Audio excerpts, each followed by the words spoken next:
Howdy, partner. My name is Notepad Anon, and I write games for fun. So what are we doing today?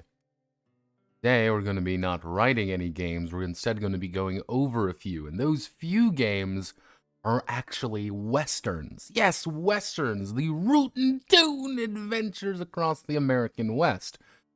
You may be wondering, what the fuck is Western? And if you are asking that question, you most likely live under a rock. Westerns are about the American West. Well, it's not my damn finger. They are about the American West, about the adventures of cowboys and Injuns. I can't really say Injun anymore, but you get the idea. Now, the American West is kind of an odd note when you actually talk about it, because the West was alive for quite a while, but also very, very short. Yeah, when you actually think of, when I say the American West, you probably see something like this. You probably see something, Cowboys, Red Dead Redemption. Howdy, partner, my name is Tex O'Reilly, and I like shooting people. That's what you probably think, but the American West was actually a lot larger than that, a lot longer as well. But in the end of the day, we kind of associated with it with kind of the end of the West in a way. The peak Western, Western years. Let me double check this.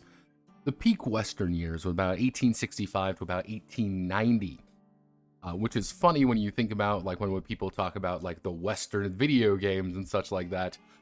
It doesn't actually take place. It takes place at the tail end of these, and in Red Dead Redemption 1's case, quite literally afterwards. I believe it takes place in the 1900s, like early 1900s. But welcome to the wonderful world of the American West. Now, to a lot of Notepad, who is your jolly twink? It's one of the coffee guys. He's really nice. He makes coffee really good. The emo girl doesn't make coffee very well. But generally speaking, the Wild West is a time of cowboys, gunslingers, cattle barons, and all those other things behind it. The American mythology idolizes the West. We've always have idolized the West. If you kind of think, let's bring up a classic bandito and hero and villain, otherwise known as Billy the Kid. Billy the Kid was an outlaw. He was a terrible human being, but he was romanticized into a daring hero. He was a guy who fought against the law, a man who stood for freedom in a lawless land. The West was also a place where anyone could be anything. Didn't matter what color you were, didn't matter who you were, didn't matter how you were. All that mattered was that you could survive out in the harsh world of nothingness out there. But now, over time, civilization came a-marching. That's why a lot of the time when people associate the West, people are thinking of bandits, they're thinking of cowboys, and all those other things. Banditos, you know exactly what I'm talking about. But the American West was not really as friendly as that. The good old American West was rough. It was a rough time for people. It was...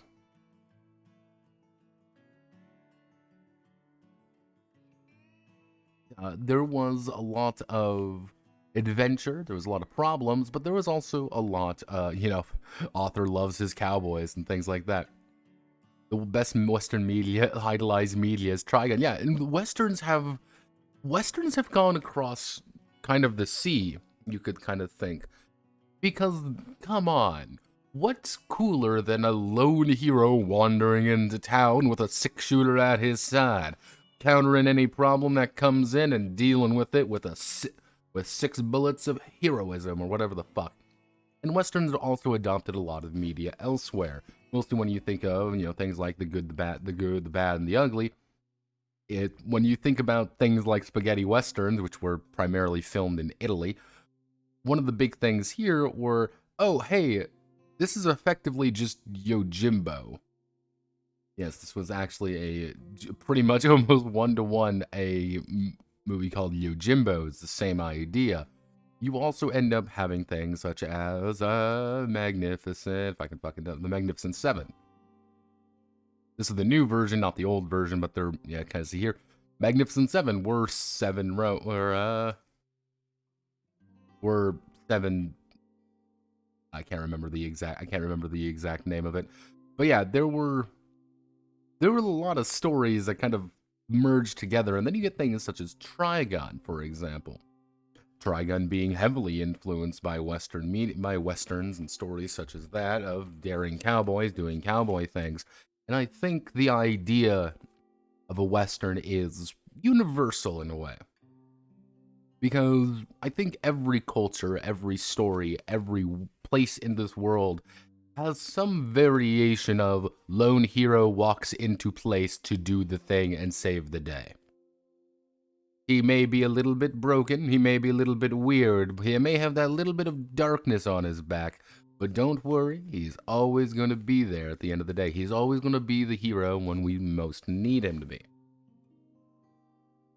However, games are going to be going over today are a little bit weird in that front. A couple of weird ones, because role-playing games and westerns have gone hand in hand since the start.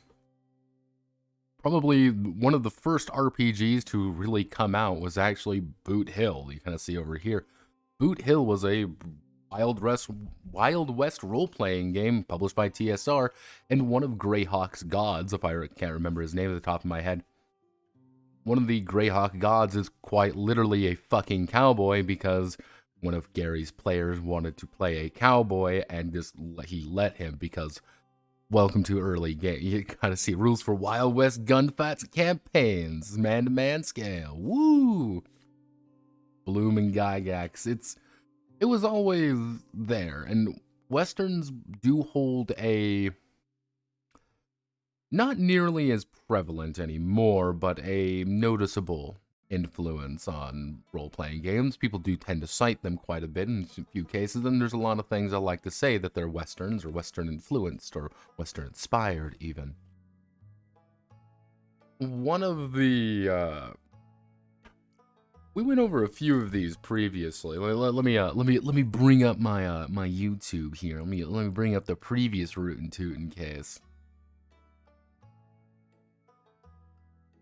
My previous Rootin' Tootin' case, we went over Song of the Six Gun, Dust Devils, which won a bunch of awards, Tombstone, which did not, Gunslingers and Gamblers, Blazing Suns, Wild West Cinema, role-playing the West that never was, Gunslingers, Wild West Action, sorta, Dog and Dogs in the Vineyard. Westerns are a major presence in this sphere of ours, whether we like it or not. Does that mean they're all good? What about Deadlands? Deadlands, that's another great example. You know, I kind of bring up Deadlands, probably one of the more famous role-playing games, which, weirdly enough, we're going to be talking about a little bit with here. We're going to be talking about Deadlands quite a bit, because Deadlands is a weird West, because Westerns are one of those beautiful franchises, one of those beautiful things where you can kind of supplement everything in it. We kind of were talking about things like Trigun or anything like that.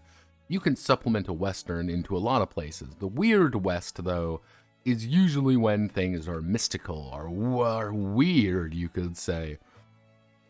There's ghosts and ghoulies, and we're trying to blast a zombie using my karate gun kata or whatever the fuck. That's kind of the idea there. Now, Deadlands is primarily a Savage World system now. They kind of go hand in hand with one another. I've been meaning to go over Deadlands because Deadlands is such a fascinating game.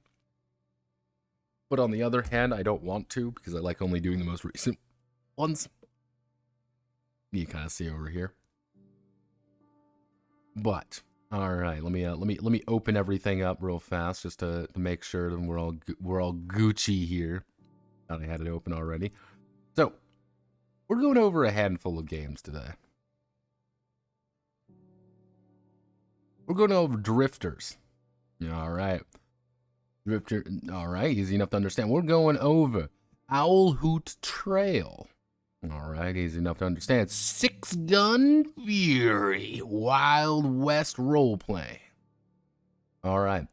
And you could argue to be the capstone of this entire nightmare, which is Haunted West. Haunted West is 800 fucking pages long. Let me emphasize this real fast. Come on, get closer. They are 800 pages long. Yes, so Deadlands is the mother of all Western RPGs. That would be Boot Hill. Because of, yes, I'm getting recommended Russian RPG streams. Good. Haunted West is fucking Kino. It's My Frog 2.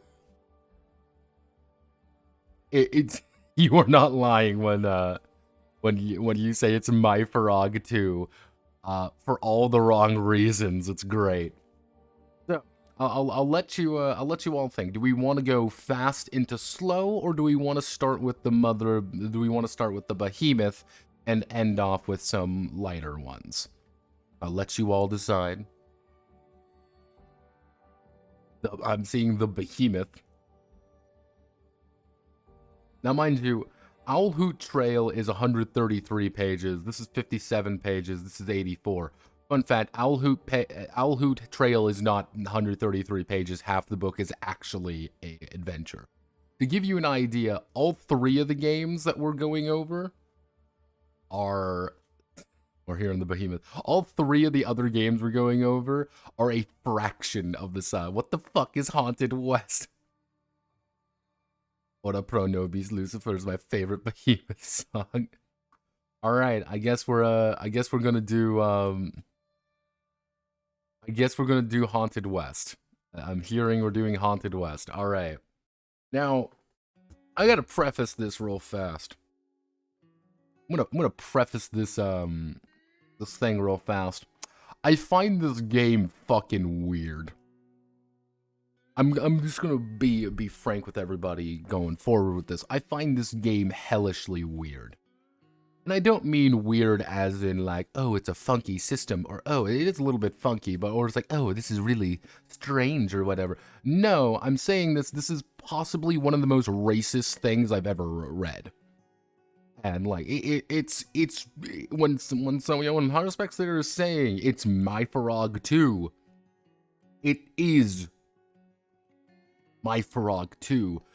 They bring it up too much. I get what they were going with, and but the way that they present it is, well, to be frank with it, it is racist, which is funny. And reading it, I realized I had become more racist, just slowly over time. My Frog is Varg Vilkness, is the RPG. It's his OSR game. Varg, otherwise known as the really racist guy who writes everything in papyrus. He also murdered his bandmate, so. Now he's a weird Frenchman. Did you read the enslaved? Yeah, did you? Yeah, we're gonna go over the tables real fast. All the tables are weird, by the way. All of the tables are weird. It goes so far into the don't be racist territory that it goes full circle. Yeah, I'm not lying when it says that. I have to preface this early on because I'm gonna point it out as we go through. But there's going to hit a point where I'm no longer going to mention it, really. But I want you all to know that throughout this entire book, when I point out some of those initial bits and pieces, that's how the entire book is written.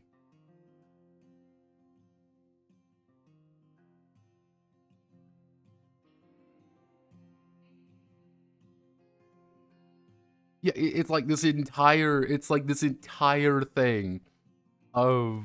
They say don't be prejudiced, but then they be really fucking weird about it the entire time. But we need to learn about who the fuck is this guy. Because I want you to remember, this isn't any award-winning game. Yes, this is an Emmy award-winning game by Chris Spivey. So let's learn about who Chris Spivey is. And we're going to say why any accusation of racism will immediately not count.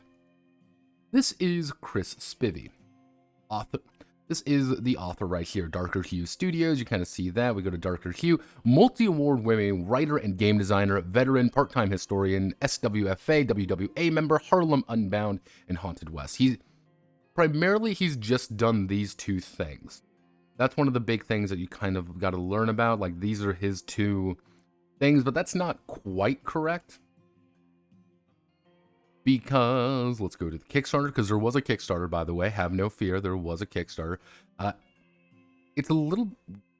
He wants you to sell it on his website. Like, this is his website that he wants you to. You can buy the games. If you want the full hardcover and digital version of this game, though, it is $85 USD. I don't even know what's shipping. It is a $40 PDF. $40 PDF. You want the pre-generated character packs, that's $6. You want the Balladeer tool, which is pretty much just the GM, that's also $9. The war bag with all the goodies is $60. $10 dice, $10 grit tokens. Yeah, home is the hangman, that's a $12 scenario. You kind of see all these little scenarios and such. One of his other big things that he was doing was Harlem Unbound. Harlem Unbound was kind of like his big other game, which won as you can kind of see, a Gold Indie for Best Cover Art, any nominee for Best Rules, Product of the Year, Indie Groundbreaker Awards. But he got the 2018 Diana Jones Excellence in Gaming Award for this. Because he was talking about Harlem Unbound. Like, all right, okay, you may be wondering, okay, what's the game for? It's a source book for two different games, in fact. It's Call of Cthulhu as well as Gumshoe by Pelgrane Press. We're going to keep seeing Pelgrane Press, by the way, constantly. So that's just one of those little bits like, okay, all right, easy enough to understand. This is like his big thing. We're not really going to dwell too long on it. But this is Haunted West. Silver Seller, by the way, $40. And a lot of writers here, but Chris Spivey himself, this is the main guy behind everything, and that's the one person we got to kind of cite for everything. He was a writer on Black Chrome, Call of Cthulhu the Starter Set, Dune Adventures in the Imperium, Scion, he was in Geist, he was in Doctors and Daleks, a 5th edition, and main role-playing game. It's like he was City of Mist District Independence. He did quite a few different things, but as you kind of see here, he was big in the kind of the World of Darkness area with the Onyx Path. He did do some stuff for 5th edition VTM, worked a little bit for Modifius and R. Talsorian. Now, R. Talsorian, the Haunted West is a little bit weird in that regard, where I don't know if this was just a fuck up, if this was a... What was going on here? I wonder if I can, going to, I don't want to show my name. That's the reason I'm, doing this tactically. I want to,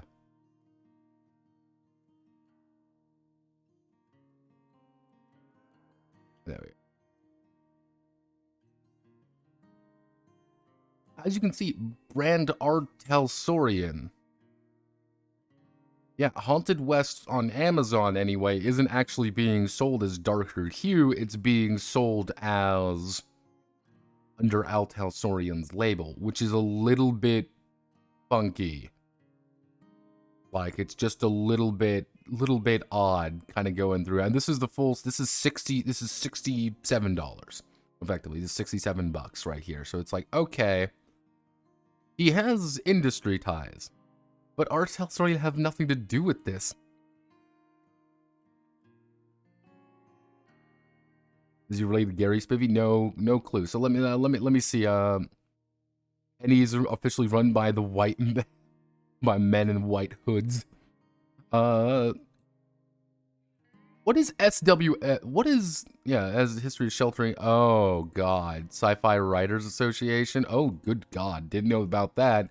Wii U. Oh Jesus. Okay, he has ties to SWFA, which I never knew anything about. Sci-fi writers.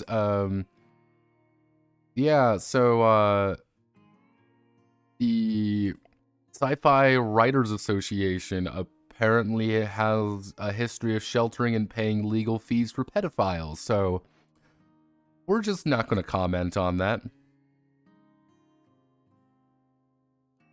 I never heard about a man's significant territory, probably his fans, less so himself. No idea if he's related to Gary Spivey, but has nothing to do with this. He helped with the Black Chrome. This is where things get a little bit weird, because we see all this, and now people are obviously like kind of talking about it, and people really like it, because it's a silver seller, obviously, but there's a secret. There's actually 4 rule systems in this book. But as you can kind of see, this was uploaded, it was 2021, so this is about 2 years old at this point, roughly speaking. It's about a year and a half old, effectively. Darker Hue Studios, they put out nothing else. That's nothing else, really. Weird that... But yeah, like, as you can kind of see here, there's been... He clearly has stuff that he does. You know, Chris Spivey, he's the main guy. The other one's going to be at Harlem Unbound. And this is his Twitter more than... He kind of just talks about stuff. He likes Modiphius stuff, as you can kind of see here. He really likes Modiphius stuff because he works on with Modiphius a lot, so... yeah, retweeted that. 60 plus, Zor's first... Yeah, I couldn't really find anything, like... He's in that circle, but I didn't really find anything dramatically, big, if that makes sense. If that makes sense. Nothing about him was like kicking down the door being like, by the way, I want to kill the kikes or something. No, nothing like that. He's a pretty normal person. Yeah, look, kind of see over here, like he's a pretty genuinely normal guy, just posts on Twitter a lot. Like, that's really all I can say. According to Ethical here, the Sci-Fi Writers Association have a history with that. I don't know personally, so I'm not going to cite it as like something real or not. Big, as you can kind of see, he just posts a lot, like, big on the anime box sets, wired your Twitter, basic security features, Twitter guy. That's all I can really say about him in there. But this is where things start getting a little bit weird.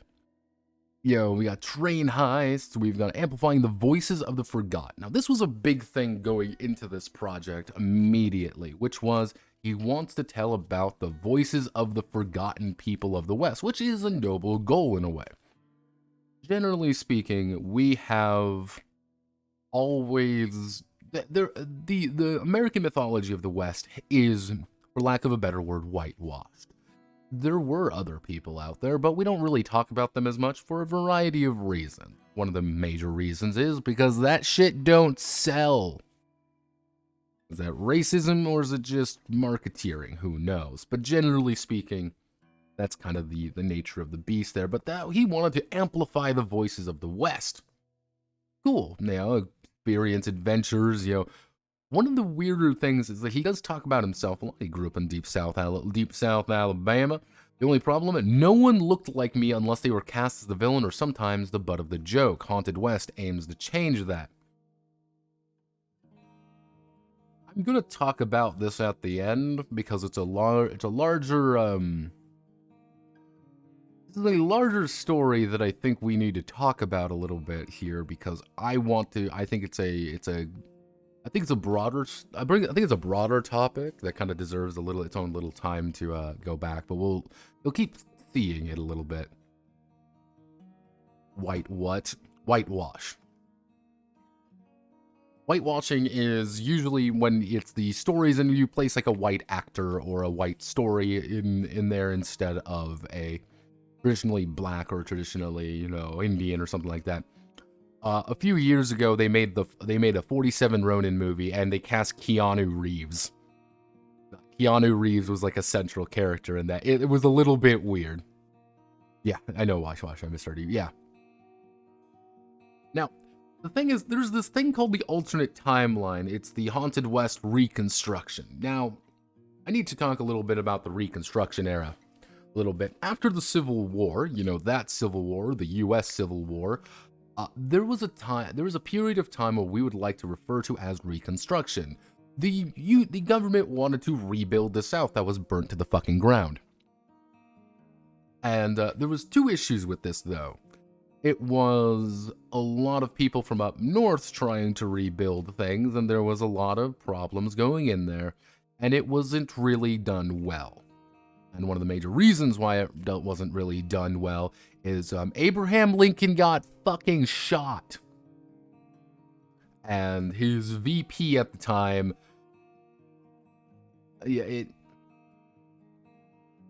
which his VP at the time did not actually care, if that makes sense.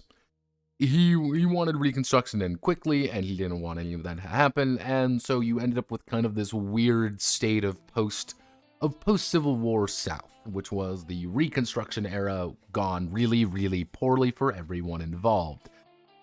There's a reason that in the South, that they really consider themselves a different beast in some respects. That's how we got the birth of the Yellow Dog Democrats. That's how we got the birth of their very dedicated Southern voting bloc. This alternate timeline, though, is different. In our known history, John Wilkes Booth assassinates Abraham Lincoln, which accidentally elevates Andrew Johnson, a Southern former slave owner, into the presidency. He goes to fight against every change the people, their country, and the fallen soldiers had earned. Haunted West Reconstruction creates a timeline which, in addition to killing Lincoln, Booth's assassination plot also kills Johnson as he had originally intended. Lafayette Foster becomes president, and without presidential opposition, the Southern Confederates are not allowed back in Congress. Land is divided and given to enslaved people, which was actually planned in our known history, changing the power dynamic of America, with black landowners battling against traders who are terrorizing them and trying to steal their legally owned land. I'm going to tell you all a secret that this would not fly in history. This would not fly in any remote piece of history. Get to that. Imagine a new dynamic plays out in our alternate timeline. This brings us to the methods of play here. We'll go over this a little bit more. Then they decide that they want to do the weird. The weird is everything strange out there, monsters, myths, and legends all going back together because the West is full of haunted nightmares. You may be wondering, Notepad, this has nothing to fucking do with the Reconstruction thing. The Haunted West Reconstruction has nothing to do with this, does it? And the answer is yes. It really doesn't. And that's, I think, one of the major things about this game you need to kind of understand, is that it's a game of many, many parts. 8.5 by 11 game, clocking in at over 130,000 words. And originally, there seems to be some kind of odd notes kind of going with it. You kind of see here a lot of people were working on this, obviously. There were physical minis that you could buy. They weren't like physical minis, they were just like cardboard cutouts. There were quite a few here. And if you look at all these stretch goals, because it made a total of, how much money did you make? 53,000 of a $10,000 goal. Now, if we go all the way, we got, let's see, expanded Reconstruction, alternate timeline, secret stretch goal, more magic, digital scenario, second pay bump, stretch goal, more paragons, lucidity destroying mythos, the town of salvation, the PBTA hack. Yes, there is a powered by the fucking apocalypse hack right in the back of this book for some fucking reason that they put in the book, by the way. Another pay bump, even more Reconstruction, new digital setting. They didn't really do things such as making a full hack for Gumshoe. I was like, what the fuck is going on? What is going on? The highest tier I could find here was 2,500, which one person did buy, which was quite a weird few different things. But yeah, there were a few people betting, there were 2 people betting 1,000, a couple people betting 300. There were quite a few people doing it. The most common one though was the about 55 tier, with about 223 people, as that's where you actually got the core book, digital core book. Physical. You have the purchasable physical add-ons and more recipe books. And you're on the acknowledgement page. Apparently, there was some issues shipping this out.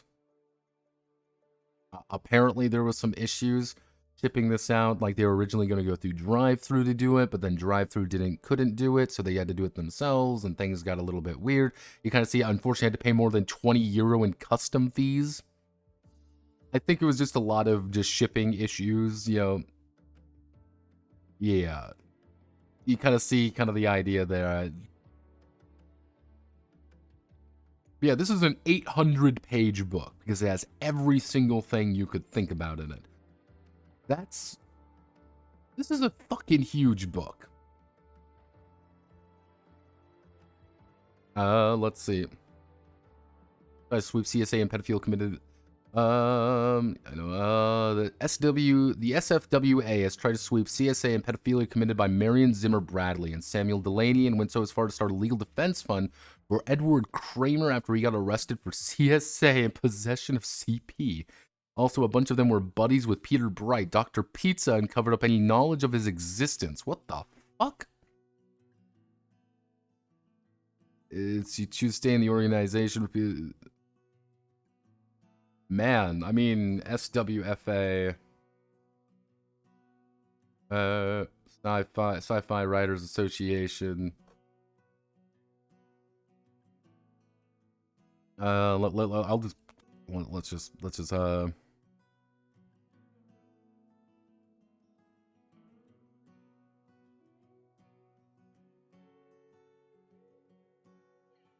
yeah. Oh, Jesus. SW Lemon complete lol cow. Yeah. Oh.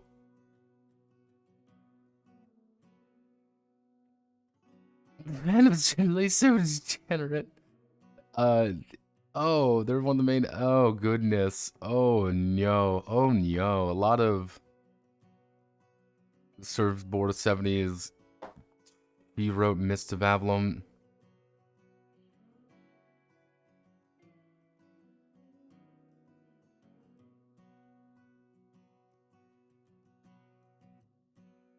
I don't know, Jesus. Okay, yeah, I think 1D4 chat is dead, by the way. But yeah, as you can kind of see, there's things going, there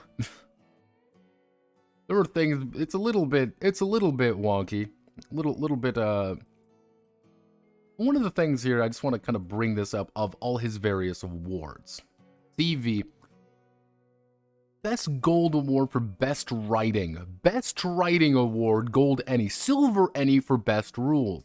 Gold Any in 2018 for Best Writing, Best Setting, and Best Everything. These are for Harlem Unbound. This is for Weird. This is for Haunted West. So, let's get into this, shall we? I told you this was going to be a little bit of a fucking rabbit hole, because it's weird. I didn't know anything about the SWFA thing. I didn't know what it was, so I didn't look into it too hard. But we need to bring in one man to help us with here. Say hello to Tex O'Reilly, our hero by day, our libertine. As you can kind of see here, this is the man of the hour. We're going to be using Tex O'Reilly consistently throughout all of these games. Tex is a very simple character. You may be wondering. Tex O'Reilly is a huckster. He is a confidence trickster, and his big thing is that he wants to manipulate you. He is a talker more than anything. And I deliberately wanted to make a talker because a lot of these games assume you're going to be cowboy gunslingers in some capacity. I, on the other hand, believed that I want to play something else. But yes, this is Tex O'Reilly. This is mind you, this is a three sheets of paper for to have character sheet, by the way. And yes, you will need all 3 pages. You may be wondering, this seems just like lore. All of these do give different things, by the way. All of them do. Oh, like all of the weapons and things, all of the skills. We'll get to the skills. Okay, Haunted West. Now, as you kind of see here, there's a lot of people kind of working with it. The main person, though, as you kind of see here, the main system designers are these 4 people. One of which, the main one, is Chris Spivey, which we kind of are going over. But let's look at the others real fast. I'm curious. Rose Bailey. Rose Bailey RPG, Fantasy Heartbreaker. Looks like she's worked on...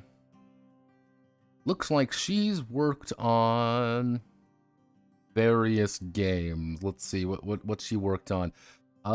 Cavaliers of Mars, Vampire the Requiem. Looks like she did some content design for some Vidya games. Cool. She was a designer on these things. Cool. All right, so she a lot of influence on World of Darkness. Neil Raymond Price. I am not gonna spell your name correctly, so we're just gonna Neil Raymond Price, RPG. Let's see who you are. RPG game designer, White Wolf. I see White Wolf there. Kind of see there. Oh, goodness. Right there, actually. Looks like it's, yeah, that's another White Wolf. Pathfinder Exalted. Yeah, lead developer Scion 2nd edition, which Chris worked for. So, okay, he's got a little bit there. That's interesting. I didn't look at these guys up, by the way. Adam Alexander RPG. I don't know if this is going to pop up. It is going to pop up. Hello, Mr. Alexander. Best Rule Silver winner, and all he worked on was Haunted West. So, Adam Alexander has really only worked on this, apparently. Let's see. Yep, I think this would be him. It would kind of make sense if it was. Previously, Firewalker Studio. It looks like he's a Vidya game guy. It might be him, it might not be him. Kind of hard to tell, obviously. You kind of see, like, Adam Alexander gets moved here, but it's not exactly a unique name, so I don't know. So yeah, a lot of White Wolf. A lot of former White Wolf or Onyx Path people. I'm not even going... Wait a second. That name looks familiar. Wait a second. Amur Avaraz.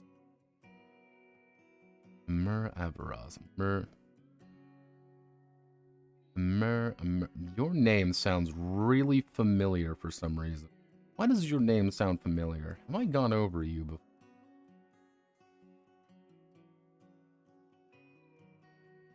Wait a fucking second. Wait a fucking second. It's you! It's you! You're the one who wrote for fucking Thirsty Sword Lesbian! Yeah, this was the guy who made, the other one. Yeah, this is the guy who made the one about the Islamic city. That was the one, yeah, he was the Islamic city one. The one that had some weird implications about beating people up for being different than you.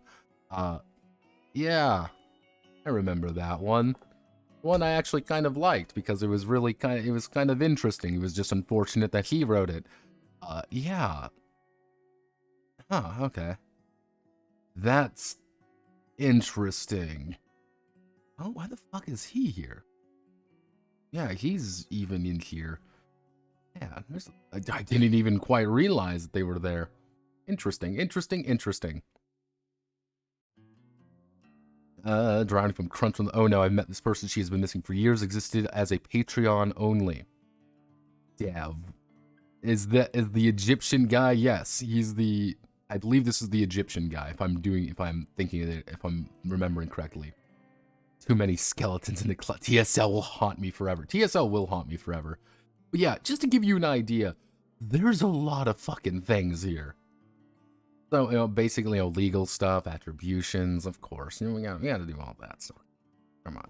Yeah, just to give you an idea, this is literally everything. It's the foreword all the way down to page 796. When I do say that this is a 800-page book, I'm not really lying. One of the weird things, though, is that the game really is just up to about page 73, but that's also completely incorrect. Because you need to actually learn how to do everything by 340. So it's 340 pages, effectively, to learn everything. But also not, because you need to learn how to be a good GM. And you also need to... You don't actually learn how to do certain things until about 480. Then we go into the Haunted Reconstruction era, which we're just going to ignore, because it's dumb. It's stupid. I just think it's dumb. Yeah, all the way down to, the American myth. Like, this is mostly lore stuff. All the way like this is mostly lore stuff. And it does bulk up the runtime. Now, this is page 9. Everything we've gone over is pretty much just a basic intro. The West and its mythology are drenched in prejudice regarding race, sexuality, gender, religion, ethnicity, and anything under the sun that makes humans different from one another.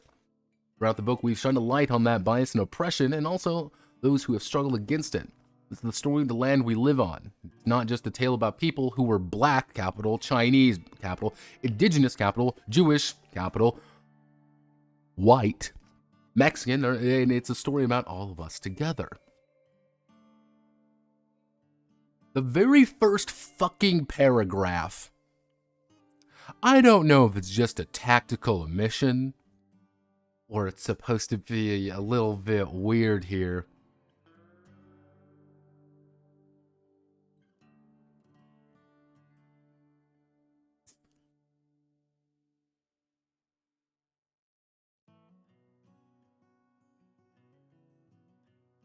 Like everything else, like this. Now, mind you, this is a consistent thing you must understand. All of the other things, black, Chinese, Jewish, Mexican, they are all capitalized, indigenous especially. White people are not. There are no good white people. Always remember that, everybody. There are no good white people in the world. Now, you can make an argument. The idea with the capitalization of black for the AP stuff. This is the big thing here, and this is what we're going to do a little bit of a note here. Well, we're going to do a little bit of a note here. The idea behind capitalizing black is the idea that they are a separate people. It's being black, TM, is more referencing African Americans as a basic way of associating it. It's the best way to think about it is you would call them black, but you wouldn't always call them brown. If there was a brown here, it would be lowercase. Let's be honest though, it wouldn't be, because remember, all brown people are Mexican here. But it's just really weird to me, for consistency's sake, and it's clear it's here. Let's call a spade here. This is a fucking weird game, and we're gonna keep talking about it, alright? We're gonna go through it, but remember, I'm gonna stop at a certain point, but I need you to understand. This is the truth. This is the first fucking line. We cannot honor history by shying away or ignoring uncomfortable topics and truth. Cool. America was built on genocide, enslavement, terror, and untold horrors, mainly at the hands of white European people. Not solely, but largely. Jesus, they stole our history and replaced it with lies of their greatness, our subservient place in a false hierarchy, all while creation tension between different groups to strengthen their position with bullshit like model minorities. We are forever struggling under that oppressive weight. Oh, no.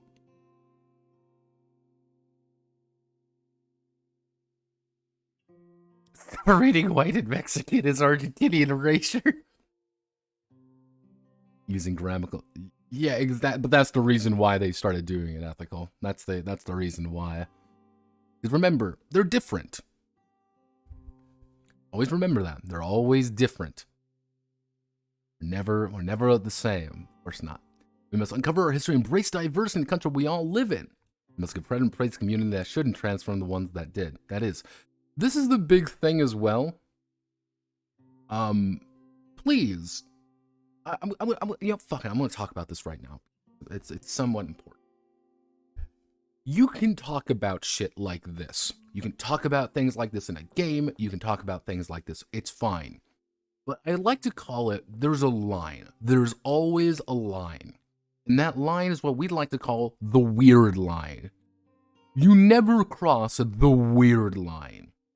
And it's imperceptible, but you always know when you've done it. Every single fucking time you know when you've done it.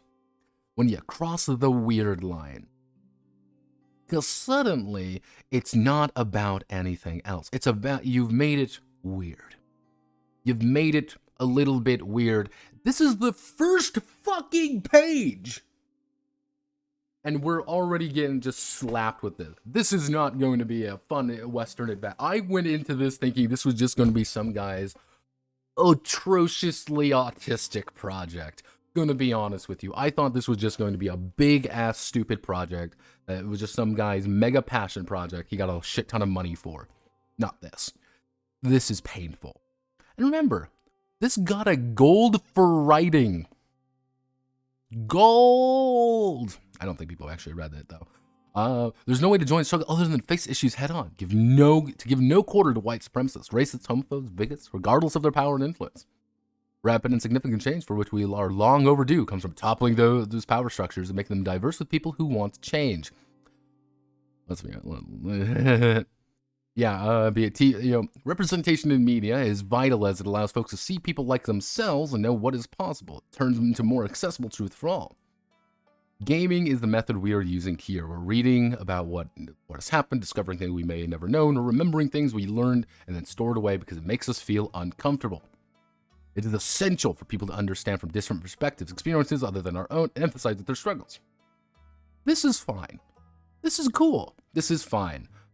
But at the end, we're going to talk about this.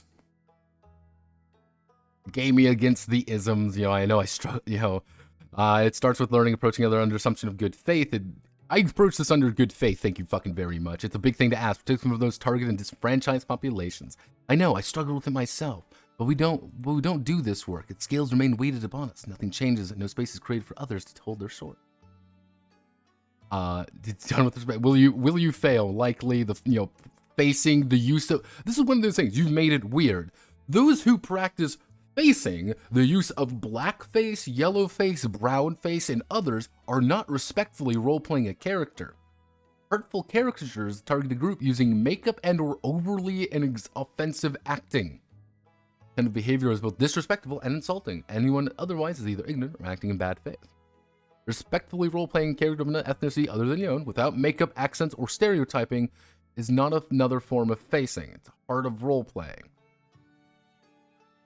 We pick up the dice and become Ebons, Jedi, Factorums, Paragons, and dozens of other characters in myriads of setting.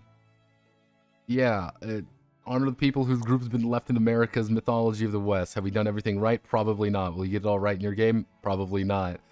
Do our best. This is just one of those things you open up with, and it's like, oh, Jesus.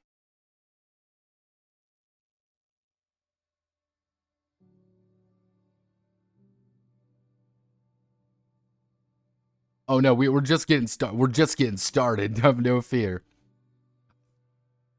Yeah, it's fine when games go into bad things in historical period, but when you go overboard with it, it's a bad and awkward, like a joke being made on a funeral.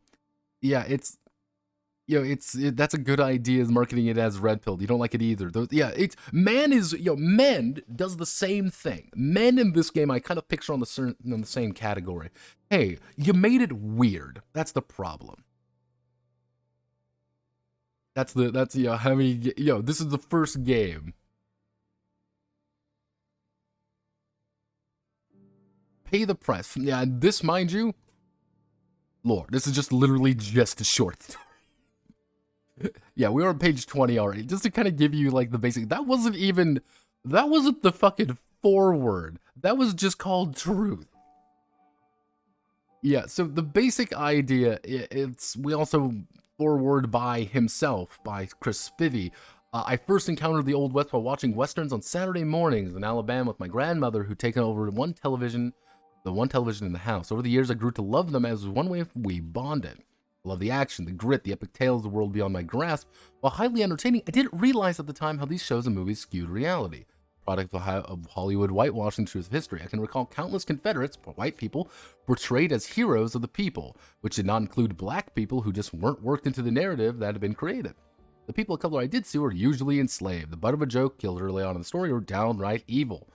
Moving black people, he never saw Blazing Saddles. We don't talk about Blazing Saddles. Blazing Saddles usually is the thing that blows up everything because Blazing Saddles is an amazing movie. There's no need to even attempt to address the racism at the time. Instead, they could just largely ignore it even existed. This practice had disastrous implications. Based on shared history together, take a moment to define it. What can be better? Yeah, so again, this is what this is built on. This is when it's big, fact and fiction around. He does do a lot of things, bravery of the LGBTQ homesteaders, who found a place to live in the vast land, all those stories. Yeah, Haunted West team acknowledged that historical period which this game draws influence was one of great exclusion, erasure, and extermination. Indigenous nation name, it's like, let's talk about the indigenous nation names. The actuals. Yeah, go yes, young man, the seeds were planted. Our journey with Haunted West takes different paths. An inclusive historical Western, or an alternate timeline called Haunted West, which is essentially history of 4 years following the Civil War. There are multiple sidebars. There's multiple history sidebars. There's multiple weird sidebars. There's multiple mechanical sidebars. Balladeer, this is the GM note. Multiple, re-notes on things. The best way to think about this, you do not get this. I want you to remember this right fucking now. You aren't getting this. Wow, cool, everybody. Look, this fucking dude's got a jetpack and a fucking laser gun. Sorry, fuckboy. You don't get that. You don't even get you don't get this magic man over here. No, you don't get that. Because that's not what the game is built on. And that's one of those weird things, because you get things like this a lot. This is what bulks up the page count up. Various, the bag of nails. How do we learn? This is another thing we're going to learn very quickly, and I'm going to try to point it out as much as I can. This looks like a fucking history book. It is, in some cases.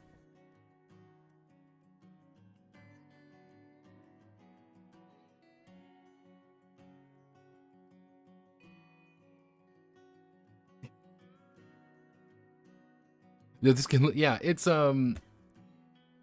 a big one. Let's just say that it's a big kahuna. It's a big boy. But this is the thing we're also going to be noticing throughout, which is there is never a simple name for something. This is not just an example of play. This is the bag of nails example. What's the bag of nails? It's playing the fucking game. That's what it's called. It's called the bag of nails. But then you have things like this. This is cool. Which is Lobo. Lobo issue 1. Let's do. I'm curious. Is Lobo real? Let's play a game, everyone. Is Lobo real? Yeah, Lobo is a real character. He is a Blazing Saddle movie night 1. God, this was made to overcharge people PDF by copy pasting the whole history book into it. This is an actual comic book, and I think this is cool. This could be a fun thing to bring in, oh, hey, it's effectively an open source character. Why not use it? Because it was a comic book about a black hero who was super cool with the adventures of Lobo, a fugitive on the side of the law. Cool. And people didn't want to buy, simply wouldn't sell the comic. They were a bundle of hearing. The truth would spread about the West in America. Not just a white story, a story about all of it. It was most likely because it was literally a criminal black man shooting people. That doesn't sound very good now, does it? Because that's what he is. He's a fugitive. Now, Lobo, this could be a fun idea. Hey, every example is just Lobo. It's the adventures of Lobo, and he's like a main character in this. This could be fun. And this could be kind of a fun little thing going on with this, but it doesn't do it. And it literally just talks about the first, like, this is literally just the first like episode of Lobo. Like, it's literally just an entire summary of the first issue. Why? I don't know. But the main system we're going to be using today is going to be called the Ouroboros system, which is it keeps going around in itself and makes... So the game goes on tangents about nothing. The game is a tangent about nothing. So, mechanics. Easy enough to understand. This is what I mean by, though there are 3 systems in this game, actually. There's Dead Man's Hand, Quick Draw, and the Badlands. Dead Man's Hand is the traditional way of playing, and you're going to be using Theater of the Mind for everything. Quick Draw is for narrative with a boil-down system. Badlands is entirely literally a miniatures combat system they bake into it. There's a problem here, and I've talked about this before. With different games. If you assume all right from the bat that you have these 3 very different ways of playing, there's always room for, like, okay, here's a cut down version, but Badlands adds things in, and they don't change too much because everything has to kind of work together to keep doing that thing. This Dead Man's Hand was developed first, I think, anyway. I hope. Because at its very core, at its very absolute core, this is a D100 system.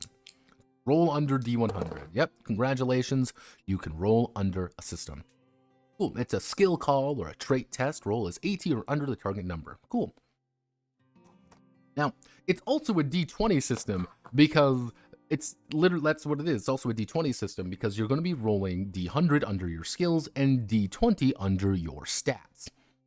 If I need to make an awareness check, I'm just going to roll D20 and try to hit under 12. But if I need to make a personality check, I'm going to roll D20, 19. Then, oh no, I need to make a bluff check. I need to roll under 49, I scored 21. Easy enough to understand. You may be noticing, Notepad, your skills fucking suck. I know. I know, we'll get to that. We will get to that perpetual nightmare. Yeah, it's... Here's the thing about it, you should only do one failure on a very simple stuff when you kind of... Do you know how to play games? Yeah, okay. Easy enough to understand. Now, conflicts. Conflicts are frenzy, words, action, blood, pain, and unknown randomness. It's strike. Oh no. You know, Hunter West aims to emulate different cinematic westerns. An action trip like a mysterious stranger walking to a bar, fanning the trigger of a revolver and killing 5 goons with 6 bullets. A single warrior sneaking into the army camp, killing the general with a knife in the dark. Or a passionate speech of a righteous person convincing time to rise up. Cool. It's... Yeah, you also get things like... gun battles on horseback with 10th Cavalry fighting a massive alliance of indigenous nations seeking to reclaim their lands to exact vengeance for soldiers' massacre of their village. And of course, the epic duel with 2 gunfighters. Yeah, and then we immediately open up with this. I love this image, by the way.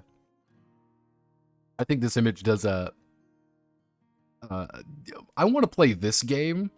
Fun fact, I just want to play some goofy-ass fucking... cowboy extravaganza western where it's like, okay, oh no, we gotta fight the aliens. This is yeah, welcome to the wonderful world. Now, trait test, as I described before, D20, roll 1, automatic success, natural 20, automatic failure, and we get our first major example. Colm Walsh, Neil's white Irish immigrant prospector. Also, that wouldn't be technically correct in this era. Remember that, sir. Irish people were not white. Remember that. Yeah. Kind of goes over the basics of things, calls, narrative success calls. The idea of a success call is a little bit different than anything else. Which is, it's not necessarily if you will succeed, it's how well you succeed. So it's, say, for example, my character here. I do not actually... I'm competent enough that I don't really need to ingratiate. I don't need to make a check of whether or not I can ingratiate myself with somebody. What I need to do is see how well I do. So if I like, okay, I'm going to make an ingratiate check. I rolled 22. I'm doing pretty fucking good. They like me really right away. But if I rolled a 60 or something, what would happen is I still ingratiate myself with them, but I'm kind of at a disadvantage. Something has gone wrong. This is not always the case, though. Let's Jabari Street Sawbones from Georgia, Wen's White Drover from Denver. Yeah, investigations, kind of the same idea. He borrows investigations almost one-to-one from Gumshoe, by the way, which is the idea that you're going to always find the...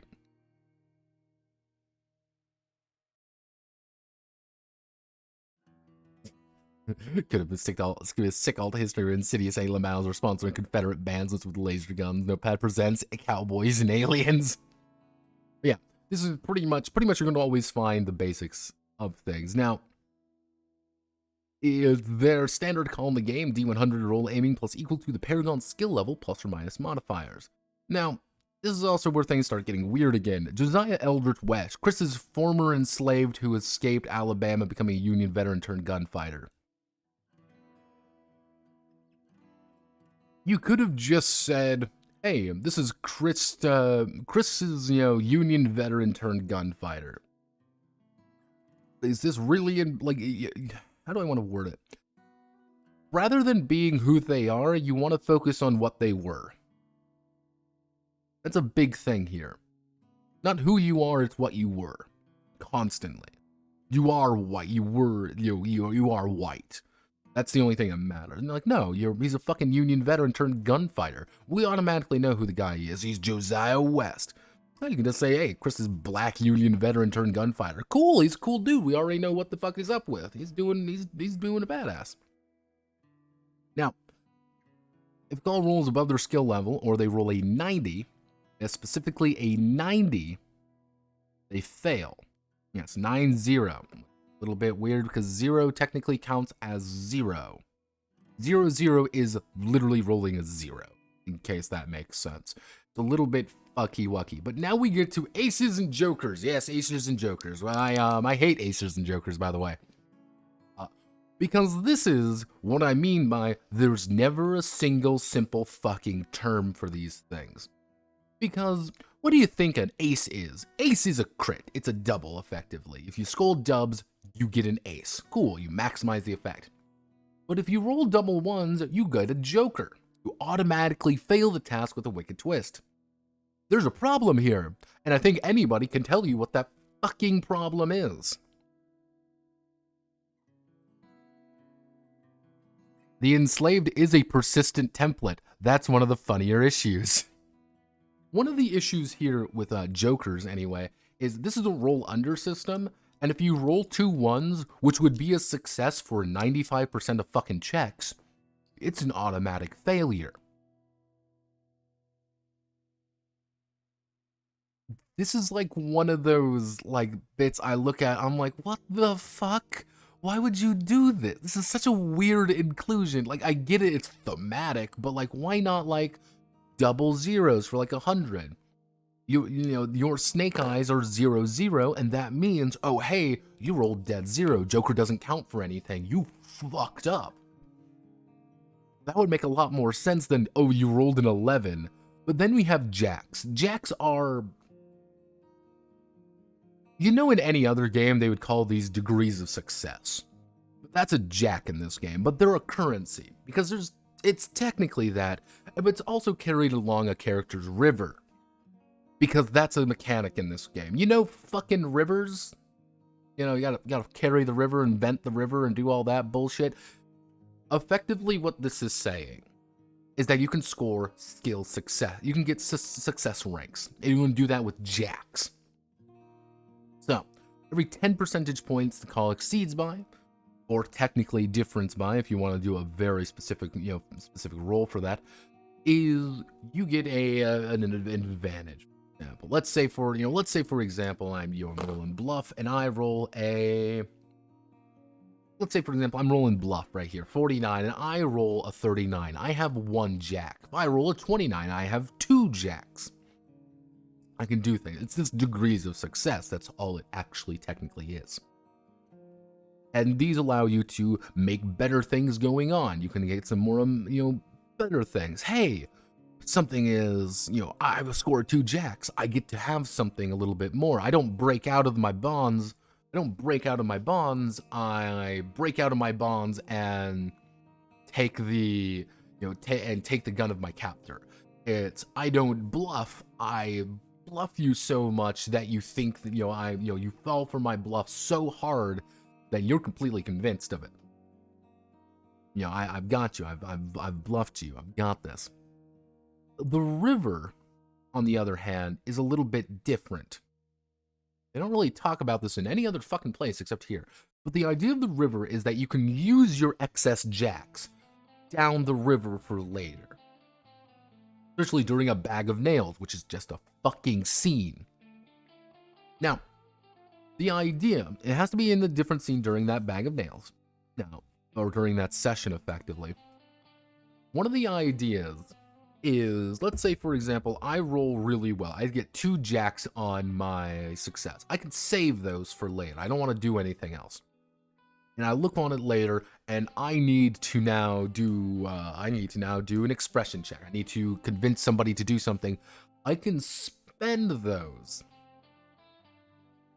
I can spend those jacks tied to that bluff to immediately, I've convinced myself almost of it, and I get to add plus 20 or plus 10 or whatever.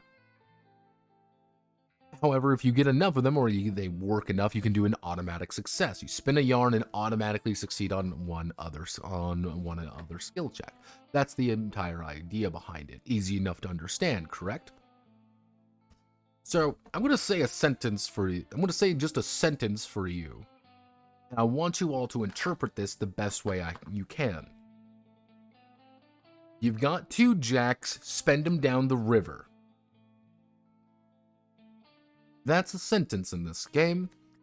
However, the issue here is that jacks are actually an important resource. Jacks are a literal resource. You're going to keep finding jacks. Almost every single one of the quirks and little perks and stuff like that give you jacks of some variety or mitigate negative jacks. This isn't not, hey, you can spend degrees of success later on. Boom, boom, boom. I have no idea why it's written this way. I do not like the writing in this game. I don't know how. I find it very bizarre. Because I get the idea, like, they're trying to be like, oh, they're trying to be thematic, but, like, it's a little bit too thematic in a little place. It's, spending grit. Because, yes, you do have another meta currency, mind you, called grit. I forgot about fucking grit. Grit, on the other hand, is your destiny points, in lack of a better word. Grit is very important. You need grit to do things. You can spend grit. You can spend grit just reducing it temporarily. You get things like bonus skill checks. Give your friends bonuses. Get a various initiative. Activate a straight flush, which is a completely different mechanic, by the way. Reduce called shot damage. Do more, spend it to gain primary actions. Switch initiatives if you are in the minis combat section, or get more action points if you're in the minis combat section if you want. But you can also burn it to avoid debilitating effects or dying. They're fate points. Let's just call a spade. They're fate points, okay? Jacks can be positive or negative? That sounds confusing. Yeah. Because it's the idea of degrees of failure or success. That's all it technically is. But jacks cannot be negative normally. Only in certain instances can a jack be negative.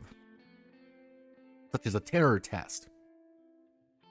Except if you feel like adding that rule in, then they can also be negative, but not positive. They can be positive or they can be negative depending on if it's degree of fucking success. Like, if I'm being like a little bit like, if I'm ever saying something and you guys get confused, do not hesitate to ask a question. I'm going to say that right now. This game is very thick and filled with terms for mechanics that already make sense with another name. So if you do have a question or you are feeling a little lost, don't hesitate to ask. Or if you don't want to be like, oh, I don't want to ask in chat or whatever. Or if you're asking you can't watch in the stream, you can't ask in the stream, feel free to ping me. Feel free to ping me. That's completely fine on Discord or whatever. I will do my best to answer. But yeah, this is one more spaghetti for my Western. Do you want a pulpit? You can best dial for using grit. Increase the posse pool, because the posse pool is also a completely different meta currency.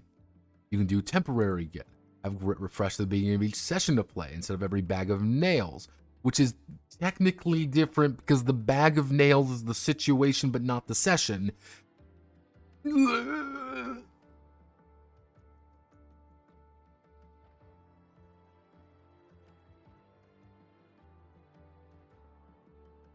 Call modifiers, damage penalties. If you work together with your friends, have no fear. Maximum cumulative bonus. You work together is your personality plus knowledge divided by 3. Get ready for division, everybody, because we're going to see a few pieces of division. Game, you can't normally try again constantly, and you really shouldn't. You can, but you don't need to. Straight flush is one of those weird ones. Now, this is one of the most bizarre fucking concepts that they introduce here, but they don't explain the Western code until much, much later, like page 200. So what this is let's say, for example, I rolled the dice, I scored a 62. Oh no! I'm gonna fail my check. I need to do this. I need to do this different. What we can do, if it's consistent with a character's Western code, or in the relevant code pair, or within 4 points of each other, and by spending 1 grit, if done, it flips the percentile, read the dice in reverse, and change your code rating for that pair. To either 1 or 19, depending on how the action lines up. So, for example, I got a 62 here. I've failed. I need a 26. I can go whoop. I've scored a 26 now.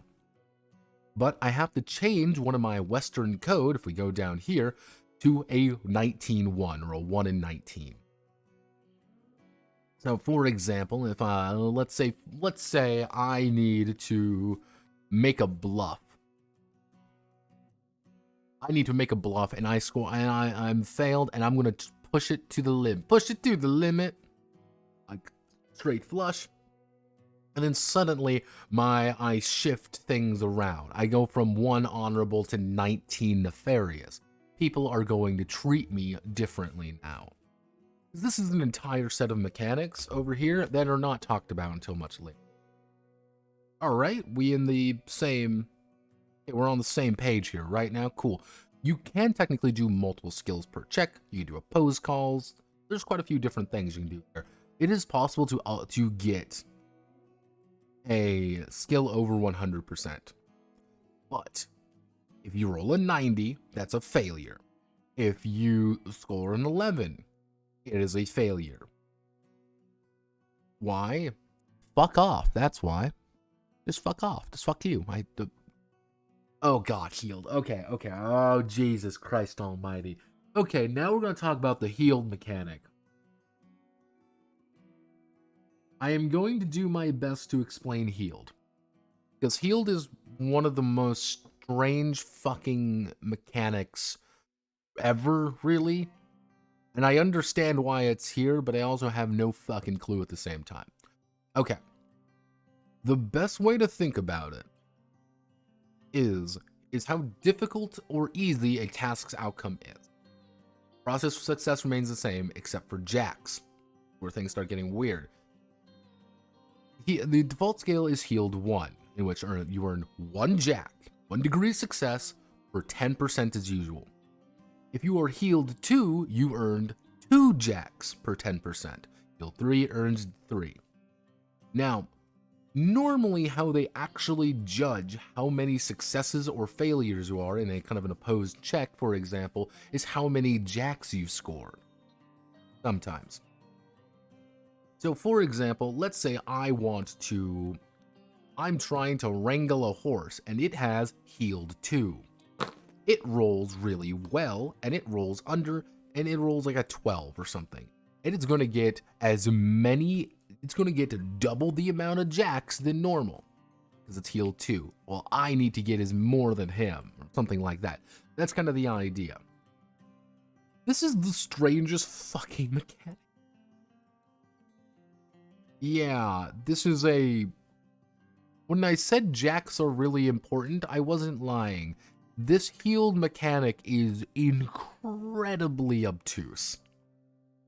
I get what it's going with. I know what it's trying to do. Pretty much all it's saying, all this is, if I kind of bring this up, healed 2 pretty much equals 2 degrees of success for 1. For 1. It's just a 2 for 1 degrees of success.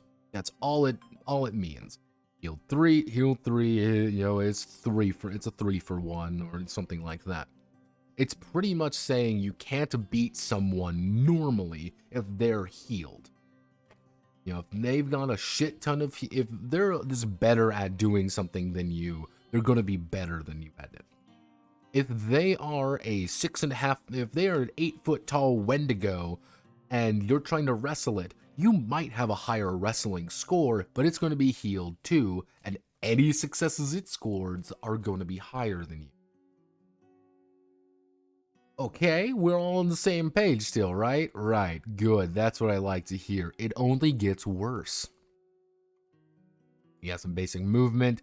We have the idea of acceleration. This is a pure fucking... I can tell you this right now. This is a pure baby mechanic. I have no idea why it's here.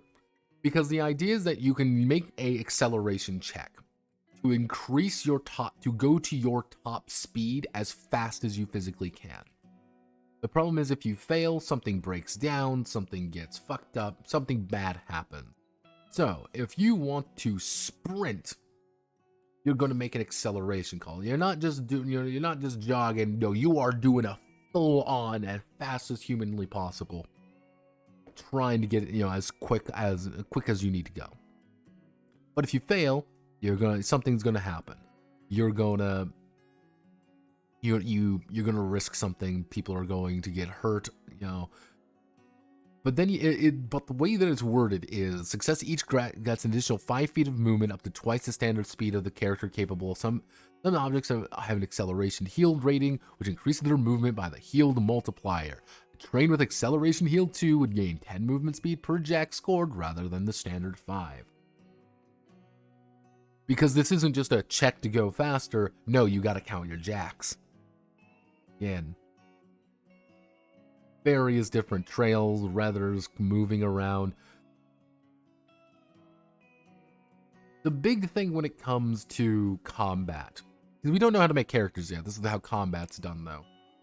Combat is done by it's mostly player facing, but it's kind of the idea that a vast majority of the time you don't need to oppose somebody else. You need to do a thing.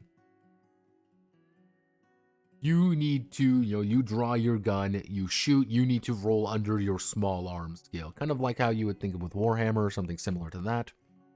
It's not necessarily that I'm doing something, you're trying to oppose me. It's more I'm trying to do something against you. Some characters do have things like reactions that allow them, you can do a reaction, try to dodge or something like that, but that's kind of the basic idea. Now, the odd thing is that if you do score an ace, if you crit, you're going to mostly try to apply different conditions, such as bleeding out, you're stunned, you're on your ass, it's things like that. You only have you have very few health in this game. I'm going to explain the health system a little bit here. You pretty much have 2 health bars. You have vitality, which is your physical health, and lucidity, which is your mental health. In case you're wondering, yes, they do actually fill out different sides. You have to fill out this way here and this way here. Why I don't know, because maybe because you touch yourself at night. I don't know. So one of the ideas here is you kind of see with vitality, if I take 6 damage, it's 1, 2, 3, 4, 5, 6. I'm whooped now. If I'm whooped, I take a negative 5% on all my skills. If you ever hit here, you're gonna need to be meeting your maker real fast. You're not gonna have a good time. But technically, every single conflict is using this system in some capacity.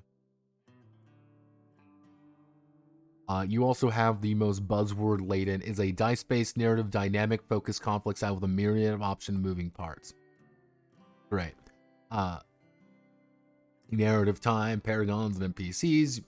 Initiative is just 1d10, pretty simple stuff here. Nothing too exciting in that regard. Now, your initiative modifier is your reflex plus your knowledge plus your awareness divided by 10. I don't believe I actually wrote down my initiative modifier because, no, I did actually. As you can kind of see, my initiative modifier is 3. So, yeah, this it's not the average, mind you, it's not the average. That would make too much sense. It is the entirety of it. Yeah, battered, if you're battered from half vitality, lucidity suffers the battered condition, reduce their initiative score by 2. This is a completely different mechanic you can slap on top of it. There's multiple different kinds of action. First major kind are full round action. These take your entire round to do, and that's what you're doing. You're making covering fire. You want to try to get rid of any problem they're suffering from. Or hey, you're trying to charge at the enemy. You're trying to dual wield. You're going bang bang. You want to shoot 2 people with a gun or whatever. Or you're trying to equalize, strike back rather than dodging parry, and consider a call between the attacker and defender. Cool. So it's effectively trying to counterattack. That's pretty much what it is.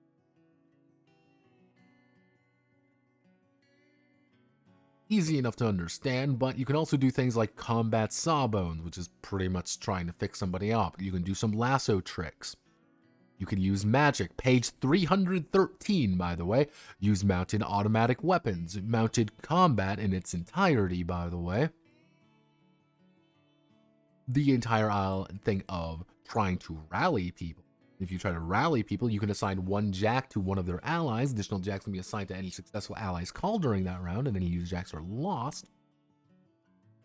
You're trying to use rapid fire, which if you're trying to use rapid fire, the idea is that you're trying to aim at multiple people, but you're imposing a penalty on yourself, going bang, bang, bang, bang, bang. That's effectively how it works.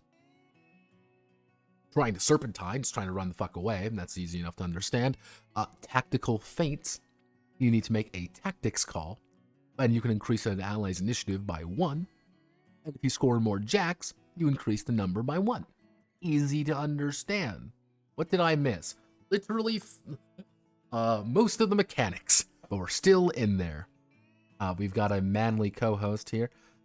Let's bring in Why So Serious, because I definitely need him. We're gonna put manly on top of manly on. Actually, we can put let's see, how do we want to put man? Do we put where do we put manly? I guess manly can get in the corner here with me. But yeah, we're going over Haunted West. We're learning about combat now because it's a D100 system with weird degrees of success and like 3 meta currencies. It's great. Are you having fun yet, everybody? It's great. I love this game. I'm also this is the game that I said that made me more racist by reading it. Like, that was the thing that, like, quickly and slowly I realized, and I'm like, oh no. Oh no. Because I'm trying to be a good person here. I'm trying to be a nice and friendly human being, but it's very difficult.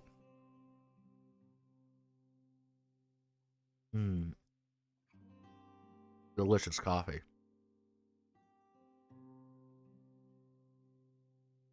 Everyone's race weirdly. Yes, this is the game.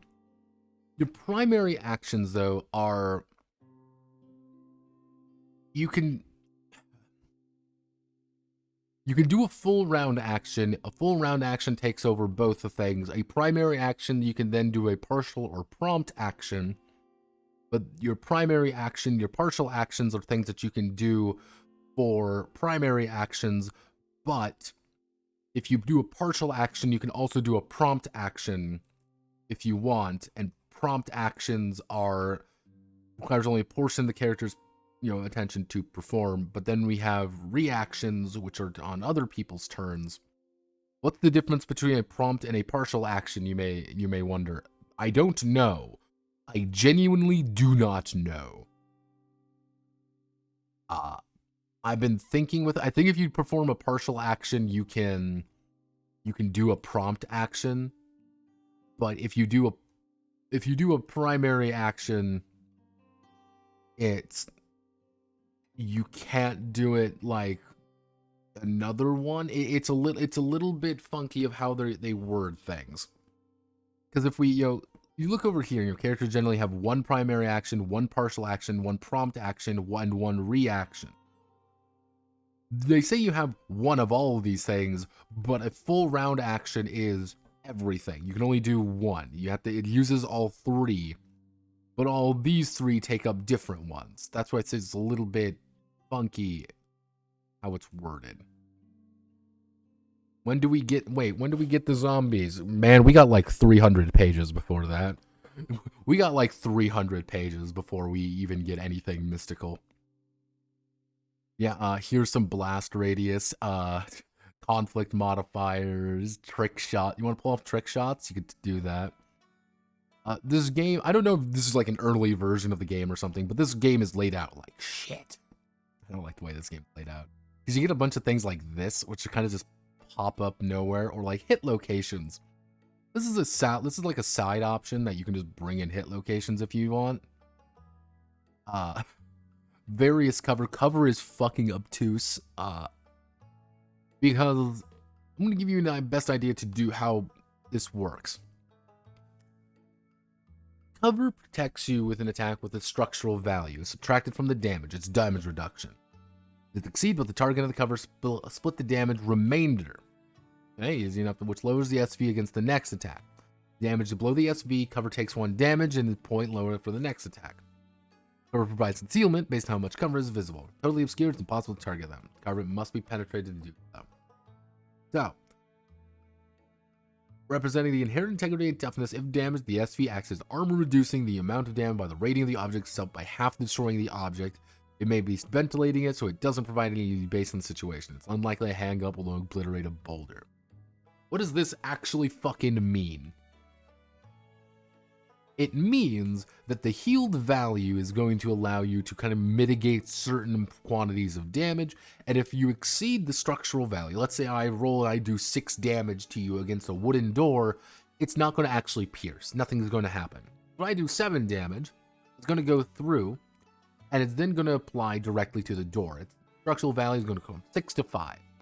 Cool, easy enough to understand. And it's just going to get smaller and smaller and smaller in different capacities. That's kind of the idea. So, this is the way you do it. Apply the cover's concealment rating as a penalty to the attacker's call. Now see here, this is the concealment rating. Attacker makes a call. If successful, rolls damage. Jacks add 1 damage each. Divide total damage among the healed rating. Divide total damage by the cover's healed rating, as you can kind of see here.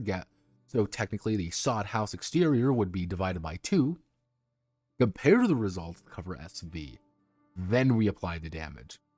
And here's all the different damage types, including radiation, sonic attacks, freezing attacks, and don't forget about our carry capacity. We don't think about it. And diseases and poisoning. Have no fear. Fire, freezing, all these beautiful different things out there. And then here's the chase system again.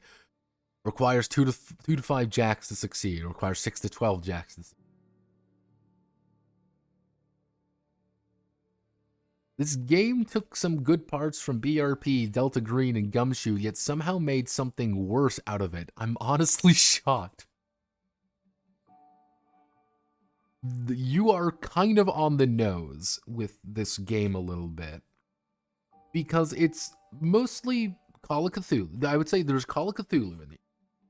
There's a lot of Gumshoe influence in here. A lot of World of Darkness, by the way. A lot of World of Darkness. And he put them all together, but I don't know if he just didn't quite realize that normal human beings are not going to call it a jack. And it's weird that it's like, would people call it like jacks? Because like, you gotta remember, all a jack is a degree of success. That's all it is. Except when it's not. That's when things start getting, and like, here's kind of like how the terrain works, how different, conflicts, hidings, and more. Oh, we want to make a bang, we want to shoot someone, we don't want to do that. So, if you ever shoot somebody, you're just gonna roll, and you're gonna, Edward's characters are involved. Okay, let's see if we can find a good how to shoot a gun at somebody. That's all I want. I want to learn how to shoot a gun. Instead of toppling over, he's raised and runs towards him. Angel isn't confident, but Macaw's chances in melee against Giant and tells Baldir that Macaw runs away. The Giant is faster than Macaw, but is wounded and blinded in one eye.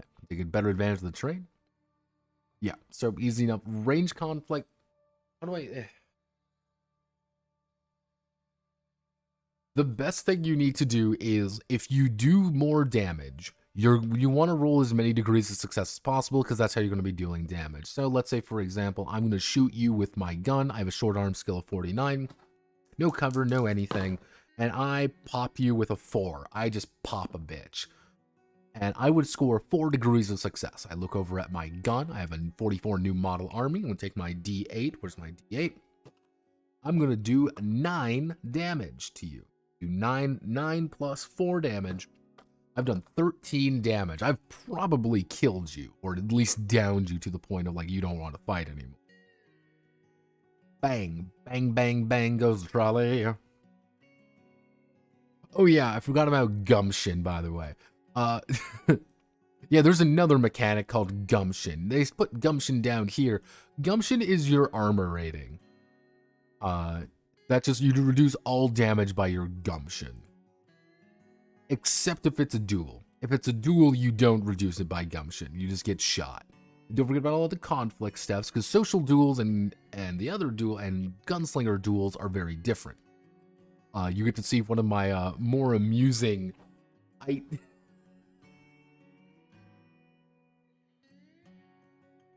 Some part of the... I don't know really what sold me on this image as much. Was it the angry Chinese man screaming?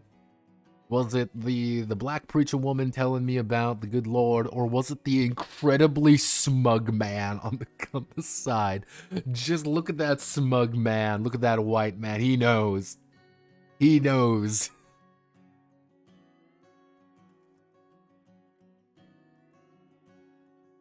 Why is there a smug grandpa being smug?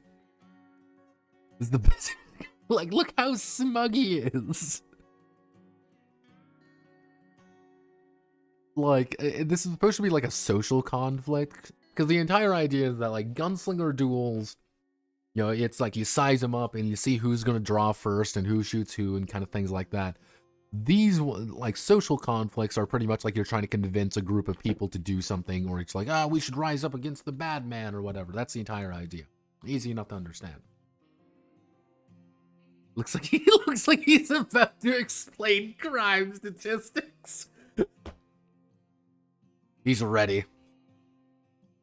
Yeah, rebuttals and rebuttals. Because the thing is, you always have to... You have to make different arguments, and if you make different arguments, you're making different rebuttals and rebuffs at different times to try to find out the ideal. Then we have this... I have no idea what the artwork is in this fucking game about. I have no fucking ideas. It's calling them out, sizing them up. Like, this is like a full-on set of, duel, and then states their intentions. Kind of how they are calling out the other character, accusing them and insulting, they are slinging what they are using. These ranges from expression psychology to style, calling out, wily, when the characters present themselves and their objective. We gotta size them up. Then we're shooting it out. Bang.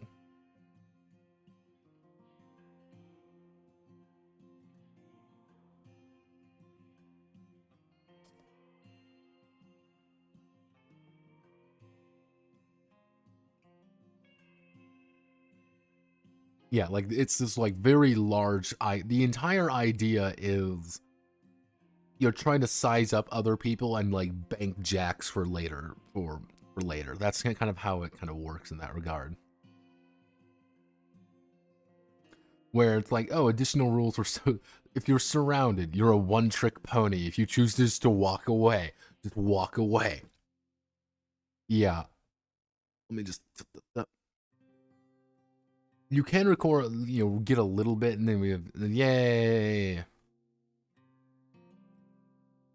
Lucidity is your sanity. Gumption is your ability to shake off damage. You will always subtract it from anything by your gumption. Gumption is very good. It just allows you to ignore woo. Various different icons and, versus death or pass out. Buzzard food. Going crazy. Yeah, terror tests are mostly 50-50 depending on the situation, such as like, oh, it's a clockwork gunslinger, it's a clockwork monster, you make a terror test at 25%, so it's 75 under.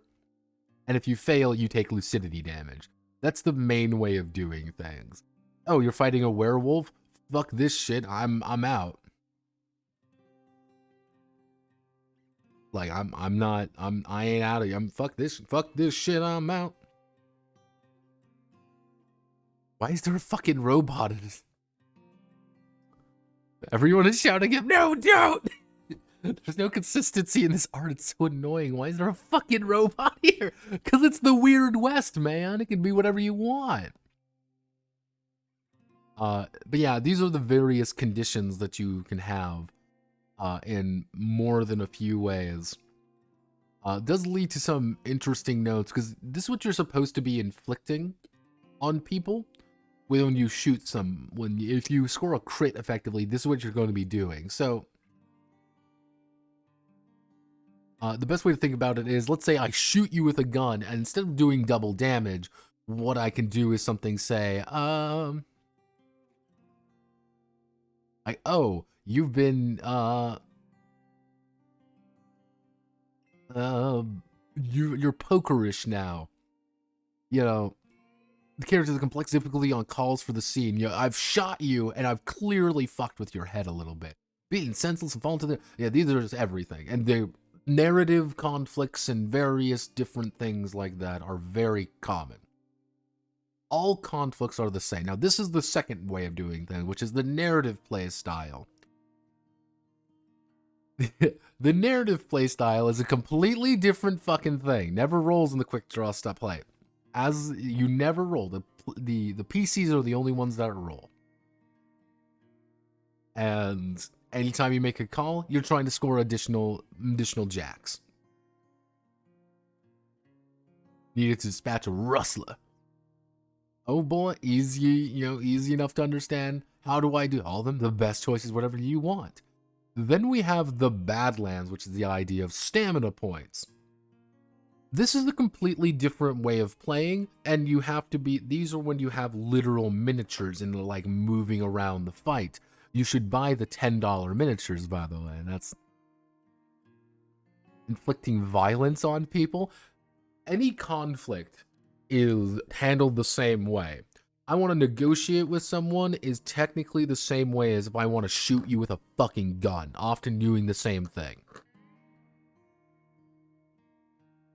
Yeah, this is the completely different thing. Like, oh, you want to do the SP cost for various different, situations. You're going to have multiple stamina points to do stuff with. This is a completely different system for combat. Okay, everybody. We've finally made it to absolutely fucking nothing, by the way. Let's learn about history. The Turtle Island. Now known as North America, the land of the West were filled with countless people from all walks of life, backgrounds, and bands. They frequently formed societal collectives based on commonalities, community, protection, and cultural identity. The indigenous nations below are listed with their true name and the name given to them by the colonizers. Not all nations were renamed, but many were, and it's important to notice the real reference point to the devastation of societies.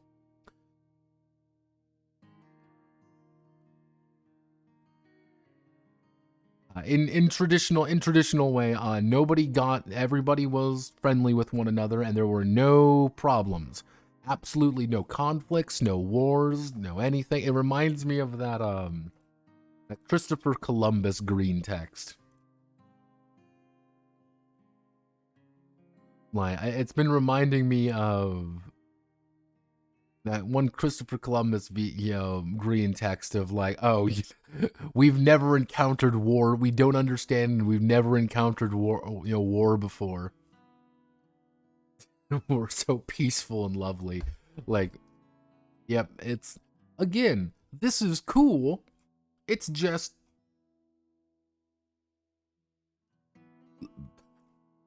Black indigenous peoples, the Seminole, Chinese immigrants. All right. Seems like it's something, the Exodusters. After President Hayes ended Reconstruction, freed people gave up everything, eventually almost barren land. Yeah, the white Republican Democrats strangled the last heirs from its lungs in the secret backroom deal for Rutherford B. Hayes to ascend to the presidency. Freed peoples. Mexican Americans. Legend of Zorro and story of Joaquin Moreta. Dona Juana Buenas de Mierda. A biracial, known for founding mother of San Francisco, and she brought 4,400 act to California, won a lengthy legal battle to retain. Mormons. I'm curious. Do they mention all the weird shit in Moroni, who showed him the golden plates location, unknown language. He spent years transcribing the secret plates into a Bible. True gospel, bring the church back to proper course, and force change the name. She's Latter-day Saints. The killing Smith at Carthage, Illinois in 47. Brigham Young led them in search of Zion, their promised land, the promised land.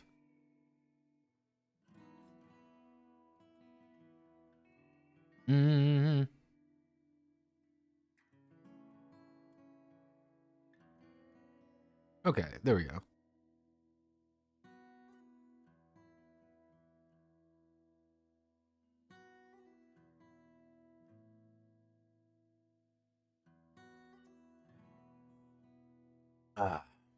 No foreign wars were fought, but a series of violent military actions. Las Cuervas Roar, not official wars, Man of Color, Old Nash. We got the Old Nash was a transgender Mexican American woman who served as a washerwoman and midwife attached to Custer's 7th Cavalry. That was cool. 10-year of Office Act, U.S. government stuff. Don't forget about the various outlaws, the Mez gang, Jesse Evans gang. The Knights of the White Camilla. We can't forget about the funny Ku Klux Klan. Have no fear. The red shirts, white caps.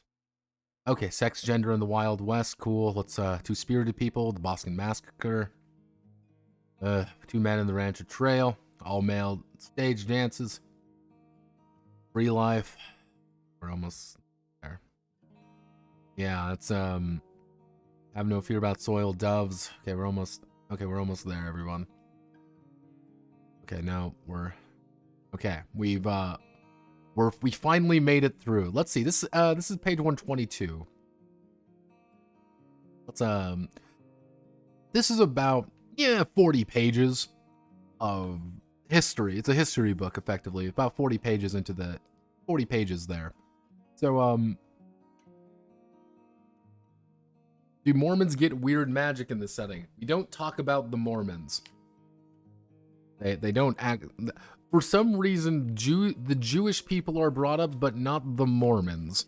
Like, those are the only time Mormons are really mentioned in anything I read. Because I was getting really bored. Alright, good job, everybody. We finally made it through. But let's create our very own Paragon. Because that's what they're called. They're called Paragons. We need to craft a Paragon. What is our character? Well, we gotta find our traits, our milestones, or selecting a Paragon. We gotta choose our skills, gotta choose our peculiarities, gotta choose our proficiencies, our Western code, our posse in the world, our knowledge, which is a completely different thing right here, and of course our myth, and your sundries, and your Paragon, and your basic Paragons idea. A member of the once prestigious Society of Cheyenne Dog Soldiers, now living in hiding, waging a seemingly hopeless war against the colonizing USA. United States of America, America, da, da, da, da. Now, this is what I also like to say, the 3 other settings of, Yeah, welcome to the 3 other settings of the game. Because you not only have the 3 methods of play, which is the standard narrative and the minis combat, but you also have the Western, grittier, or spaghettier versions.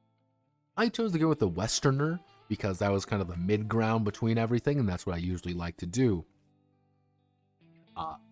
But yes, the Westerner is kind of like your standard one. The grittier is supposed to be gritty, obviously, and you lose 17 fucking points doing this. The spaghettier is like way more powerful than everything else. To give you an idea, their point span is 104 points. 104 points compared to the 87. That is that's a 17-point increase. That is, that's not a small amount. Not a small amount. Which compared to the grittier, that's a massive amount of points you just don't have. Mostly, though, I chose to just put the assigning in there because I didn't want to think about it. I didn't want to deal with it. So you have to assign your stats, and that's kind of it. Then you start getting your secondary traits.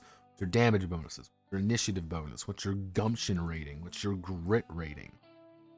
Then you got to choose what your stamina is. Your stamina doesn't actually do anything for it. I calculated it anyway because I thought it would be important. If you notice any of your secondary traits, physique is really good, by the way. Physique and reflex. If you want to be combat man, physique reflex is all you need. Most everyone gets the same thing. You don't need to worry about it too hard. Technically, United States and the USA and metric, same thing. Don't forget about that. Next, we get the humble beginnings milestones. Okie dokie then, people. I'm going to do my best to talk about this. Each milestone has 3 parts. An event, a description, and an effect. You're going to have multiple of these things. What's your lineage? What's the number of siblings you have? Who raised you? Your first lessons, your adolescence, your apprenticeship, any life events, and your family relationships. We have to choose our birth year. Technically, it starts in 1968, and that's what I assume. So our year is right here. We're 27 years old in 1968. So next, let's go through our humble beginnings. Let's look at our lineage. Oh yeah, no, this is here. Oh god. Yeah, you get you get bonuses. Yeah, you get bonuses for you get bonuses for things. Yeah.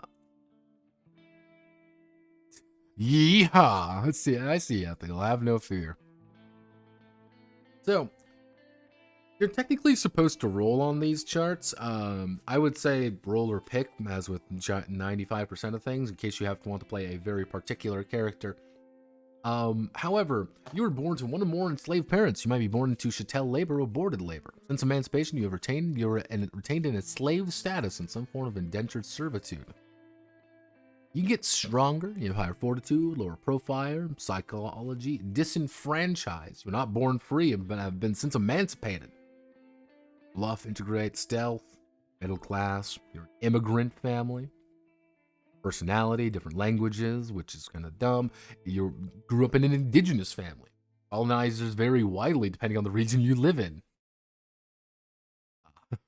The elite, the destitute. They work at unskilled labor and experience underemployment due to injury or illness or a disability. Yeah, alright, easy enough to understand. Your number of siblings are actually a thing you're going to be rolling on the life events table because of it.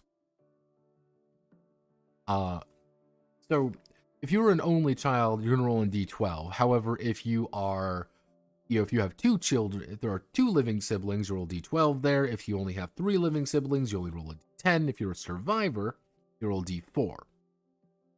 Easy enough to understand. Who raised you? Depending on who you get different different life event table rules. Now we get our first message. So,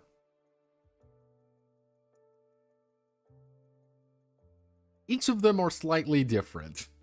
This is there are 8 of these tables for each. So, your family heard the message in the song, the call for freedom, and escaped captivity. While free slavers are a constant threat. Resolve, fisticuffs, lockpicking, psychology, stealth. House enslaved. Working in the big house had the privileges, meager though they were. Field enslaved. More physique, athletics, fortitude, dodge, observation. Military enslaved. Took you long for the war, they joined the Union as a free person or escaped enslaved. Technology, athletics. Multiracial, born of mixed heritage, you got the education that your white half-siblings expected of their birthright. You got an insight into 2 cultures. Both emancipation didn't free you from your family obligations. +1 personality. Convincing scholar, drive, first aid. Freed. +1 knowledge, business step, command, resilient, legitimate, and wily. Yeah. Oh. Ooh. Ew. Ugh.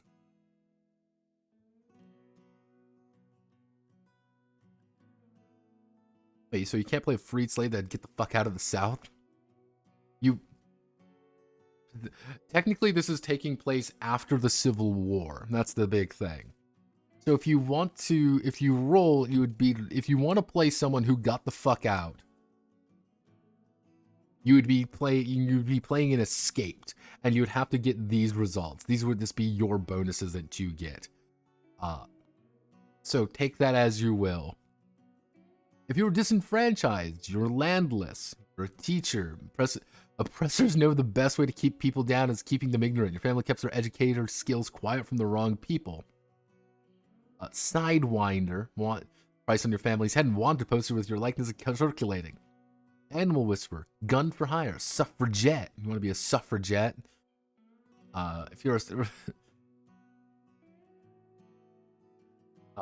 If you're lower class, you're an industrial worker.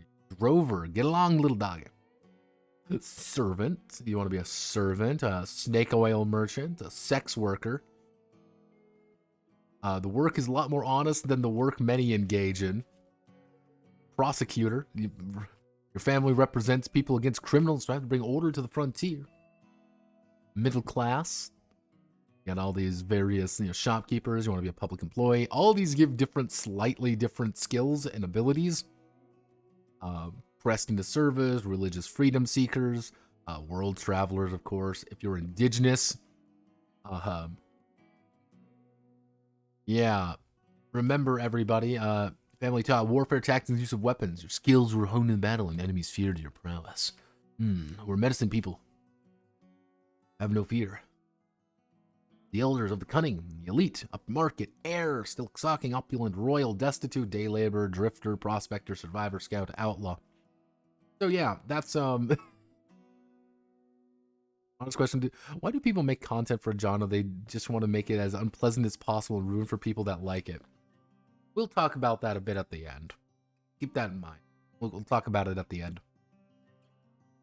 Raised on a plantation. Raised in the slums. Raised in the frontier. Raised in the wilderness. Raised as a fugitive. Raised as a sweatshop, raised at war, raised in the middle class, raised here, raised here, raised here. Various apprenticeships, such as a life of crime, the law, the faith. You gotta see here, these are giving you pretty big bonuses to things. As well as your first amount of these. Now, this is what I mean by, so for example, I ended up doing a life of crime.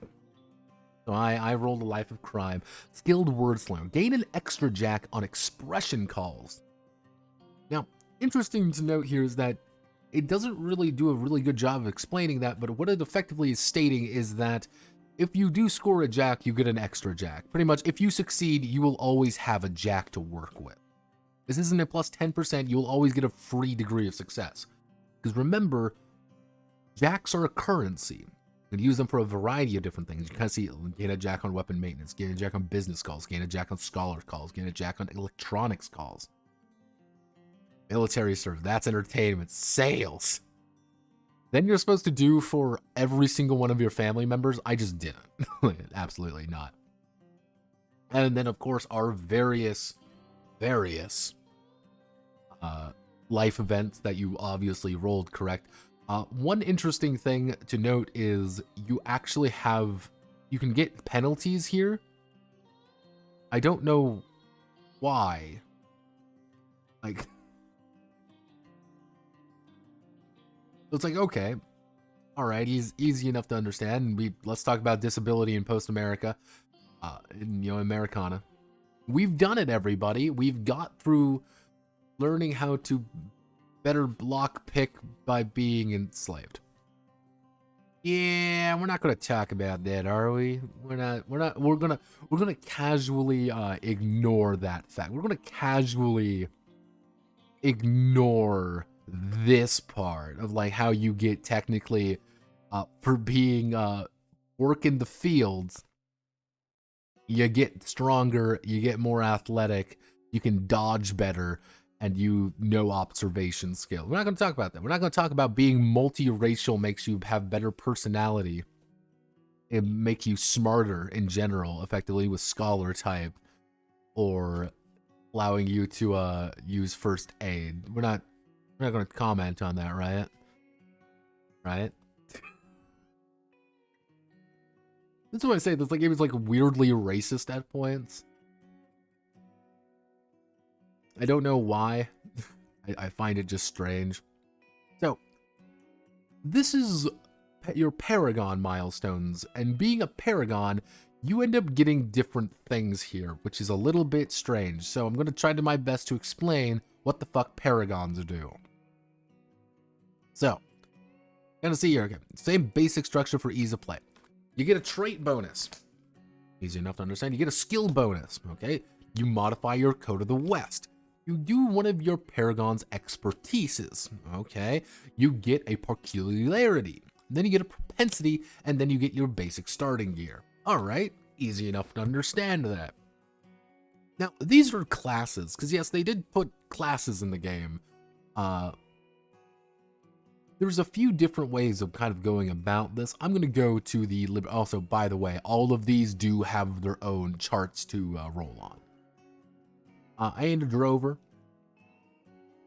I'm going to go down to mine. I'm not a gadgeteer. Sorry, you don't get to have that much fun. Sorry, everybody. Just let me keep going down. We're almost there, everyone. We're so close. We're not a gunfighter. We're not that cool. Okay, we're almost there. Little bit more. I think nope, one more. Also, here's the holy. You want to be a good man? I'm a good man. You can be a medicine person, circuit rider, a rabbi, a chaplain, or a prophet. Sorry, Muslim gamers. No imam for you. We're not a hunter either. Let me just. We're almost there. Yeah, a lot of these do influence your abilities, your skills. You get better perks. You do get stuff for rolling on these charts. Okay, no, we're not the law. Cool character, cool. Yeah, we're still going. We're gonna make it. Have no fear. We are a libertine. 3-card multi-shop in one saloon, bet $5 on what he thought was a lucky card, and yanked out a pistol with a remark to the effect that had a card was substituted for another by the dealer or by a Confederate. There would be a second-class funeral in short order. He won the V. So, as a libertine, you are life is short and death is cheap. Every morning you wake up above snakes is another opportunity to live on. So each of these, you're going to be able to increase your traits, one of your traits by +2. Easy enough to understand. You're going to get plus 25% to these skills. So for being a libertine, acrobatics, business, deception, short arms, gambling, ingratiate, scholar, all these different things. You're able to do that. Pretty simple. You're going to modify your Code of the West as well. Who are you? What do you do? Now, Paragon expertise are a little bit weird. An expertise is like a narrative cue more than anything. It's a little bit fun. Can I play it? That's my grandpa from early. Funny how slaves are all good at lockpicking, ain't it? Race makes it for the Old West lightly shunned, not because of racism, but because of considered min-maxing. I wonder if this game is actually fun to play. Can I play a Taoist magician in this game? Technically, you could try. The thing is with this game, I'm going to tell you right now about the system. Is every single term used in it is another term. It's pretty much just a D100 system with a really weird resolution mechanic when it comes to things like if you roll double ones, it's a critical ultra failure. I don't know why, because the game says if you roll under your value, you succeed, but on that, you critically fail, where they could have just made it double zeros. If they just made it double zeros, it would make a lot more sense, even, because, hey, guess what? It's double zeros. You know, it's not, you've rolled 100. Yes. You critically fail on 11.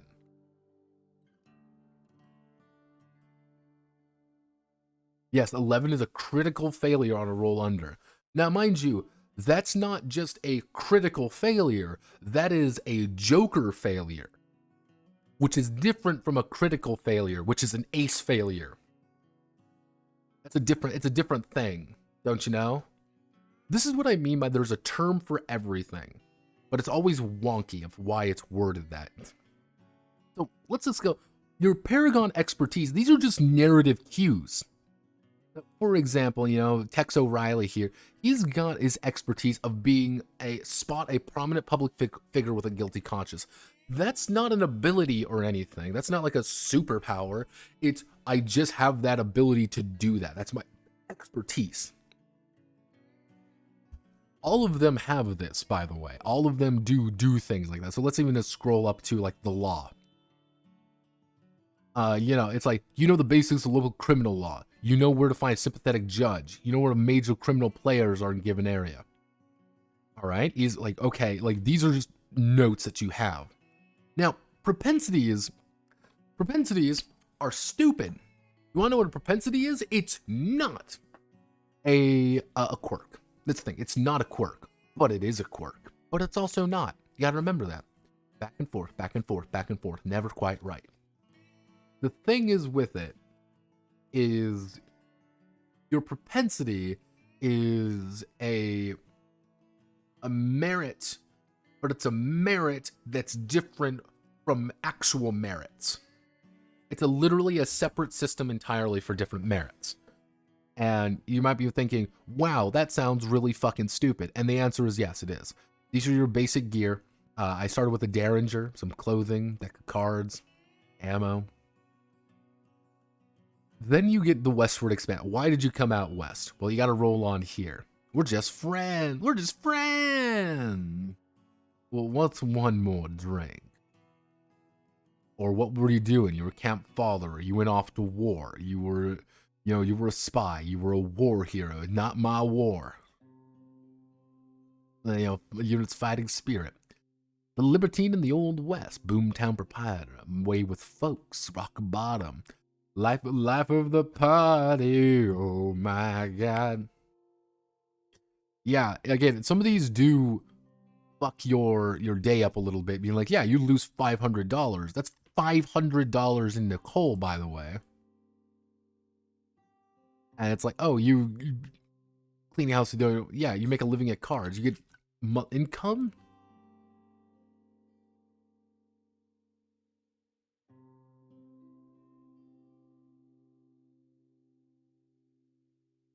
Yeah, leave those with enough money. Yeah, you can be a sex worker if you feel like. You know, jail time, scandal, encountered the weird. Because if you do the encountered the weird, you have to roll in the weird chart. And this is one of the very few ways for you to get weird skills. You know, it's like, oh, maybe it was a mermaid, a siren, or a Ruscella, maybe a malevolent sea spirit in San Francisco, but you're not sure. Yeah, you feignapped. You lose your horse. You know, oh, you might also roll in the homesteaders and bad folks. They're just people you know. Okay, and yeah, if you want to play a Taoist magician, you're just playing a mystic, by the way. Yep. Just to kind of give you the pure amount of stuff going on here. You want to play an official? Cool. Wanna play a Maya? The Magic Man. Sorry, if you want to play a magic card, man. And then we also have the Resolute. Idaho men fight the monster bee. Bulletproof animal cause giant terror in quiet country. Great creatures crush tree, lift weight. Say 2 sober citizens. A posse scoured the hills and once or twice saw a strange beat at a great distance. Yep. Yeah, you're rolling all these fucking charts. This takes forever, by the way. I'm just not gonna lie to you. They also do not explain to you how fucking skills work anywhere, but I'm going to try my best to explain this. Your skills are actually tied to your attribute here. So, because I have a 14 in my reflexes, all my basic skills start at 14. Unless they're marked with a star. If they're marked with a star, I have to work with 1/5 of my current attribute unless I get some training in it. So, for example, with my technology of 9, let's say my technology of 9 over here, I am completely unskilled with crafting or electronics. I legitimately cannot do anything there unless I invest points into it. Unless I take the time and invest points into it, I'm not going to succeed on it. Easy enough to understand. The weird thing is, most of your skills are going to end up as subpar for some reason. The vast majority of your skills end up as subpar just because that's just how the math works.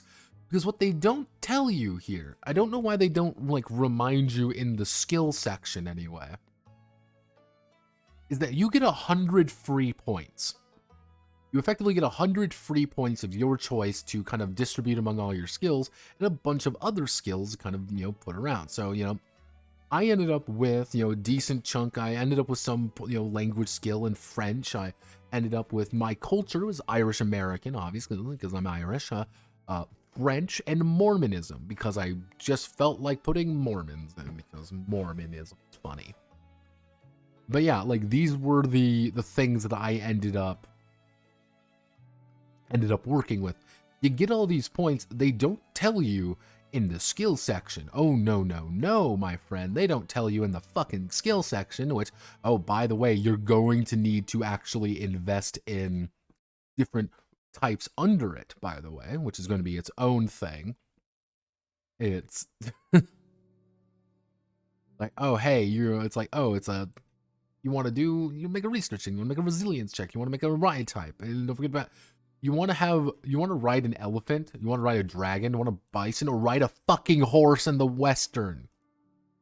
Why isn't French a penalty? Yeah, also don't forget about the various cultures, because this is the scholar skill. Scholar skill is fine. The issue with the scholar skill is pretty simple, though. The issue with the scholar skill is pretty simple. The idea is that it literally covers everything. Appraisal, bureaucracy, every single type, every individual type of culture, mind you, every individual type of history, different laws, different literature, different lores, different mathematics, different occultic stuff. All of these are slightly different from one another, and you want to know how much room you have to work with? You have one. You have one fucking little space here for it. I don't know why. I think it's really silly. That's why I ended up kind of putting all the cultural stuff over here, because it's just kind of wonky the way they kind of set this out. It's okay. Yeah, scholar culture type is centered around, it's scholar type. Scholar culture type is centered around environment character was raised in. It's oh, it's complex, it's grueling, it's arduous, it's hard to understand other people, but yeah, it's painful. This is peculiarities. All right, let's talk about peculiarities. These are what we would like to refer to very casually as the outside fucking Ballad of Buster Scruggs. These are what we would like to refer to as merits in just about any other kind of game. These give you small bonuses and you can offset them with negatives. So it's like, okay, you have an ace up your sleeve. You score a bonus jack on successful bluffing and gambling calls. Doing the math. Long range and extreme penalties by 10%. All right. You're famous. You got money. You have an innocent face. It's things like that. But a vast majority of these are, mind you, score a bonus jack. Gain 2 bonus jacks. Score a bonus jack. You have a loyal pet. Or a bonus jack. Increase gumption. Which you're never going to get Hale and Hardy, by the way. It's 6 points. Or a bonus jack. Or a bonus jack. Or a bonus jack. +2 to physique tests. Score a bonus. Score a bonus. Score a bonus. Score a fucking bonus jack.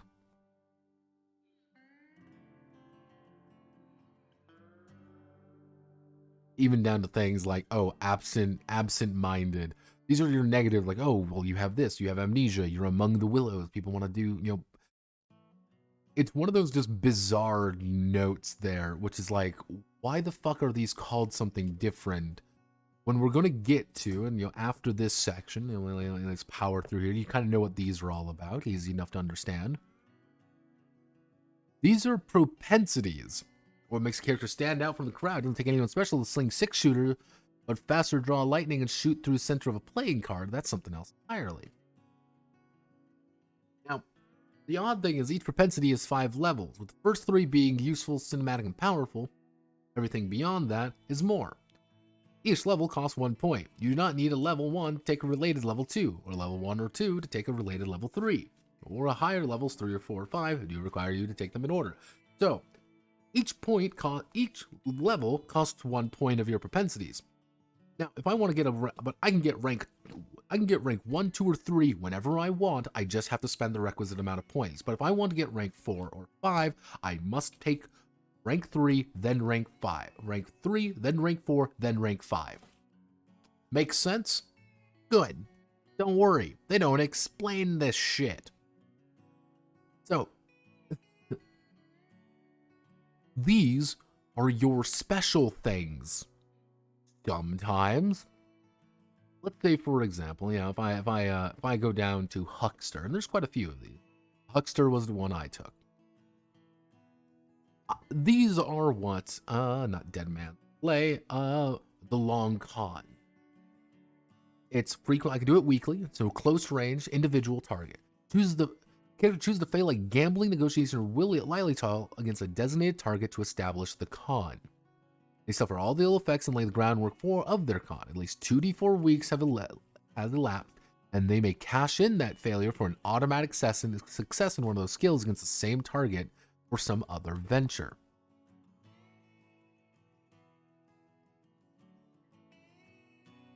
Yeah, that's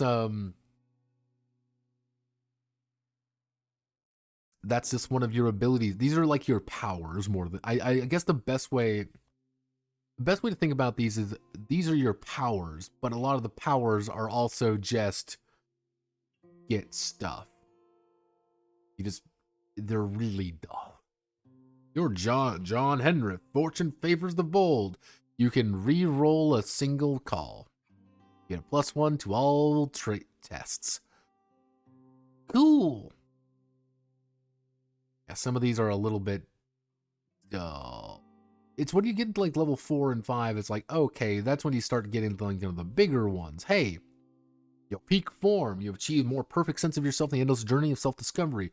You get a +2 to all traits. You no longer age. You're immune to disease. Regenerate per minute if hurt. Yeah, it's like, oh, damn. You know, it's like, oh, I'm a bad dude. I'm cold-blooded badass. But then you also get things like you are also terrifying. Supernatural. The way these are laid out are really weird, and I don't know, these things are just, I don't like this, because the way they're worded is, there's a lot of stuff going on here for not very much, because you don't get many points. That's like one of the things. You don't actually get many points to distribute, you get 2 of them effectively. And it's like, oh, cool, like, what do they do? They do, like, give +1 to this. Oh. This isn't really, I'm not jamming as much. Then you get to determine your code. Your code is already kind of determined for you, so you never really have to think about it. You know, it's, you technically, like, how do I want it? You get bonus. The best way to think about it is if you play to your code, you can get bonus jacks, and if you get bonus jacks, you can, you know, you're allowed to get bonuses elsewhere. But if you play against your code, you're getting less things. Oh no, I'm losing abilities, I'm losing this. So if you're like really hardcore on one side of the code, suddenly you want to play toward because you're getting a bigger advantage out of it. You're getting more degrees of success to be able to cash in for later to do other things.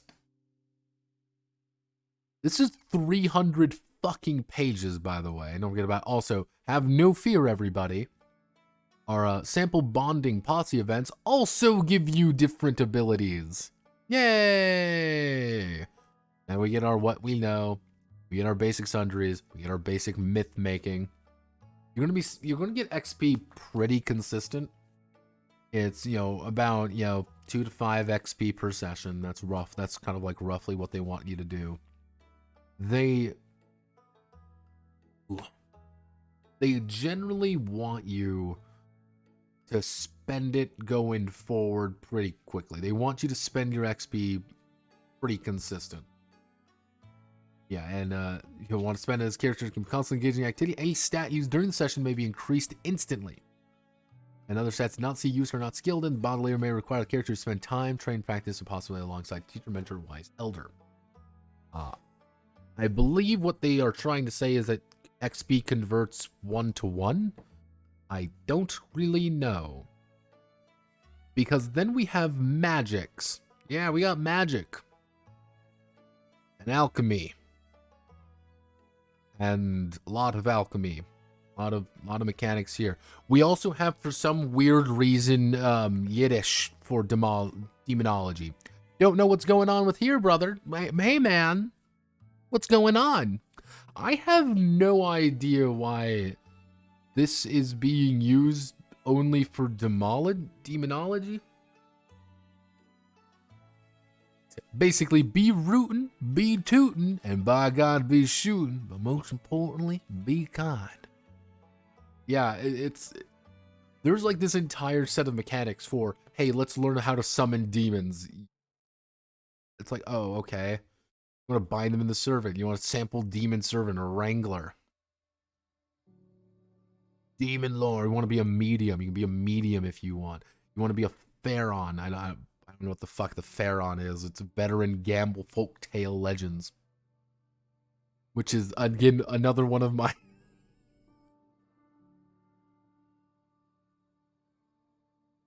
I genuinely have no idea what, like...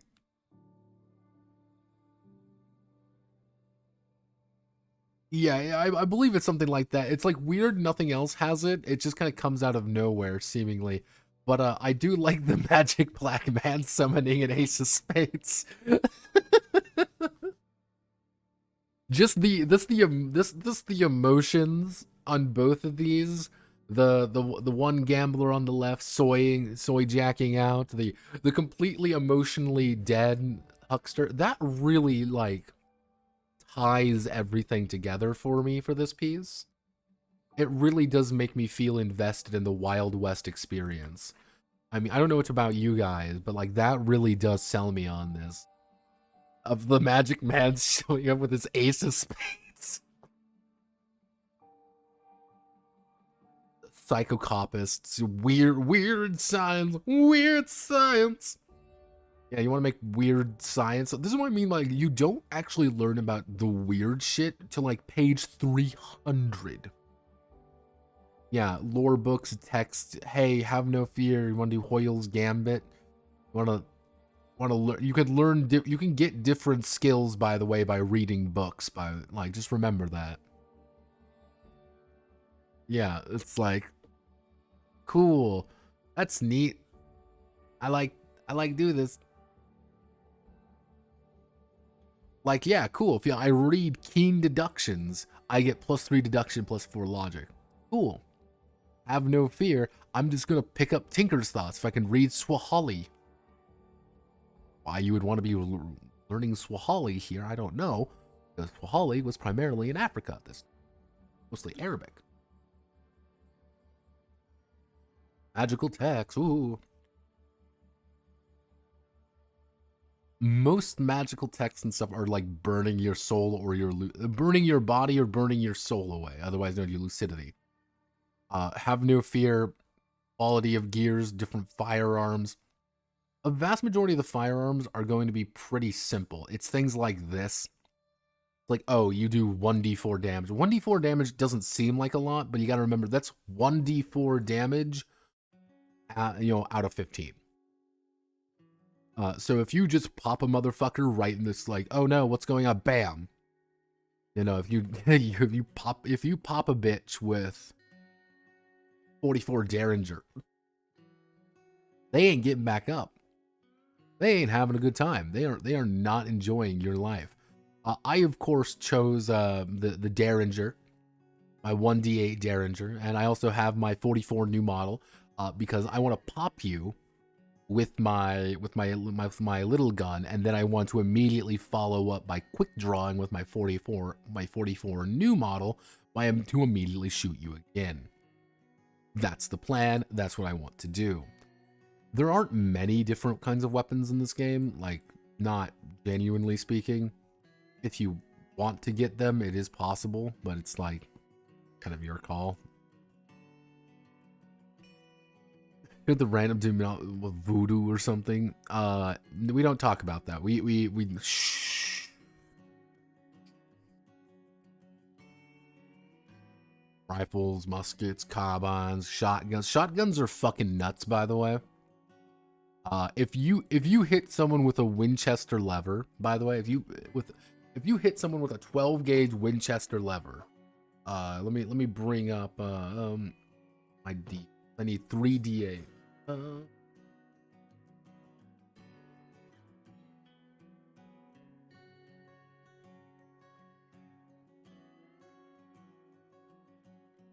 Winchester lever. All right, 1887 Winchester lever.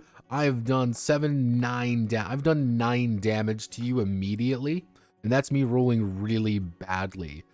So even if I do go pop and it rips through your fucking cover, I've done 9 damage to you. Like, if you get hit by that, unless you are behind cover, you are on your ass.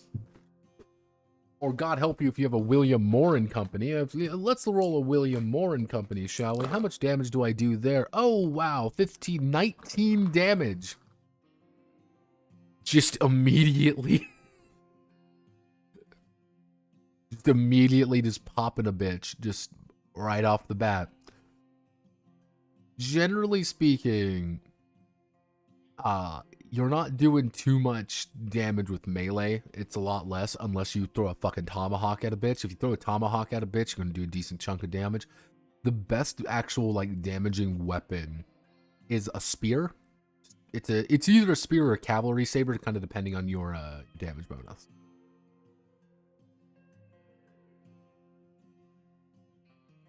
Different weapon range. You want to throw knives, particulars. Buffalo robe, labor clothing, and yes, in case you're wondering, they don't really do things, but they do tell you every single thing about them. Nathan Near's green. Let's learn about booze. Yeah, we have this entire thing talking about whiskey. Booze and drugs. You want to learn about that? Cool.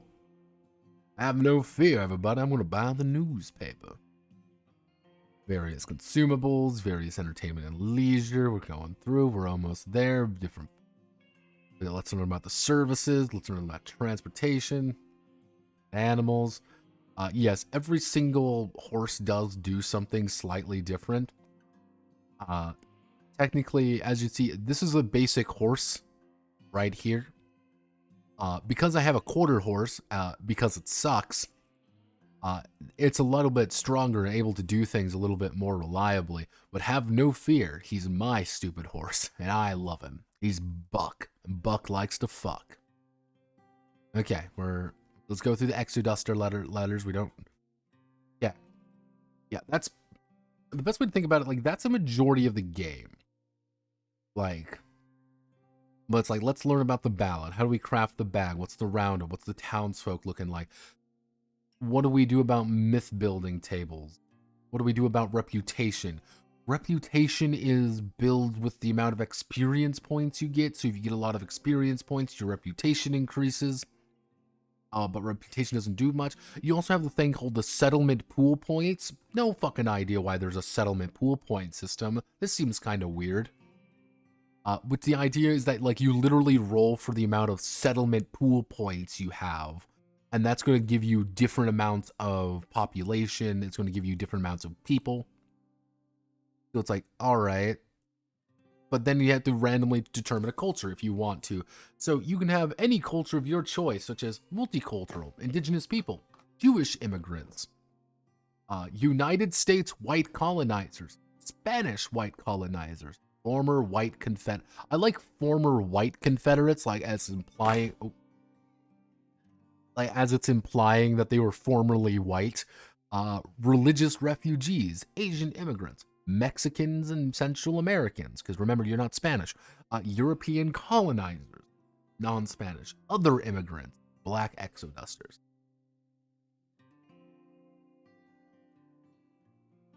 We have horsecock stats? Unfortunately, no horsecock stats. I know, it's very sad. But yeah, as you kind of see, it's... Make sure to spend the community points to do things. It's like, why is this here? Like, I get it's there. I understand. Like, why not just make it a bunch of tables then, rather than like, oh, you have to spend these points to do things. Like, yeah, here's just a random set of examples. Like, here's a religious settlement. Cool. They've got some very basic structures. They got some shitty population, and it's like, here's the issue that what they have. Or, hey, it's just a little tiny village, or a military encampment, or something going on with it. What's the... Like, there's a bunch of these tables, but they also, like, just bulk things up without adding too much. Like, yeah, you want to do a sample location, that's cool, but why do we have this SPP system? It doesn't feel like there's really that much bringing it here, because it feels just awkward. Like, just give us a bunch of tables to work with without having to, like, okay, are you managing your points correctly? Like, why? Okay, let's, which ballad are we working with? You know, the key player. Yeah, this is the... Yeah, welcome to, more nasty monster nightmares. We don't really get to see many of them. Episodes and encounters. Campaign plot hooks. The haunted gun. This is the adventure, everybody. Let's,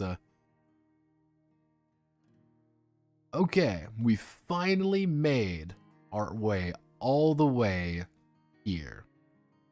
And if we want to fight an enemy, this is what an enemy looks like. These are, you know, let's try to find, we want to find a Nancy, shootist, snake-like chieftain from Chinese mythology. The Chinese literally brought their monsters with us. Damn. Zippity Zam. Clockwork Gamblers. Okay.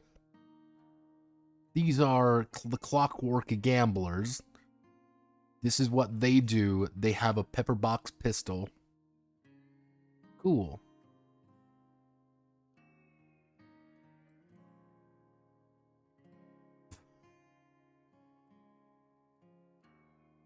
Coco. El Semblar. Virgorta.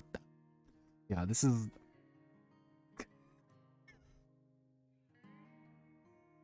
Welcome to the Greys. Yeah, the Greys suck, by the way.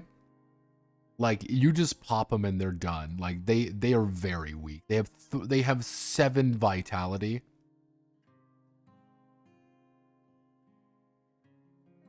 Like, it's like, oh wow, what are we doing? They want to shoot us. Oh no, I'm gonna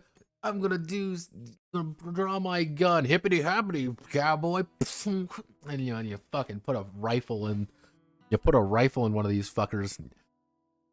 To give you an idea, a 44 new model has a potential of killing a Grey outright, just popping them immediately. Yeah, there's more, by the way. Like,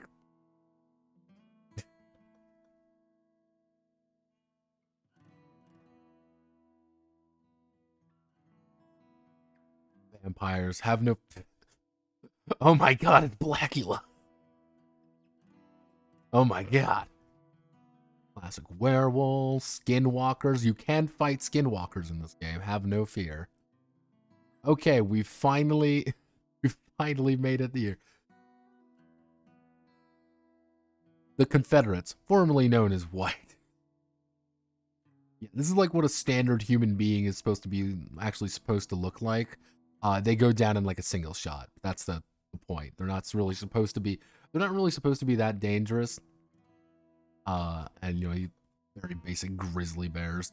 There's a T-Rex here, by the way. 40 feet tall. They have 30 vitality. You want to fight a T-Rex? Go for it. You want to fight velociraptors in West? Cool, go for it. This is the reconstruction one, which is dumb. I don't like this is just kind of like, all right, cool. Yeah, I don't. Rather than kind of being a little bit grandiose, it kind of turned out to be a little bit wonkier, and it's like, oh, and like, okay, that's fine. Preparing for a new state because they get, yeah, these are the you kind of see it's the Carolina territories and on Reconstruction, New York, because they literally destated all of the South. That was like the big thing they did. They destated the entirety of the South, so they're no longer actual states. Yeah, that wouldn't happen, by the way. Just Reconstruction timeline, diplomacy, foreign policy after the war. Let's learn about the myths. Let's learn about, yeah, nothing really much here, by the way.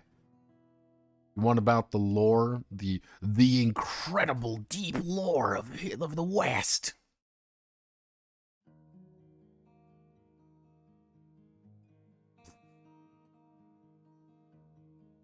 Tulpa.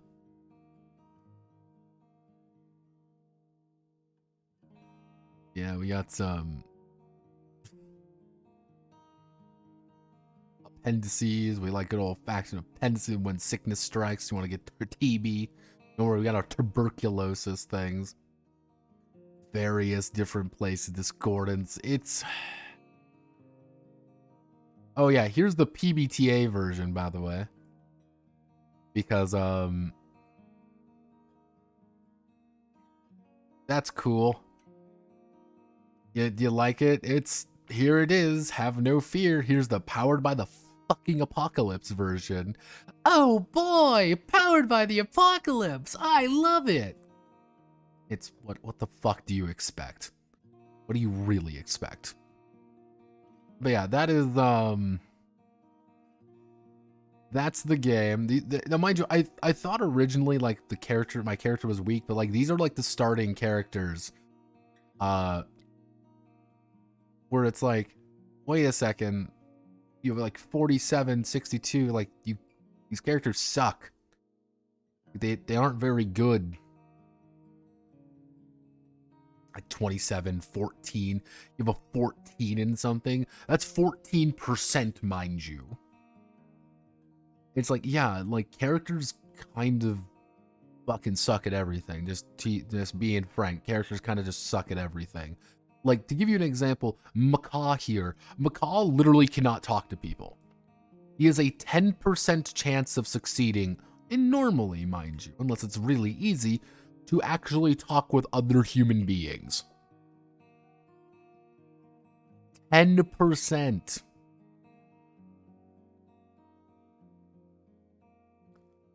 He literally cannot fight with his fists. He's a 14% with that. 14%. It's one of those like really weird games of like, I don't know how, why is it written this way? Yeah, it's like, okay. So what's my thoughts on the Haunted West?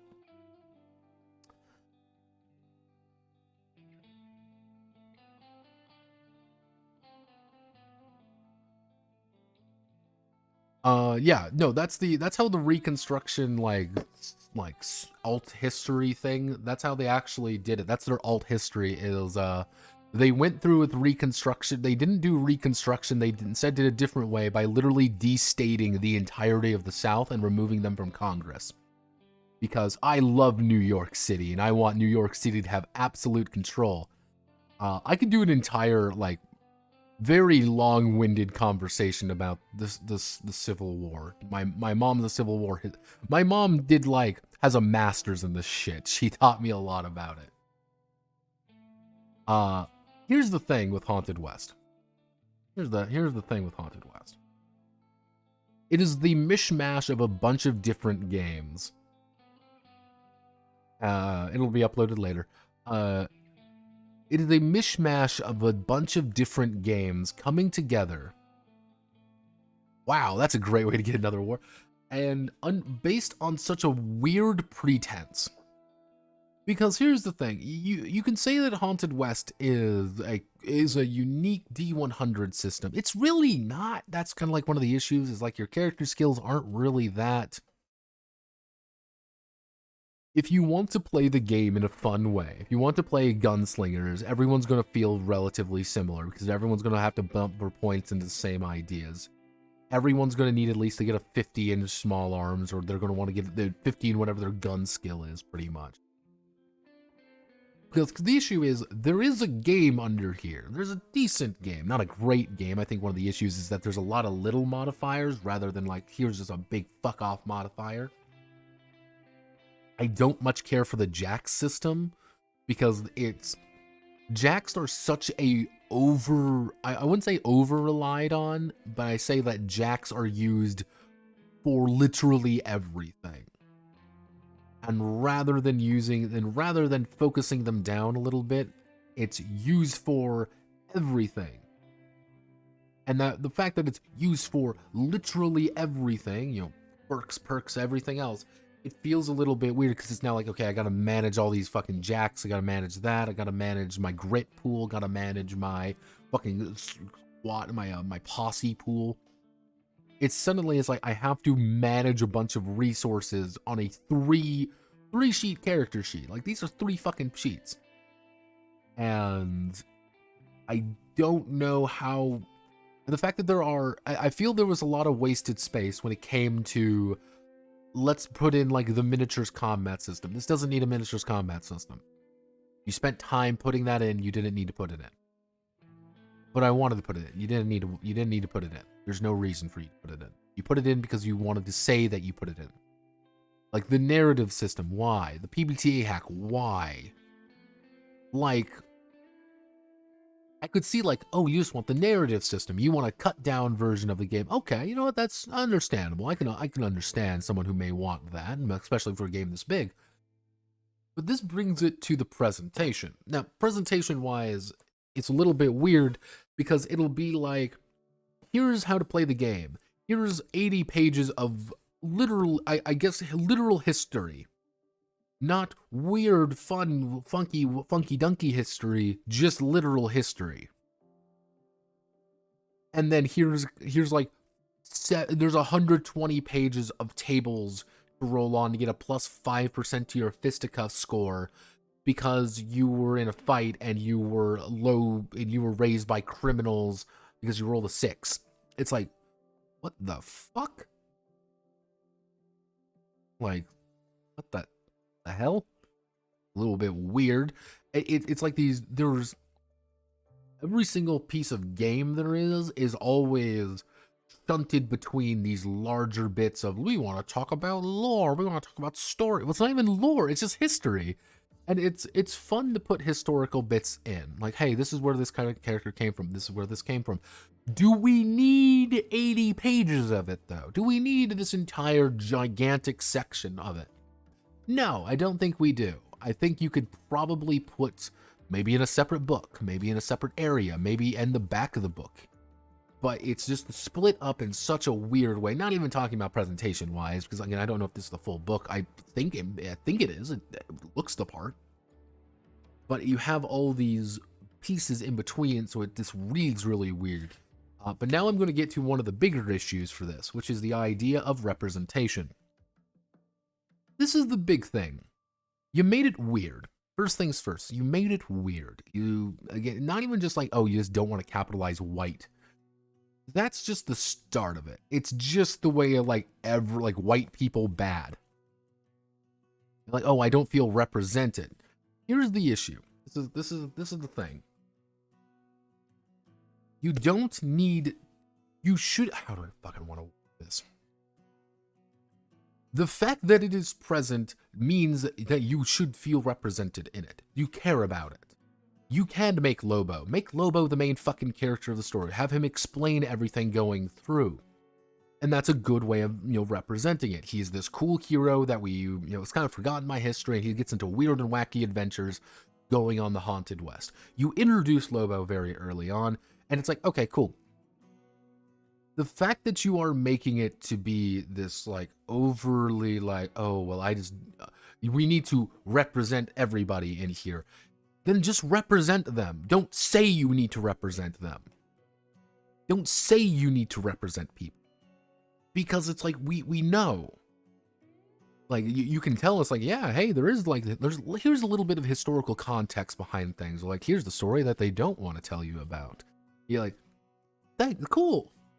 Awesome. Neat.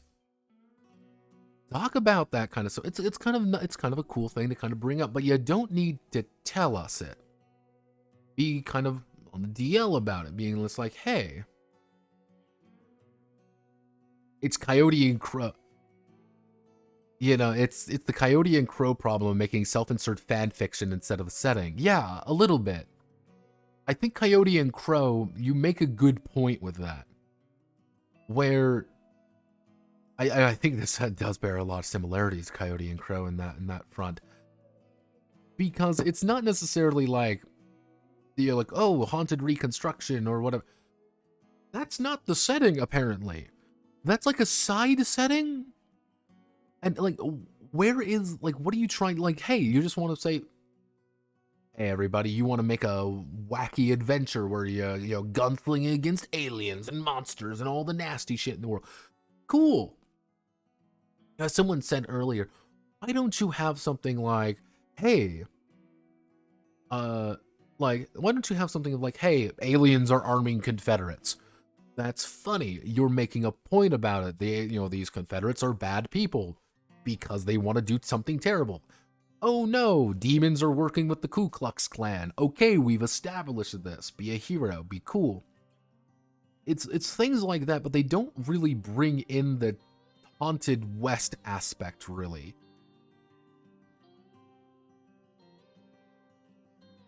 Yeah, exactly. It's the tonal shift between a serious look at alt history. It's like, because it's this, you have this serious look at history, but then you have this wacky shit going on, but then you have this weird alt history going on, which is always kind of going back and forth, back and forth, back and forth with each other.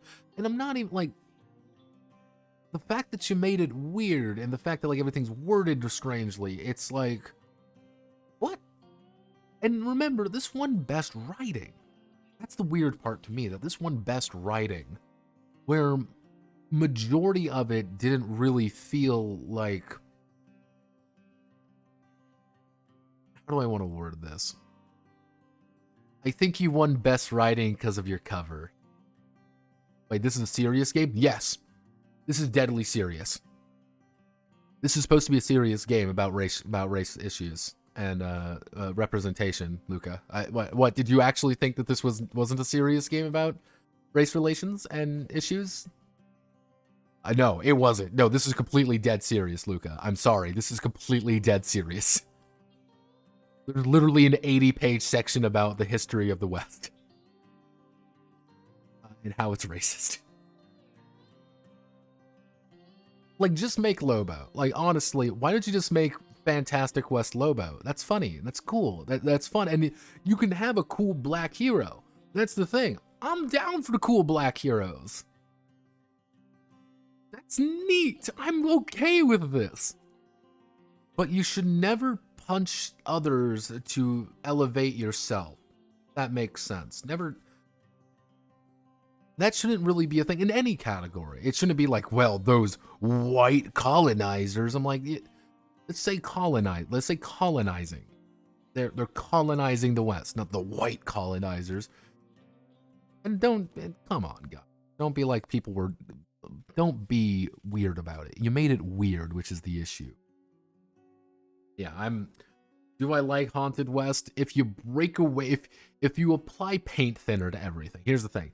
If you apply paint thinner to every single thing on Haunted West, you get a D100 system that's kind of like Gumshoe, kind of like Call of Cthulhu, kind of doing its own thing. It's funny that Hamilton is less honestly, yeah, it's like fucking that's an aspect of it, I think. That's the weird part about it. It's like it's a little, yeah, it's you can talk about bigger issues without ever bringing them up. That's the big thing. Just, again, why isn't Lobo just a hero doing things? He wants to stop bad people from doing terrible things. Easy enough to understand. We can all understand who a bad person is. I don't think any normal human being these days not like, ah, man, slavery was the tops. Nobody was like that. Nobody is thinking that these days. So you don't need to like reinforce it with us because we know it's bad, but you can talk about it in kind of a broader sense. But then you make things like, oh, enslaved, like, then you make it like, oh, a formerly enslaved character gets plus 10% to the fucking lockpicking. Why do you do that then? Why? Like, oh god, like you're missing the mark.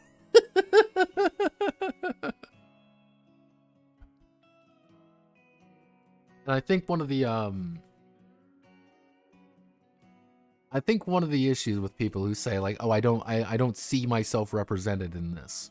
I don't see myself represented in. But here's the thing. I'm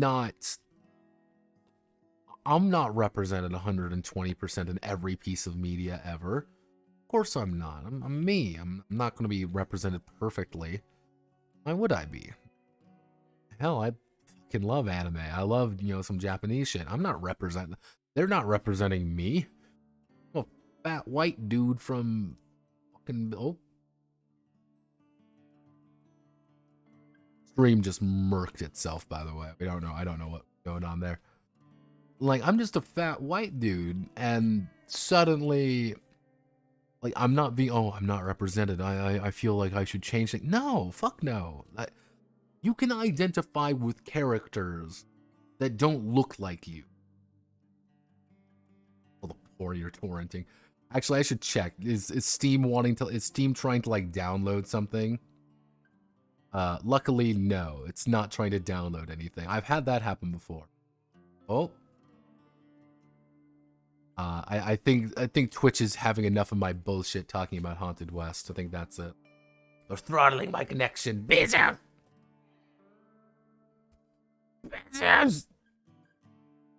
Alright, yeah, that's Haunted West, everybody. Hopefully everyone enjoyed that one. I know I didn't. Let's see, what do we want to go? Because we have other games, by the way. That's the best part about this entire thing. There are other games other than the 3-hour look at Haunted West. None of these other ones are really that big. Let's start with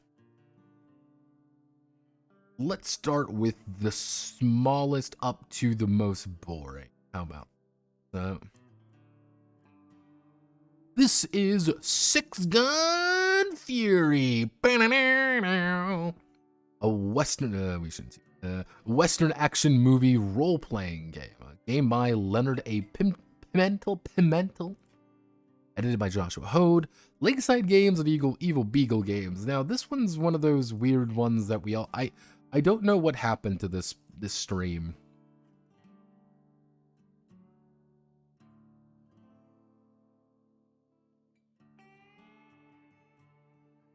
I'm gonna go work out whenever I get bored of you. No furries. Now, Six Gun Fury is, kind of go here, is weirdly published by a company called Mobius World Publishing. They aren't the first ones to do such, though, but I did a little bit of digging. Mostly when it came to evil Beagle games. Right here, Beagle Games. Same, I believe this is the same company, female-led RPG publishing, superhero action. Weirdly enough, though, Evil Beagle Games doesn't go anywhere. It's dead. Oh. Evil Beagle Games is dead on the spot. I don't know what's going on. Stream's getting a little bit funky wonky. So it's like, okay, what's weird this is going on. But then I saw right here, Sean Patrick Fannin and Evil Beagle Games. Was there drama? Was there behind the scenes drama? Now, does anyone know what behind the scenes with Sean Patrick Fannin, SPF, and Evil Beagle Games? So I did a little bit of look on Sean Patrick Fannin here a little bit. This is one of the guys. This is what he worked on. He worked on Savage Worlds. He works on the Savage Worlds game system, including his epic fantasy Savage Shinotar and the conversion of Rifts to Savage Worlds. All right, interesting. He started his own company of Evil Beagle Games. He became an LLC. He made Savage Wrist. Worked for Interplay Productions for Star Trek. Something happened here. I don't know what happened though. Yeah, like he worked with a bunch of other people. Yeah, it's like he's been working in game design for a while at this point, but this Evil Beagle, it's like SPF's retirement is on the Evil Beagle Games website or Facebook page. It works, so it doesn't really work a lot. Explain a lot. Sudden absence from the con. Yeah, it looks like he's like this guy left the company and it led to another one of these guys' companies. This guy's company getting pushed around. Like, it's a little bit weird. And apparently he had a thing, yeah. Apparently he was shitty at conventions. And this was his company, but it's no longer his company because he retired to work on another thing. Now everything is being published by Mobius World because they publish Prowlers and Paragons, which is the superhero game, because of all of Evil Beagle stuff went to these guys. Yeah, kind of see it being a little bit. It got a little bit funky there for a while. It was just a lot of people working together and immediately hating each other. Okay, this is the writer right here. Game design, part-time, real-world revenue-generating adult. You go to Lakeside Games. This is the main writer. Prowlers and Paragons, their main thing, I've learned. They don't even really... Nobody even talks about Six Gun Fury. That's kind of the funny thing. Nobody talks about this game.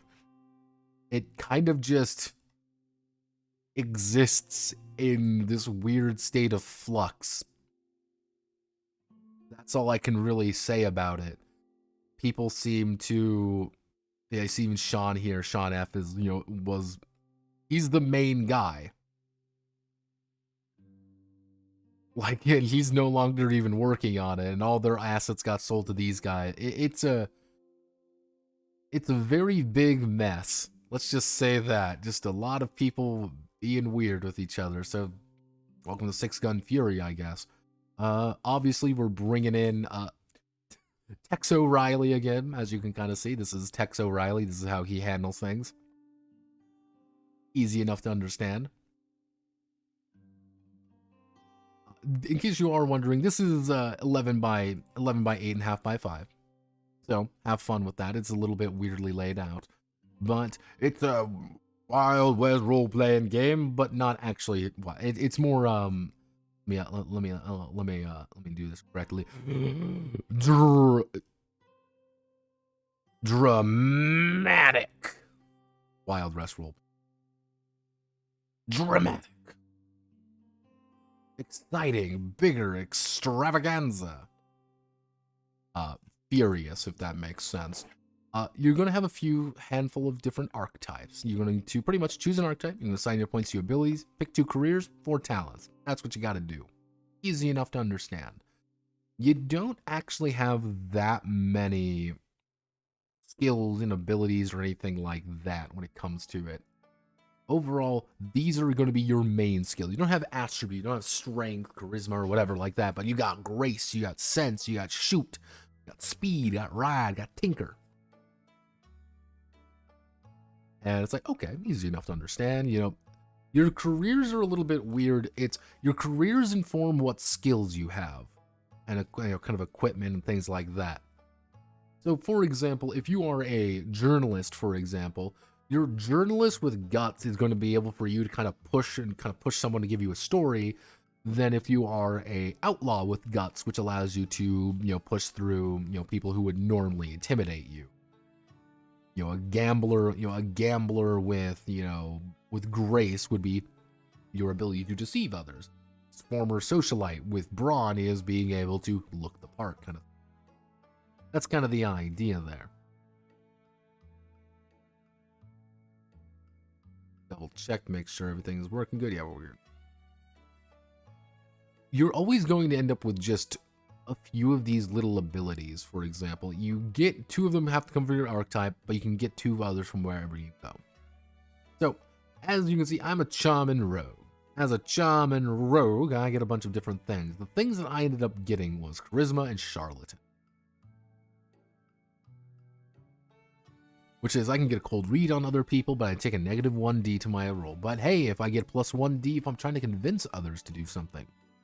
But then you can take any others wherever you want to go. Such as, hey, cheap shot. If I'm talking to someone, I can just pop you. But I also have quick draw, because I'm never going to be outgunned when you have the drop on me. It never surprise me. And there are quite a few of these. Now, some of them do work together, such as the quick draw rig, for example. The quick draw rig and quick draw actually are pretty much the exact same thing. But there's quite a few of these things, opportunists, you want to be a cheap shot, night eye, slippery. There's few of them, and there's just a few of them end up working very similar. You can play an exotic immigrant and low kung fu in this game, though, so understand that, have no fear. Anyone can work together. So if you want to be a rugged pioneer and take a shit ton of stalwart hero ones, go for it. You want to be a tough hombre and stone cold killer, go for it. Your drive, though, pretty much is the thing that you're going to be doing to kick yourself into gear. That's what you want to do. Clumsy is kind of the same way. Not clumsy. Flaws are the same way. You're going to be earning grit by following your drive or following your flaws. If you play to your flaws, you get grit. You play to your drive, you get grit. Cool. Get a name, get a description, and choose some gear that seems vaguely appropriate. That's all you really need to know. Easy enough to understand. You also have things heartstrings, which heartstrings are your ability to pull on things that you give a shit about. And because you give a shit about them, the GM is going to be wanting to play on them. For example, Mr. Frederick's the only guy to give me a chance out here. Money, money, money. Who cares about the rest? And Huxburg. Those are my heartstrings. That's what my character is actually pulling on. And that's kind of the things that I need to worry about. Hey, he's making a call toward me. I now have to do a mission for Mr. Fredericks. That's what he wants me to do. Hey, I got money, money, money is on the line. I got to do something. Okay. After that, it's pretty easy, generally speaking. You do end up getting salt. Salt's your experience points. You don't get many for anything, really.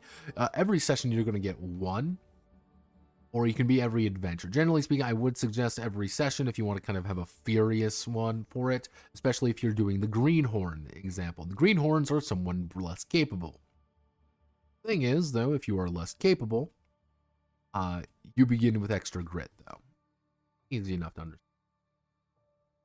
The rules. When I say this is the shortest game, this is 57 pages long. This is not a very complicated game at all.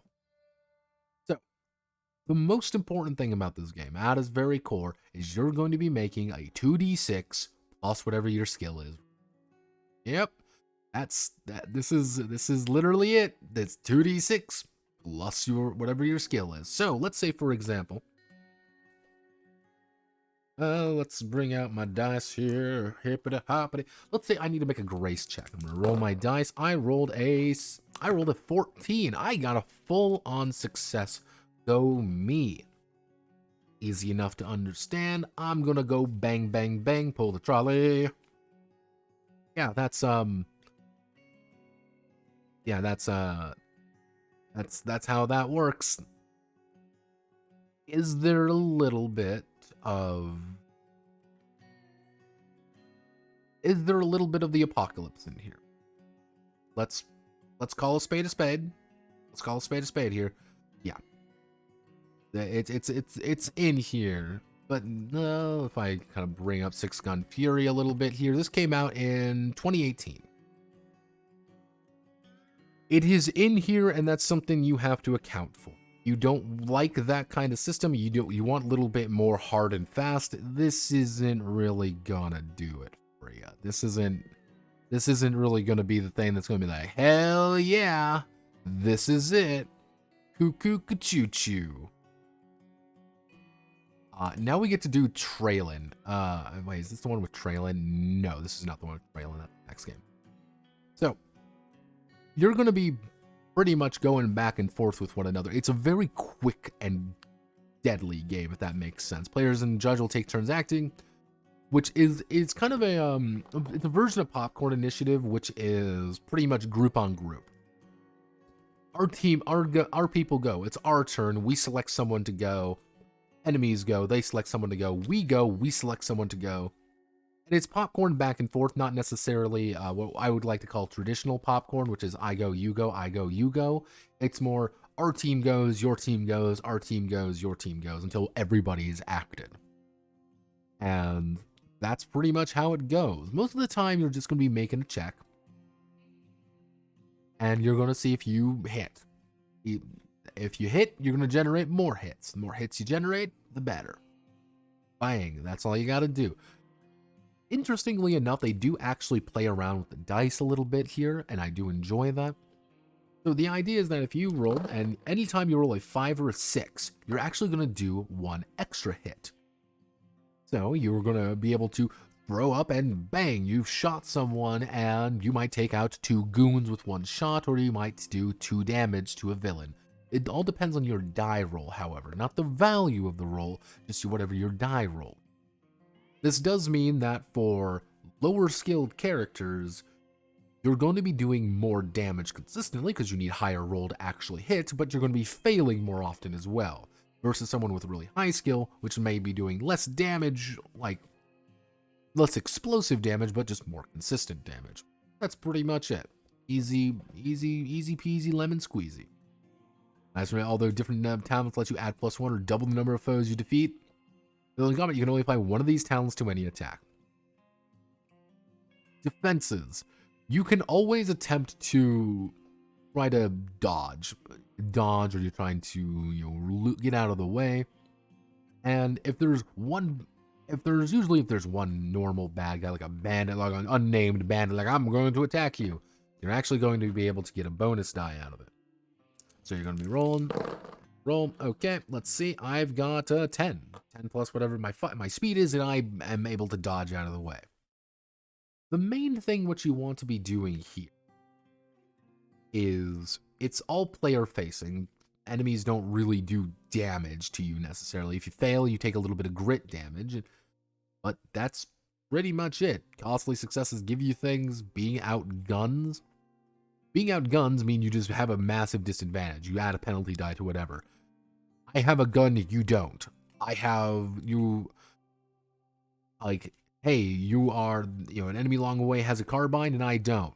I'm outgunned. I have a pistol, you don't have a pistol. You're outgunned. I have a Gatling gun and you don't. You're outgunned. Bring him back alive, chases. Very simple game. Like, generally speaking, you aren't going to be doing things like counting shots, or you're going to be, moving into cover and things like that. It's very abstracted out. It's just cool. One of the big things is if you choose to willingly go out of cover, you get a bonus die to your defense roll. That's you willingly getting into cover. If you're counting your shots, it's you just kind of manage those shots while enemies have to take a time to reload. You just have to make an action to reload while in combat. It's a lot easier for you. You can also throw dynamite at people because you're a fucking psychopath. But hey, that's cool. Choo-choo-choo-choo, yeah.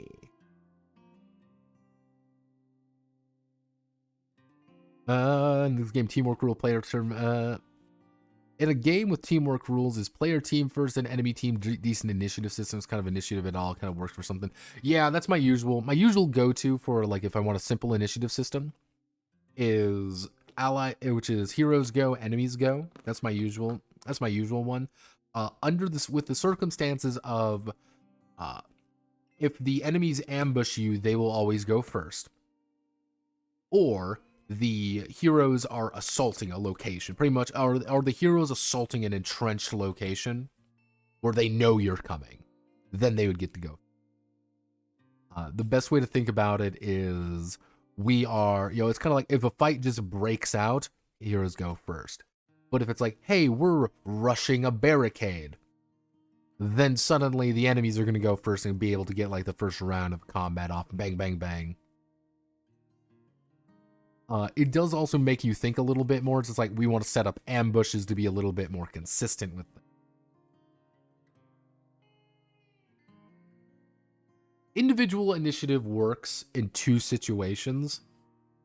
It's where each individual action is very important, or you have a lot of things that are needed to be detailed. That's the big thing. If you have a lot of little actions, or just like it's very important of like I go before you go, and it's kind of like that really kind of slowed down moment. Like a gunfight systems. Anytime you have gunfights, you should always do individual initiative. Because the big thing with gunfights is having just a little bit more initiative could be the difference between life and death. It's that microscopic ability to be able to like, okay, I have managed to, pop off a snapshot before they can bring their gun up, kind of thing. If you don't, it also makes things like, surprise rounds and things like that a little bit more. It makes surprise rounds more interesting.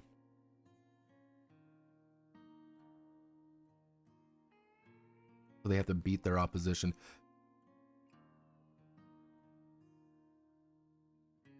Again, it's very certain circumstances. I would say individual initiative works better because again, it's you want to represent more individual action. If that makes sense, rather than us the group. It's me trying to survive versus you trying to survive, kind of thing. Where each like little second counts. That would be my thing. If you just play like OSR stuff, then yeah, group initiative works pretty reliably. Or you can just be like Sword World, just have like weird initiative rules. I love it. So it is egocentric. Damn straight, you are a hero. And in a gunfight, you have like 2-second reaction speeds. The issue with like gunfights or anything explosive damage wise, like I could see like why they do it here in kind of the tag off ways.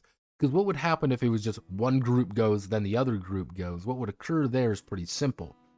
Everyone would fire everything, and the other team would die. It would just be alpha striking each other. That would be the way to kind of do things. So it's kind of like, okay, we need to actually think things through for a second, being like, okay, it's my go. What do I do to get out of here? What do I do to... I'm one ahead of this guy over here. Do I shoot him, or do I shoot the guy I have a better shot on? Or do I just die for cover? It's that like slow down moment. I gotta do something. I wouldn't say it works for every game. Like 5e, Pathfinder and stuff, that slows things down pretty fast. I do like this initiative system though. I think it's fast. That's like thing I quite enjoy. It's very fast and very easy to understand. I need to use popcorn initiative for more things, but I just never really find the need to do so. 1 penalty die to attack rolls when firing rifle mounted. These allies showdown. Showdowns are actually kind of interesting. Because you literally have to make 3 rolls. You're making a guts roll. You're making a speed roll. And then you finally make the shoot roll.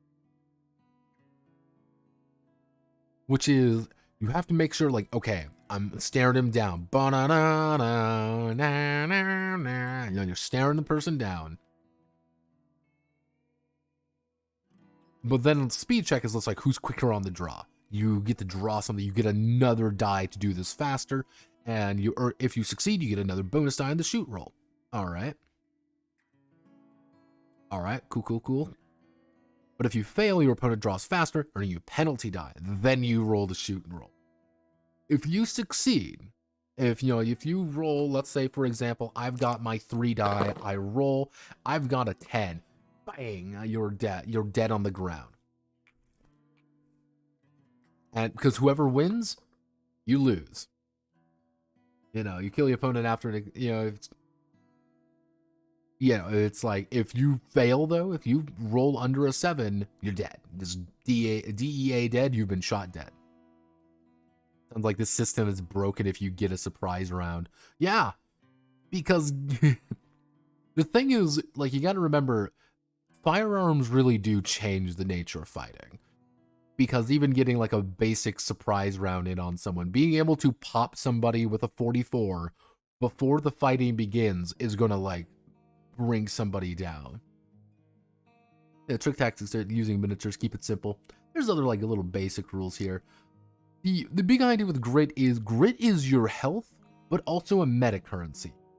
You can spend grit to give yourself lucky breaks, or you can spend it to reduce damage when you're trying to kill somebody.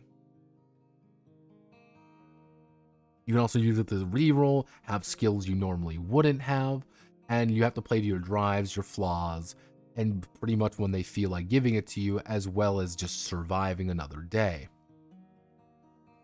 Then you can always choose to do a Blaze of Glory. If you do a Blaze of Glory, you're going to go down. You're going down. You are willing to die. You're ready to do this. Or maybe you're mortally wounded. Listen live. Just to make some final dramatic declaration. It's up to you to describe exactly what happens, but nothing can save you from the... Each of your allies moved by a sacrifice to instantly recover 1 point of grit. Yeah.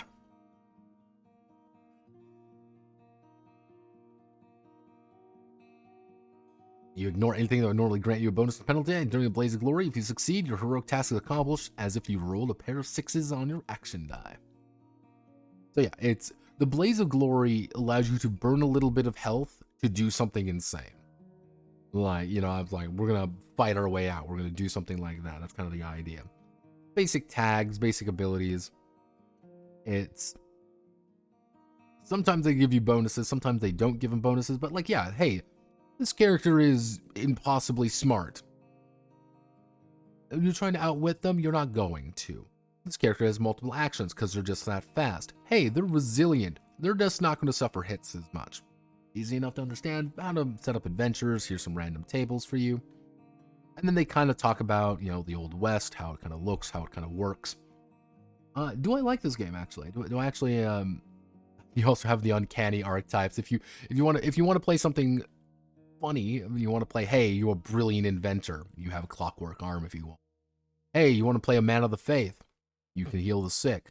You want to play a martial adept, which allows you to punch people and leap through the air and kick people in the head. Yeah, go for it. One of the big things here is that you're always going to be burning something away, though.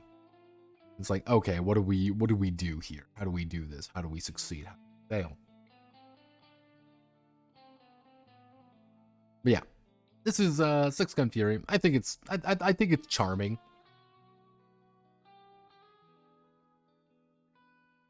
It almost seems like a normal rule.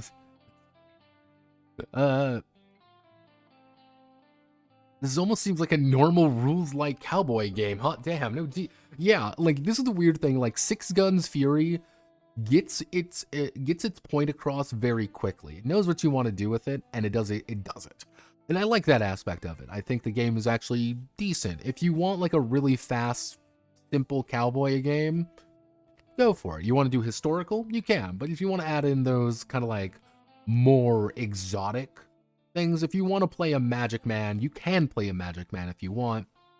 I think the only problem with the game really is that it's really simple, and if you don't like the kind of like abstracted success system, it might not be your cup of tea.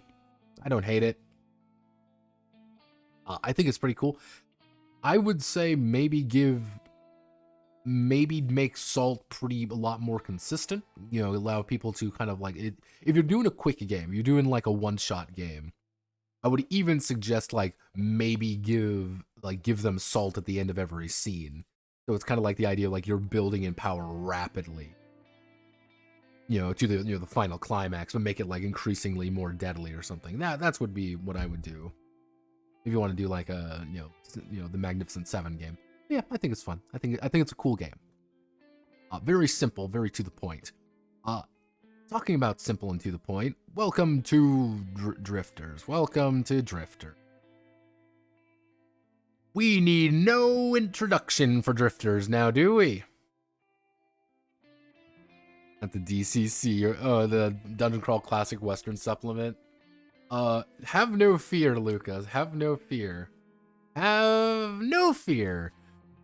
We're looking at a D&D game. Can I play Drifters game in Drifters? No, you cannot. Sorry, Drifters Chads. No Drifters for you. Oh no. Yeah, this is our boy, Mr. Campbell. This is Gila.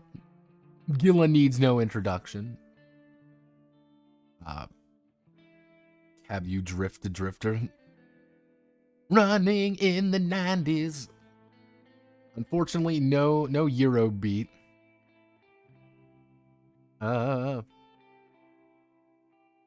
This is Drifters. It's $10. You can get $10 right now. You kind of see over here.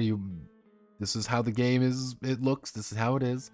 Print editions are available if you want to buy the game. Here it is. It's effectively a hack of Slayers, his other game. For lack of a better term, that's what the game is. It's just a hack of one of his other things, which is in turn a hack of another thing entirely. Which I'm not really going to introduce Gila that much. If you know Gila lore, you know Gila lore. Interestingly enough, for some reason, they cite under their inspirations Destiny, as in the video game Destiny. Why don't you, suspicious? I'll have you know, Luca, I received Drifters as a gift. I received Drifters as a gift. And as that gift,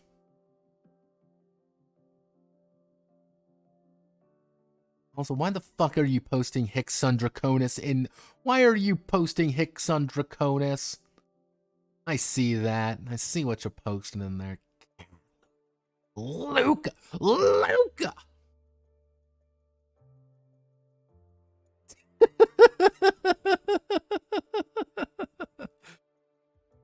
Fucking Luca posting Hixon Draconis in the year of our Lord 2022. 2023, I guess. So here's what I'm going to do real fast. I'm going to go on break for a second. I need to use the bathroom. How many people that send you review copies do you think watch these? None. I can genuinely say probably not a single human being watches these videos that aren't completely autistic already. And if they do send me review copies of their games, it's probably they either already know me, or they are willfully ignorant.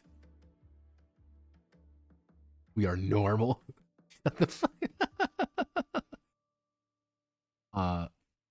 Like the Pericle guy, I am debating if I want to do the Pericle video, because I fucking am ruthless toward that. I will be ruthless. I already know what one video next week is going to be. I already know what one video is. I need to figure out what the second one is, or I'm going to do I could probably do the classroom next week.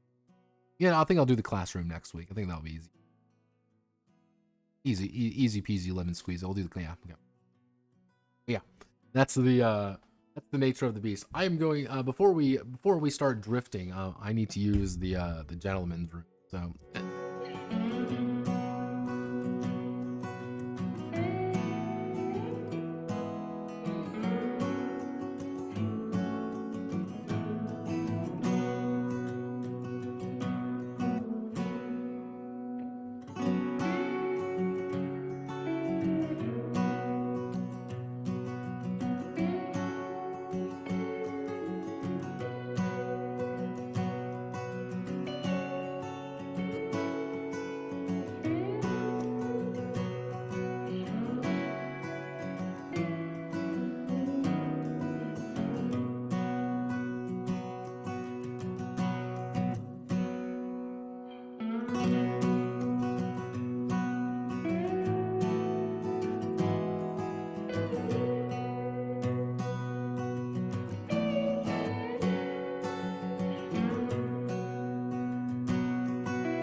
Hello, mushy mushy. I am alive. I am here. Had to meet God temporarily. Catch my drift. So, what is drifters? Drifters is slayers. Yeah, it's hard to summarize this game in more than a few ways, but at the crux of it, you are cursed gunslingers. Let's see if let me see if I can't break down the setting real fast. You are cursed gunslingers. There's an entity called the Void, otherwise known as Unreality, which produces capital G guns. You are possessed by the gun just as much as you possess the gun. You are driven to wander. You drift from location to location, always pushing yourself forward a little bit more each time, always trying to stop the entity or the evil of the town before leaving just as quickly. The more of these rifts you open, the more of these rifts you close, the better things get. But you are cursed at the end of the day. You are a wanderer, a soul without mercy, a creature without a home.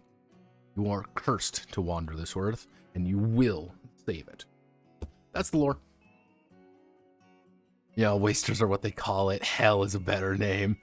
Yeah, Void, the wastes, the gun. You'll fight fire with fire, and your rifts, what's up today. Generally speaking, everything of 4 up is a success. This is all you need to know about the game. Everything you do, 4 up is a success.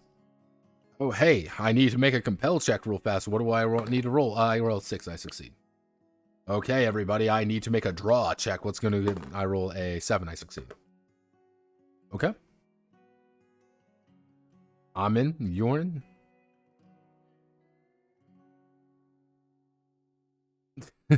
I love no, bad.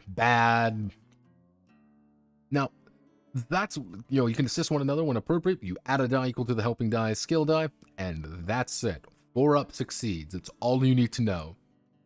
You want to fight someone? Brawl. You want to compel someone? Deceive, hunt, track, nimble, tinker. It doesn't matter. You're going to be rolling. Now, every drifter has a background. Gives them access to their abilities and basic skills and abilities. These abilities are typically used outside of combat and do not necessarily have mechanical means of being resolved. Oh boy! Anytime you're an advantage, you roll 2 die. If you're a disadvantage, you roll 2 die as well. You keep the highest or the lowest.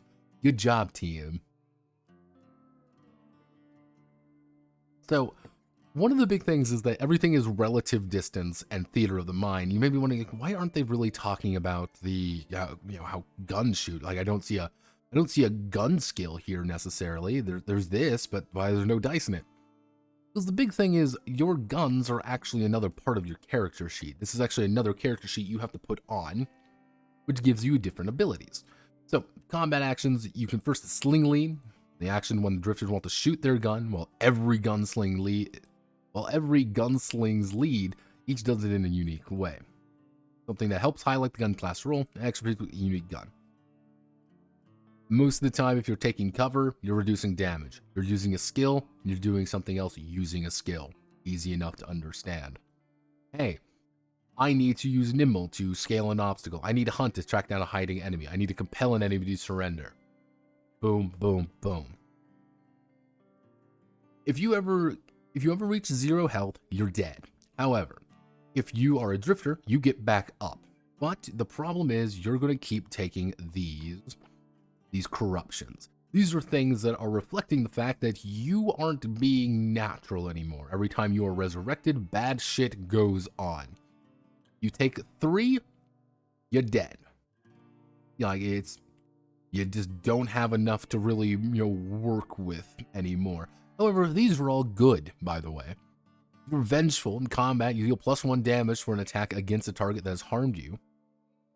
However, if you're cold, once per combat, you can stare a threat down. They are frozen in fear and take no turn this round. Using this is not an action. But if you're Fury, once per turn, when you kill someone, you may take spray lead action for free. Easy enough to understand. That's pretty much the entire game. So Savage Worlds Light, I got it. Can Gil make a fucking game without runes challenge. Impossible difficulty. Gone sexual. Cops called. So you're going to select the background, then you're going to set your skills, and then you're going to choose your gun. Weirdly enough, you only technically get one skill at D10 and another skill at D8. Everything else is just D6s. So Tex O'Reilly here has D8 Compel, DC, and D10 Deceive. That's it. You choose one of the 3 guns, effectively, and then you describe yourself. Every time you complete a drift, you increase your health, increase the skill, get a bit of ability, and empower the gun. Now, each of the classes, and this is what they are, they're classes, do get their starting health value, and they also get a draw value. This is effectively your initiative. And the higher your initiative, the faster you go. Bang, bang, bang, bang, bang goes the trolley. You're only going to get one of these abilities. I believe you only get one right off the bat. Yeah, select one ability. You start with one ability off the bat. So it's like, oh, it's the hideout, and this is, you always have a hideout, or it's jailbreak. Nothing can confine you. Don't be a hero. You decide whether folks can't see you in all, or if all eyes are only on you. Or if you're a con, you're snake oil. There's my mark. Mimetic on the house. Supply and demand. I obviously chose there's my mark. Once per scene, identify one thing. Abilities don't do anything necessarily. They don't actually do much. And most of what I also realize is that they either have D8 draw 6 health, or they have 8 health and D6 draw. Like almost all of them have the exact same health stats for a lot of things. Let's actually see 6. Prospector. So it's the Prospector, Stranger, and Con are all non-combat classes, while the Bandit, Hunter, and Marshal are all your combat classes. Yep. Or hey, it's Grizzled. You made you a survivor. Nobody can ever get the jump on you. Once per session, you may send a person you touch to avoid jail. They disappear from reality, appear when you decide. Build a case. You know the patrol leads up 2 patrols, you need your attention. Where's the season pass? I'm drifting. That is a thing. Yeah, it's... Yeah, I'm not too, Yeah, first gun that we ever learned about. Nobody knows where they came from, who makes them. The whisper that desire into drifter's ear. Runic revolvers are highly customizable. Carve runes in their gun to make it theirs and bond them to it. So, if you have a revolver, when you start the game, what you do is you place a d6 on each of these numbered die. You play 1d6, 2d6, 3, 4, 5, 6. Easy enough to understand. Now, when I want to make an attack, anytime I'm making my sling lead, I'm making an attack. I choose a target, pick up as many d6s as I want, and roll. Each hit deals 1 damage to the target, as well as any rune effects. So, I've got my let's say if I shoot 1, 2, 3, I'm going to roll. And I've scored hits. So let's see, I scored 2 hits. And I rolled a 6, a 4, and a 3. 4 up succeeds, my 3 doesn't count. I've burned 3 of my ammo. Effective mid-range is made with disadvantage. If I can choose to reload, I place 2d6 back on my character sheet in any empty chamber of my gun. Cool. If the rune carved in an empty chamber, once a rune has been carved, it cannot be carved again. This is like the one, like this is the thing that's actually somewhat interesting, and they just don't really talk about it that much. Is pretty much ongoing effect applies to bonuses that will give you an edge in combat. Every single one of these runic revolvers have these runes carved into them to a specific space. So for example, I have quick draw and adaptable on 1 and 3. If I shoot my 1 position and my 3 position, the quick draw action will take place and the adaptable will take place. There's a catch, however. There aren't many runes. They also give you a passive ability. So adaptable, my gun is effective at all ranges. However, If I actually hit you with the, with my active, all threats can only do close actions until the start of your next turn. Bang, I've shot you. It's Jover. Only take place in associated bullet hits, and other times are provide an instant effect regardless of the outcome of the roll. Bang, I've shot you, you're down. But if I'd say take, let's say quick draw, threat hit by quick draw is moved to the bottom of the turn order. Yeah, it's you always act first in a round. You still roll your draw die at the start of combat.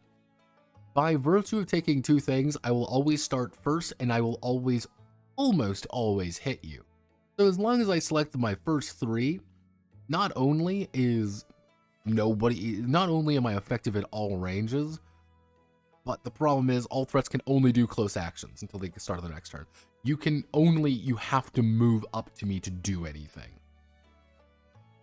If you choose adaptable barrier, hey, I can just go bang. No threat can get close to you unless you allow it, which is just, oh, I guess I'll just take barrier next time and just never take damage. God, I love runes. Runes and everything. Runes. Rifles, on the other hand, are a little bit different. Rifles are fight at a moment's notice.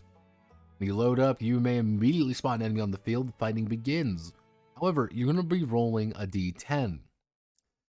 If you score a hit 4 up, you deal 3 damage. If you score a 10, however, you're gonna crit. This is the rifle's gimmick. They crit. Now you may be wondering, what's a crit effect? +2 damage. Now if you keep advancing, you get something. You can do more effects. However, you can also spot. Next sling lane drifter is made with advantage. Enemies of bullet mag shot by any gun regardless of range or vision until the start of your next turn. Permanently lose -1 draw. Update turn order to do. So, for example, I take it and it's like, oh, I start each fight. A new crit effect, ricochet. Bullet bounces off the target and hits the nearest enemy, dealing the same amount of damage. So if I crit, I'm going to do +2 damage, and it's also going to ricochet. Oh, cool. It takes a cover, target gains a take cover benefit, but cannot make any action during the next turn. Ow. Yeah, you get 2 of them. You get 2 crit effects to worry about.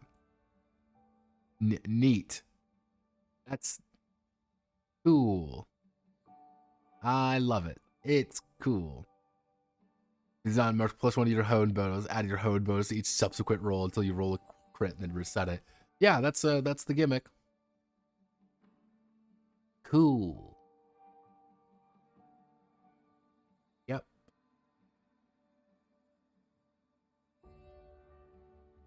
I don't think he saw. Well, that's the point. It's supposed to be overpowered. You're supposed to be overpowered, McDrisol. That's the point.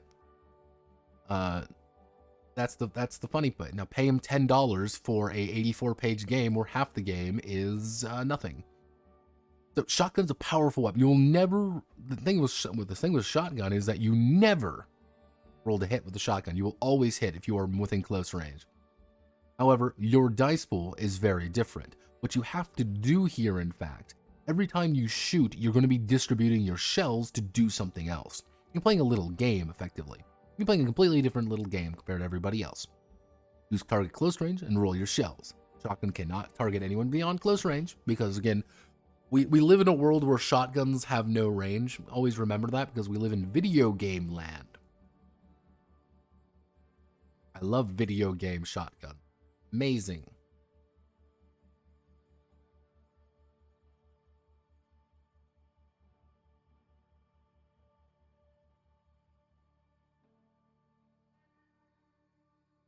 We live in a Western society.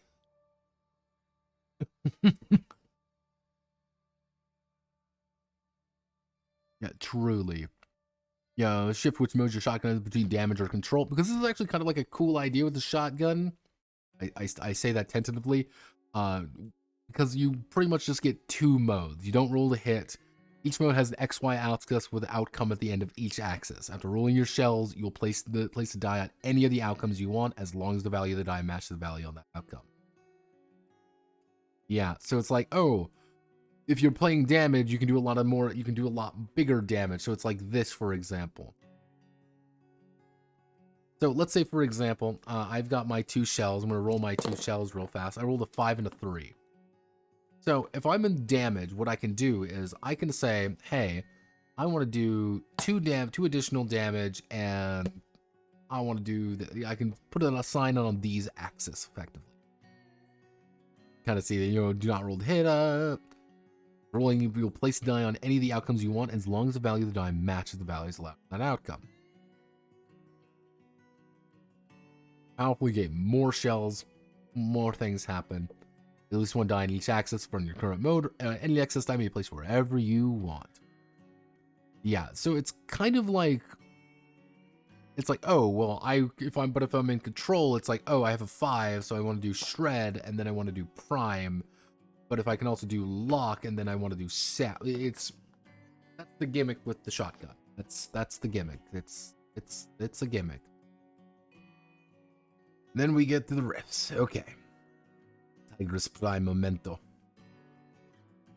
The gameplay loop of Drifters is centered around the rift. It's Destiny patrols, by the way. You arrive in a town, you patrol to help the town and weaken the presence, you confront the presence, and then you leave. Oh no, there's a problem. Oh no, there's a big problem. Oh no, clocks. It's time for clocks. Yeah, this is the clock system. Yeah, this is what the game is built around. In more than one way, this is what the game is actually built around. So on the 4th segment lets the Ripper know that they just need a little preparation before they are ready, while at 10 or 12 says the town is desperate need of help and the drifters best tread lightly. They want to fill as much of the clock as they can. To do that, they're going to have to start small with patrols.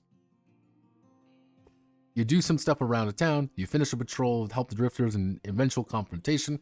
When you're creating patrols for a town, to come up 2 to 3 to patrol. Oh no! We need to destroy their resource, eliminate powerful allies, dismantling systems they rely on. So kind of an idea would be, let's say, for example, we need to hunt a big monster. We're trying to hunt a big-ass monster. We might do a patrol to say, track where it is. Where does it go? What does it do?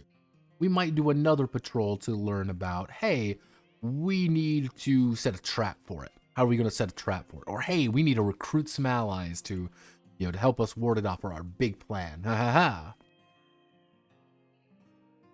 The big thing is, the more you fill in that clock, the more stuff occurs. You get more segments. So it might be a 10-point segment, but you might have an impact of 3. You do the impact of 3, you go boop, boop, boop on your 10-step clock, and you're Gucci. That's all you need to know. Good job, team. We've invented clocks again. Why do you have a problem with clocks? Clocks, by the way. Clocks always feel incredibly unnatural. And it's rather than having it be like, you have a timeline, this is bad, you should deal with this. It's, by the way, look at the clock. And it becomes, the mathematics behind it suddenly change from, we need to do something because this is what my character would do, because like what the role-playing game would say I would do.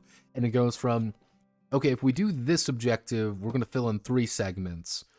That means everything else is going to get reduced. But then if we do this other one, that's going to fill in 3 more segments. We reduce everything down. We abandon this one. We don't care about it as much because it's not going to contribute as much. We do this final one here. It's been reduced down in value a lot, but that'll bring us up to our 8, which is what we need to actually do. Right. That's what it boils down to. It I wouldn't say gamifies, but it turns a situation that doesn't need to have that into a, let's just look at the numbers, let's just plug the math in rather than hiding it kind of thing. And even if it was like a dread counter or something, it was like, okay, oh no, something's going on, you need to beat back the dread or something like that. It's a presentation thing as well, but it's always clocks. You fill in the little clock gaps, and it's like, what this is, it would be, for me anyway, if I saw this, it wouldn't be, let's just do something heroic. It would be, how do we optimize the path of situations to maximize our ability? we have X, Y, and Z. How do we make sure that we succeed at this the best as we physically can without really giving a shit? But that's how Gila likes to play. He likes playing video games on the table. And now keep grinding for that gear. Come on, you might get that legendary. Every patrol you create 3 pieces. So this is what it means. It's like you might have an objective of free carry Hatfield from a prison, and it's going to give you 3 segments. Cool. That's all you have to do. And you do it, you fill in the clock segments equals for the presence of the patrol's impact. You know, every single thing you do is going to reduce the patrol impact of others by 1. And the weird thing here is that the GM needs to create a set of these, and the players can't really decide on things their own in a way, because it's like, players like, okay, what's the impact of this? Well, it's going to be a big impact because obviously this makes the most amount of sense. And it's like, you can't do that because it'll like destroy the flow of the session. It's a little bit, it's very odd in that front. But again, I don't much care for Gila's design philosophy. To me, his design philosophy is flawed. And yeah, take on the present directly at any time. It's like, oh, that's how difficult it is. That's the issue. It's like, oh, this is, you know, it should be easier endeavor. And it's like, if all the segments are filled, the present such a vulnerable state should be able to handle without breaking a sweat. It's like, please do the minor objectives so you don't have to play the final objective. It's like, oh. Because again, everything is just that roll 4 up to succeed. Oh. Talking about the clock of this type, play focus more on the ground level.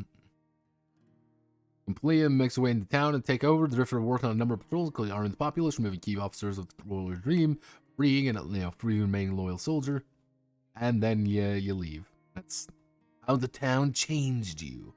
That's it. Single rift campaign, rift creation tools. That's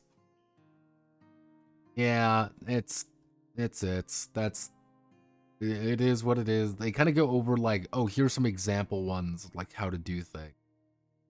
Like, for example, this is what a badge looks like. They're going to be acting on 6. And they get 2 actions and they can move. However, it's like, oh, they want to deputize. And if they do that, if they hit, this uses badge as an ally and cannot take any action against it for the rest of the combat.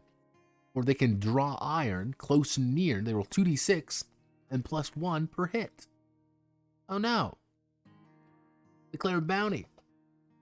Mark as 1. All actions give them deal +1 damage. Oh no. So I'm just gonna. Oh wow, I did damage.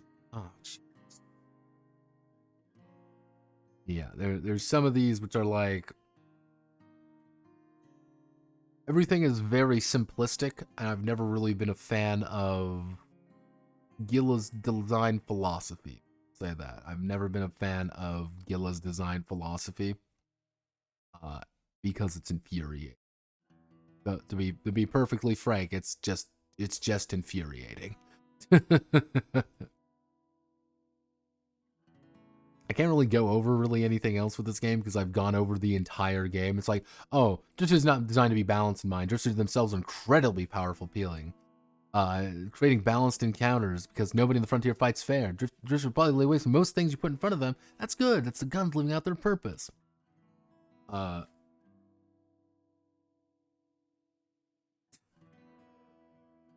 Yeah, it's one of those things. What this effectively says is everything you throw at the enemy doesn't fucking matter. It doesn't matter. You just throw random shit at your players, they'll probably defeat it anyway, and there's no threat. And unless you make overt threat or you actively make someone's life hell, kind of thing. It's yeah.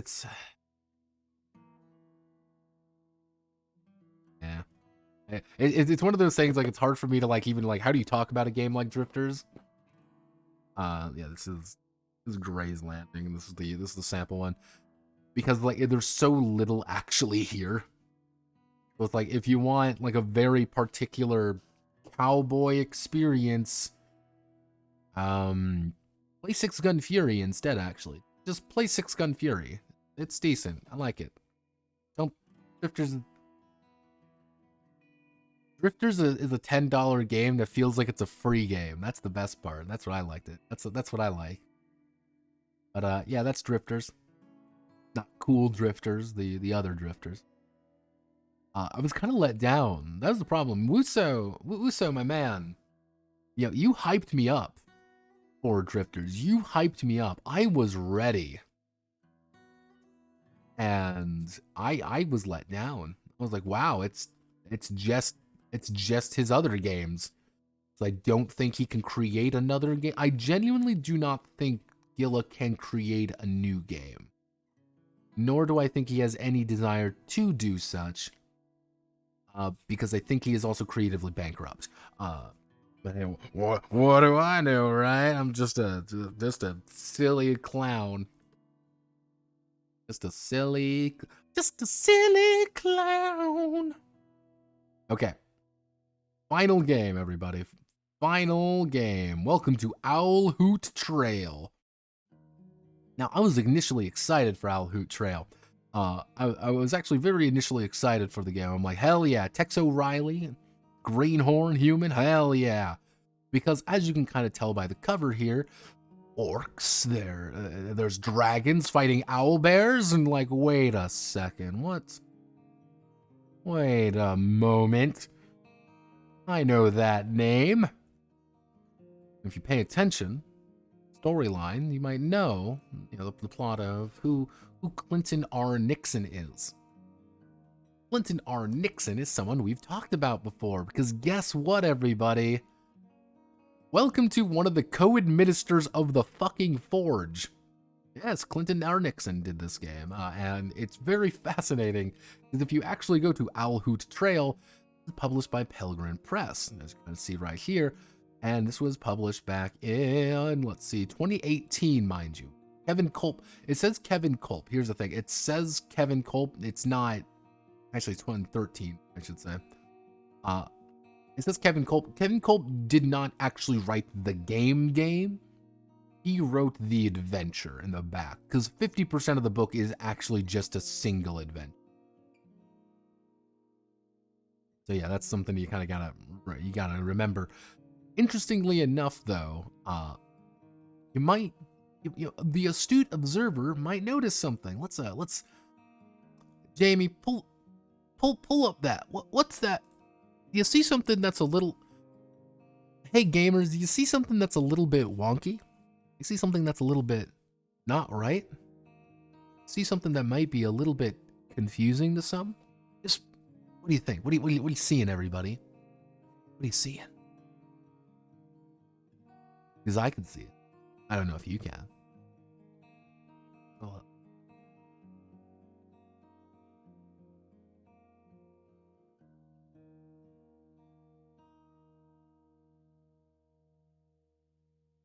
If you're lost and confused, look at the rule system. Dungeons and Dragons. Yes, Owl Hoot Trail is in fact a D20 game. The D20 game. It's D&D. Yeah, it's Pelgrane, yeah.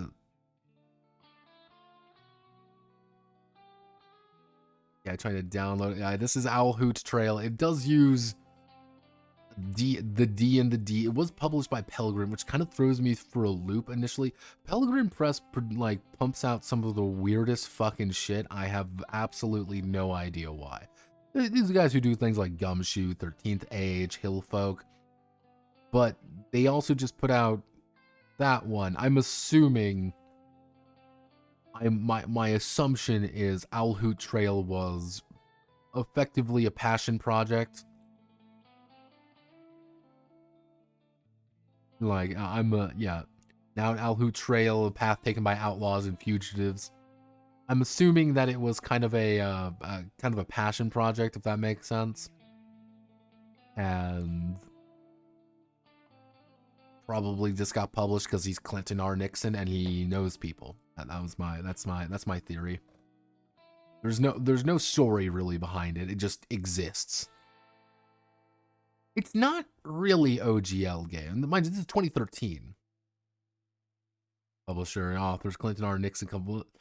Yep, up 2013. It is licensed under the open game license. It is licensed under the OGL, but you got to remember this was technically before 5th edition came out. Like, that's one of those weird things you got to remember. Like, this was technically before 5th edition, formally anyway. I think it was D&D next. That was the thing. Yeah. So to give you an idea, page 66. This is just the adventure. This is only a 66-page book. Very simple. But yes, this is a Western, a fantasy. It's fantasy Westerns. Fantasy. Welcome to Fantasy Island. A vampire lord is wanted by the law, undead or alive. Iron Dragon lives on top of the mountain pass and eats anyone who tries to cross, undead or alive.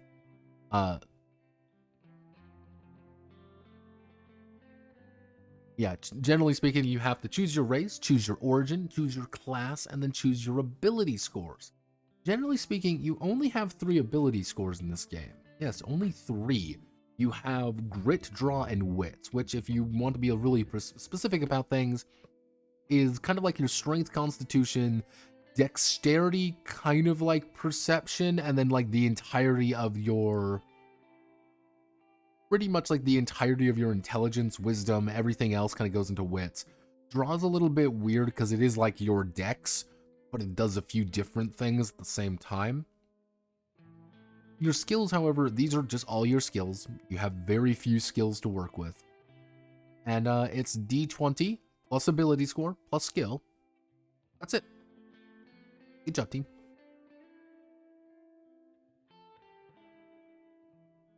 Yeah, your initial ability scores are literally going to be, you have 3 points to distribute among them, so it's going to be either a 1-1-1, 2-1-0, or 2-2 negative.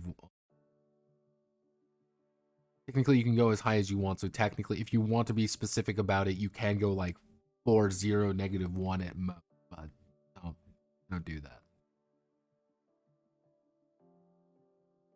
But yeah, this is, you have 5 skills, very simple skills. Choose your powers. There are actually, your powers are kind of like your spells. Each of them do operate a little bit differently. I think that's kind of interesting. You have very little hit points, 10 plus whatever your grit score rating, and then you figure out your attack, defense, and initiative scores. Which, you kind of know how this is going to go. Have no fear, everybody. You begin with 150 bucks if you're a human, 100 bucks if you're not. Go team. Yeah, that's... yeah, we... There's a whole parcel of halflings on the frontier. Halflings are short, about 3.5 feet tall on average, tend to be a little tubby. Like a good meal and a cold beer. Most are real friendly, but their close men don't take kindly to outsiders try to take advantage of them. Halflings tend to be ruffians, scoundrels, scouts, mentalists, preachers, or shamans. They get +1 to draw and a +1 to immunity, but they also get +1 to their defense score for being so small. Generally speaking, all the fantasy races get a attribute bonus, while humans just get a shit ton of skill bonus. Because humans, you get more money, but you get a +1 to all of your skills, which is pretty big. Like, cool. Like, all right. Yeah, hillfolk are dwarves. No, you have to do -1. You can bring it down to by 1.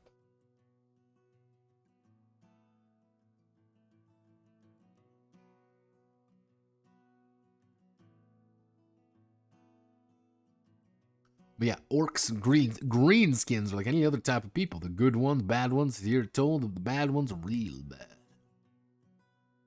They won't cheat you. They don't lie. Big source of trouble, mile wide. Even the meanest ones got enough sense of honor to let a man die with a weapon in his hands.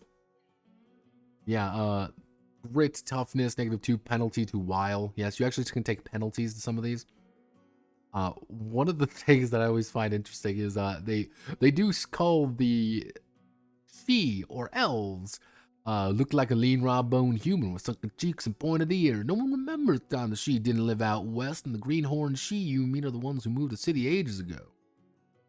Those native she live in the wild, but trade in town. They can make a baby with humans, but it ends up being a real good-looking human. She are particularly clever and known for their deadly accuracy with a bow. They tend to don't come down from the hills, and towns are built like folk. Actually, no, goddamn. Scouts, gunslingers, ruffians, and shamans and mentalists. Get +1 wits, +1 wilderness, +1 to any missile attack with a bow. They're taking the hobbits to Isengard. They're taking the hobbits to Isengard. Yeah, pretty simple races. You got your basic assortment. Nothing too exotic here, which is going to be a reoccurring theme, by the way. Your character classes are gunslingers. You know, the +2 bonus toughness, +1 to wild. They get a +1 bonus to all damage roll with guns if they have draw of 1 or more. This is one of those things, like, they do not explicitly state they do not explicitly state there are attribute requirements, but there kind of is. You know, damage bonus increase every 3rd level, every 3 levels. And gunslinger with grit of 1 can hold more than 1 pistol, but they take a -1 to attack. -2 to each attack roll. Yeah, it's They usually don't need at least 1 draw to be effective, 1 more grit to handle 2-handed fighting. Yeah, it's... To give you a basic idea, gunslingers are your fighter man. Marshals are kind of like... Marshals are like paladin warlords, if that makes sense. Ruffians are your barbarians. You spring up there and you beat the shit out of enemies. Scoundrels are your no-good cheats and backstabbers. They sneak up on you and stab you to death. Scouts are rogues. They're just rogues. Gadgeteers are artificers. Mentalists are magicers. And a preacher mans preach the word of the Almighty and tote their shooters. They are, yeah, you believe in God. God is coming and he's here to fuck. That's that. Scoundrels are rogues and scouts are rangers. Well, that's the weird thing, is scouts kind of like they are like rangers, but they also kind of take some druidic things, but they're also kind of be like how you would traditionally think of a rogue to act. Yeah, they kind of fulfill, like, scout and scoundrel kind of fulfill the same, like, what we would consider to be a niche into it, with just different ways of looking at things. That's the best way to think about it. Yeah, gadgeteers, you know, gadgeteers, mental. These are your magic classes. They kind of do their own thing. So, also, how can we forget the shaman, who kind of just exists down here? Generally speaking, your class is going to give you a 3. It's either going to give you a 2-1 or a 3 in one of your skills. My wile is technically 5. I have a very high wile. I'm very competent when I do things. I want to outsmart you. I want to outwit you. I want to be smarter than you. Because that's who Texo Rally is. Advancement-wise, you get XP pretty consistently. You know, you're going to get a couple hundred, you know. You're going to get a couple hundred reliably every session. The more you get, the more stuff you get. Gain more levels. Gaining levels... How do we want to word this? Let me... You increase all the skills, attack bonuses, and defenses, but you don't really increase your attributes. That makes sense. You know, things like, oh, scoundrels get +1 bonus to their wile at these ones. Scouts have more wild animals chain. You get more powers, but you'll never really increase your grit by +1. You'll never really increase your draw by +1.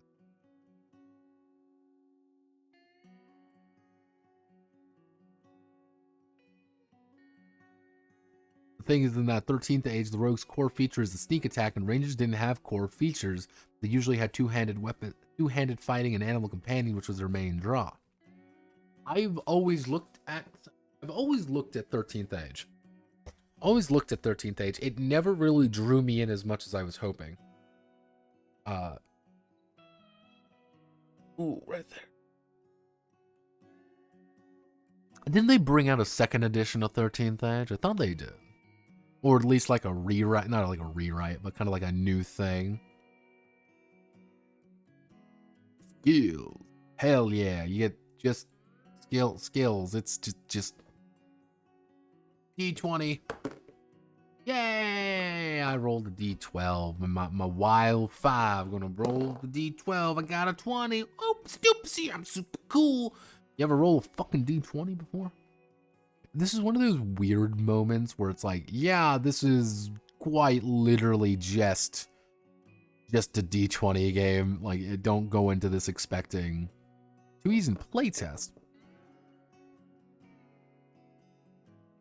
When did 13th Age come out? Let me 13th Age RPG release. Let's August 3rd, 2013. I need to double check. Hoot Trail. I didn't even actually, even associate the two. July 30th, 2013. So that would be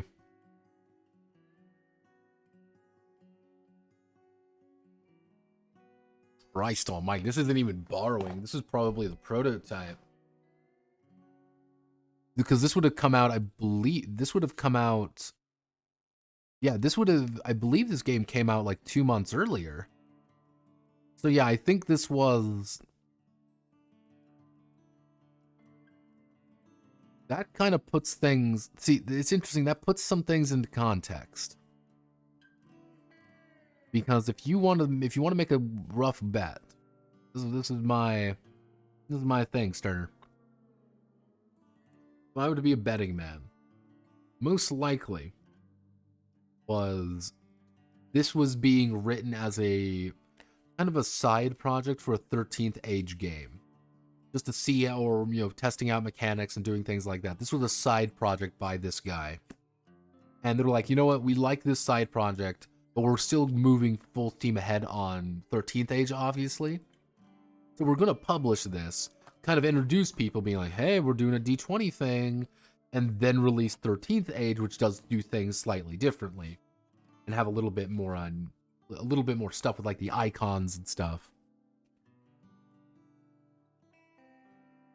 Pretty much, this was a proof of you can make an argument that this was a proof of concept game. Then yeah, that adds up a little bit more.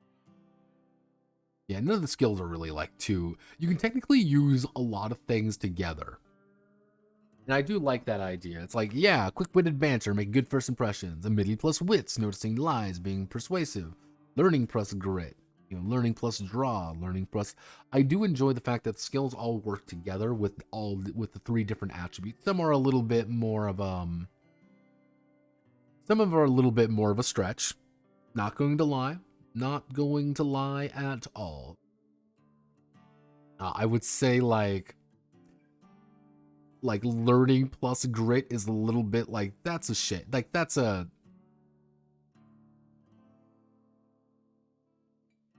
little bit of a stretch in my opinion. Describing the traditional ability scores resurfaces day 2 optional rules for 13th Age. Yeah, it'd be interesting to see if the chicken and egg with this game. Like, what was coming first? Was this kind of like a side project that was just kind of got bigger over time, or was it a kind of like a basic one kind of thing? You get what I mean.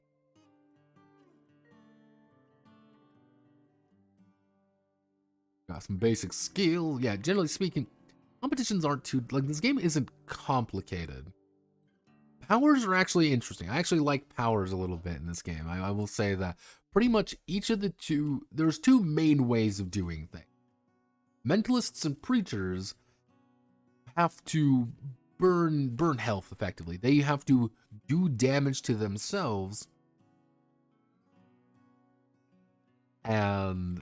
then you do damage to you to do damage to the enemy, or to do something to the enemy. To use your spells, it's taxing on you, the person.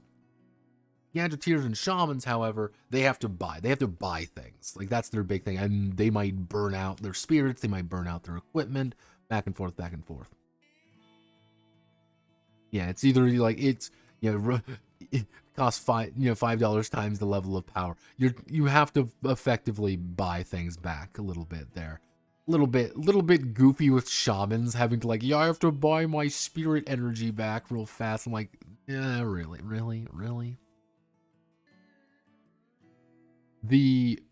If you're playing any of these, you're going to need a high wits. That's the thing. Like, if you're going to be playing this, you're going to need high wits. I would most likely say everyone gets at least something. Half their level rounded up. So, one of the big things is you do get signature powers. If you get a signature, like your signature power is like your big ability. It's your big ability that allows you to do more things. You treat it as more powerful. You get bonus attack rolls to it. You just get bonus things for it. And you can even double things or treat it as a higher level. So instead of it being 2 hours, it's a 1 hour. Instead of being level 1, it's level 2. I like that. I like the idea of signature powers. I think it kind of gives individual characters a little bit more stuff to do. You kind of even see here, the idea of like burning out is pretty much is if they roll less than 12 plus or double the power's level, the power works but burns out. Lose the power, roll 1d20 is always a failure. You always got to be doing that stuff. You can try to not pay, but paying is usually going to be the better idea. But if you fail, you're going to need to spend the money anyway. It's like, okay, I got to money. With power, spellcasting and inconsequential effects. Agitator power. You get a lot of these things like, oh, phosphorus agitator. Objects shine like a lantern for 1 per level per turn. Or you end up with things like the pyromatic seeking sphere. Create a rolling ball of fire. 2d6 damage lasts 1 round per level. And attack with a ball each round. Or you just have a gun. You can just bring a gun. Because the level of power. The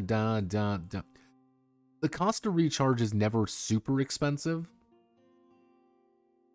But you will be. It's going to add up.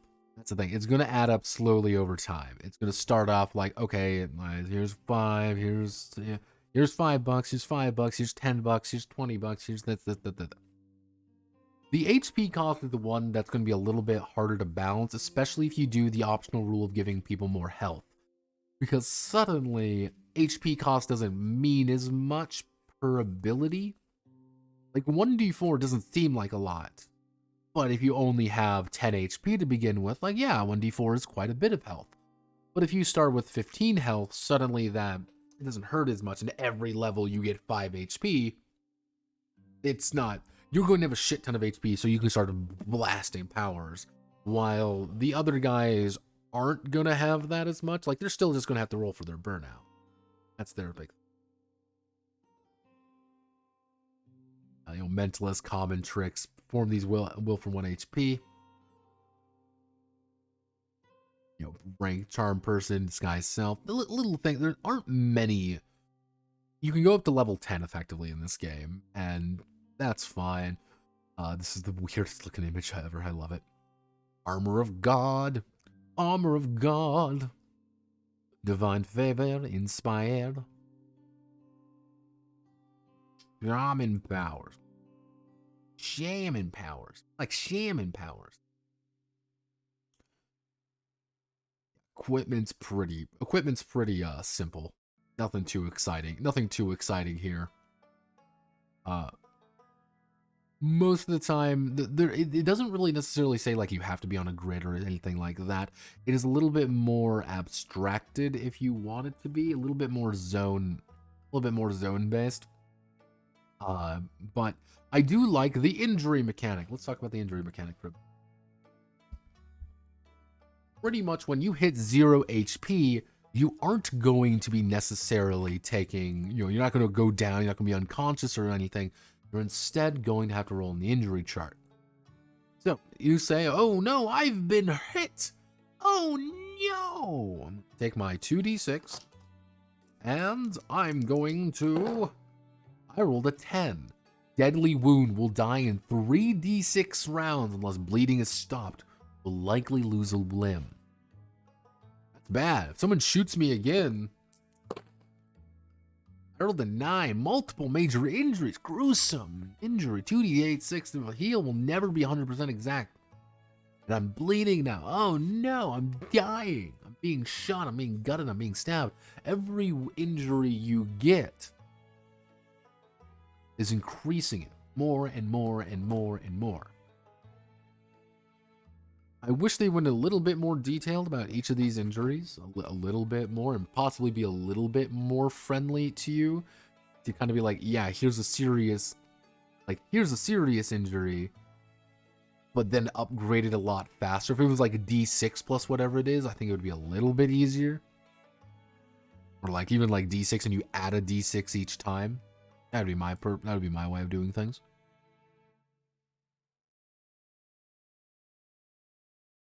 But that also makes critical hits pretty fucking dangerous. If you roll a natty 20, you're just gonna... they automatically take one. They're knocked down and stunned if you roll 5. But God help you, if you roll boxcars, you can instantly kill someone with a critical hit. It's like hot daggity damn. Getting shot is pretty fucking bad. Getting hurt is really bad. Especially if you go into shock, if you have, they kind of deal with things like temporary hit points. Like one of the big things with like bleeding, serious bleeding that eventually results in death, if not stopped. If you are bleeding, you gotta get treated. If you're not getting treated, you're not gonna make it. When taking an injury from gunshot or stabbing and result injury with bleeding, you die, well, you're fucking dead. Like this game is pretty brutal when it wants to be. Here's the thing, that's the catch. It's like it's brutal when it wants to be. And it takes a little while to heal, especially when it comes to ability damage, zones, actions. This is one of the weirder things with this system. The one thing I do not much care for. It has a very old way of using powers and actions and things like that. Pretty much. Here's the thing. You can perform you are going to announce what you're going to do this round. Then you're going to do it. Here's the thing. You can move to another zone or whatever. That's the idea. It's like, okay, so I'm going to say, I'm going to shoot my gun at the bandit. I'm going to shoot my gun. I'm going to shoot at the bandit. Or bang, or kill the bandit. Or, oh no, I'm going to swing a weapon. Or I'm going to reload my gun and use a skill, whatever. And you can always die for cover, give bonus defense, bonus, trying to keep yourself alive kind of thing. Now, here's the thing that gets a little bit wonky, which is the idea of trailing. If you're moving into another zone, you're officially now trailing. You get a -2 to your defense. It's harder for you to defend yourself. You're moving around, and you're acting in the last in the initiative order. This is before you roll initiative, by the way. That's kind of the big thing for your character's initiative score. So here's the actual order of how combat plays out. So you're going to announce actions. You're going to roll D6 plus draw, minus any minus penalties. And there are penalties for like drawing a weapon, using a rifle, moving within a zone, using a heavy melee weapon. So it might be like, for example, if I want to, draw my weapon and die for, plus die for cover. That's going to be in total a negative. It's going to be a -2 to like all my actions. I'm using my action to draw a weapon. I'm diving for cover. That's a -2. So it's going to be D6 plus my draw -2. So using his is 2, D6, and I rolled a 5. So I'm going to be acting on 5. Then we're going to do basic initiative. And then we're doing trailing initiative. And then, then everything resolves. Now, what does this actually mean?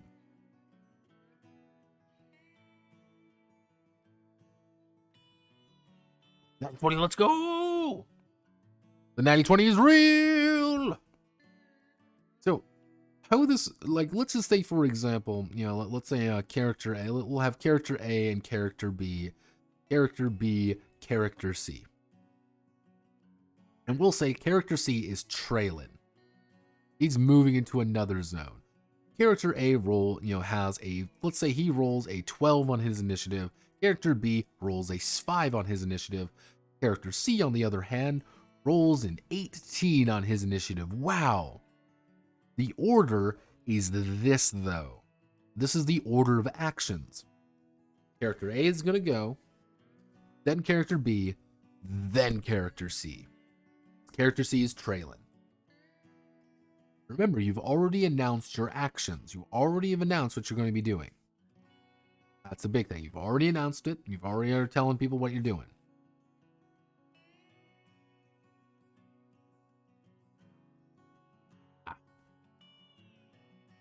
Now, this is one of the big things. You rolled. If you aren't doing this, let's say, for example, character B is looking, let's say character A is looking at things and being like, God damn it. I need to shoot someone. I need to shoot this other character. I need to run away. I need to do something else. Because you can then change your action. Say, okay, I want to do that. However, you become trailing.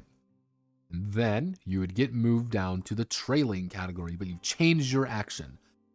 This person who is already trailing cannot change their action. I don't know if I hate this system or like it. It is a little bit weird. I get how it works. I understand the meaning behind it. Weird question, but would 10K a month for month's work in unskilled labor be good enough for 300 years from now to justify traveling to Jupiter? Keep fucking up my money standard, got the rations for everything down, but the money needs to be good for world building taking place into. No fucking clue. No fucking clue.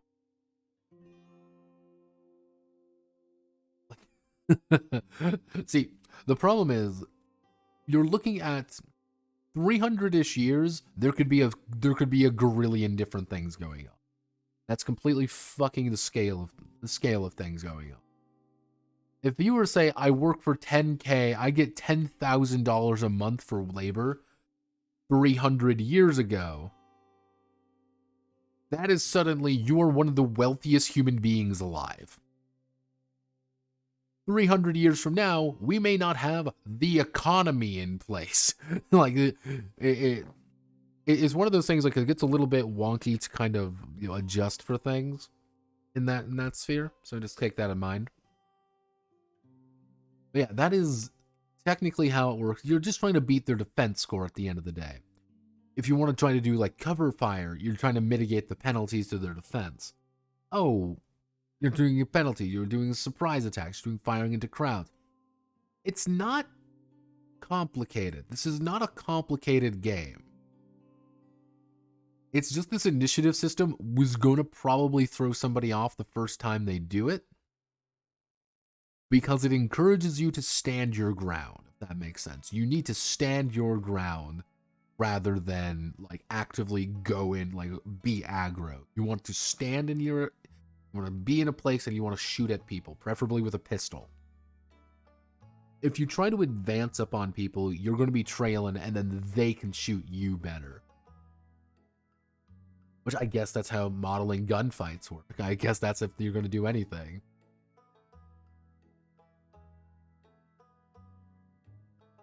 Okay. Gunfighter duels. Doesn't allow for sword duel unless your gunfighter is lucky enough to score an injury on their first shot. Now, the big thing with duels, a little bit interesting. The faster your initiative, the better you're doing. You are going to declare a duel. Da-na-na, da-na-na,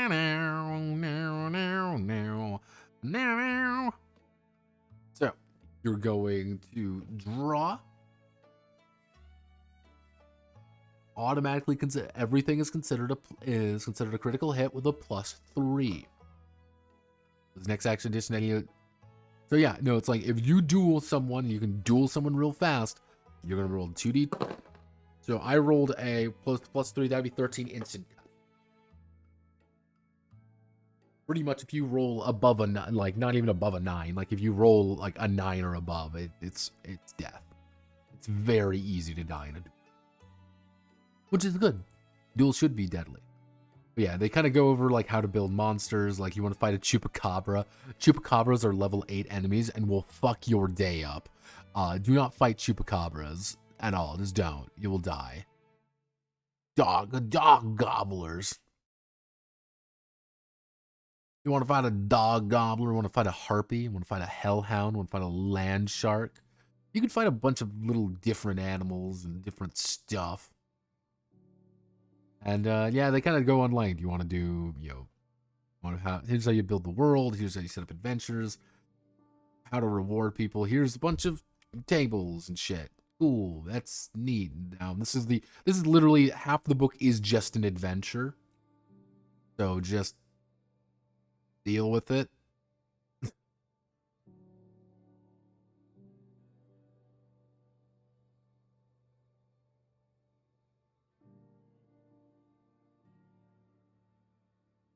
Yeah, Hoot Trail. Do I like Hoot Trail?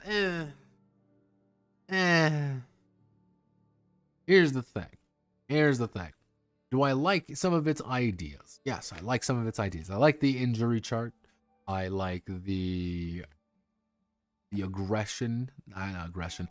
I like the magic. I think the magic works pretty well for like what it's trying to put down. Kind of like you're burning health or you have to burn resources, keep everything going. It's fine. I think my major two issues with Hoot Trail really boil down to they don't commit 100% to the thing they propose, and they don't play with it more, if that makes sense. It's a very safe game. And that might be, as me and Sterner were kind of going back and forth on, that might have been the case. That might have been like we were just testing shit out to see what sticks, and we wrote this thing up. Here it is. I guess we'll throw it to the void and see what happens. That's its own. That's a very valid option. It's an incredibly valid point. But it really doesn't do anything spectacularly interesting. It's cool if you really want kind of like a simple D20 cowboy fantasy game. If you want to shoot a fucking owlbear with a revolver, yeah, you could do it. You could do it right here. It's right there. It's here. Does it play with the fantasy setting all that much? No. Does it bring out some new cool ideas? No. It kind of just sits there and it says hello and then doesn't do much. I think that's like my one. That's kind of like one of the bigger issues I have with it is it doesn't do much of anything. Kind of see here, if you don't play one of like the caster classes, you really don't get anything else. You don't get like some cool powers. You don't get some special abilities or anything like that. It's like you can sneak. You get an animal companion. You get +1 attack. Oh no. I was hoping they play with it more. They didn't, so I can't. Cool TM, that's all I can say. The writing is charming. To be honest, it feels like a much more pleasant setting than most of these. The writing is charming. It goes a long way. I would say, yeah. Can I say I'm like, I hate this game. I think it's dumb, and I think it's silly, and I think it's stupid. No. I think it's just, it's playing a lot safer than what it's proposing. I think that's my major issue with it. Is there anything bad with it? No. That's the issue. It's like there's nothing wrong with it, but I just want more out of it. So yeah. The Western games. Hope you all enjoyed. And that was a fun and exciting experience for everybody involved. Westerns, I think we will continue seeing Westerns be made until the Western myth dwindles away. And because there's always something charming about a heroic individual wandering into the last great American frontier and kicking open a door and saying, "Hee-haw, motherfuckers, it's time for rootin' tootin' gunslinging." I think that makes us human. That's something that just appeals to the male fantasy of being a rootin' tootin' cowboy. It doesn't matter what you look like or who you are. I have a 6-shooter and I'm going to be cool, whether it's Blazing Saddles or 310 to Yuma. Though recently there has been a new wave of neo-westerns, or kind of neo-westerns. The male urge to root toot, and dare I say shoot. We've been seeing a lot more neo-westerns and media, mostly like movies and stuff. I've heard someone describe Breaking Bad as technically a neo-western. So maybe we'll start seeing male urge become one of the 18 cowboys in the showers at Ram Ranch. But yeah, I think we'll see, hopefully, maybe in the future, we'll see some more neo-western tabletop games. Maybe we can see something there. Maybe we can play on some of those themes a little bit. Maybe someone will pay me to write a neo-western. Maybe I'll write a neo-western by myself.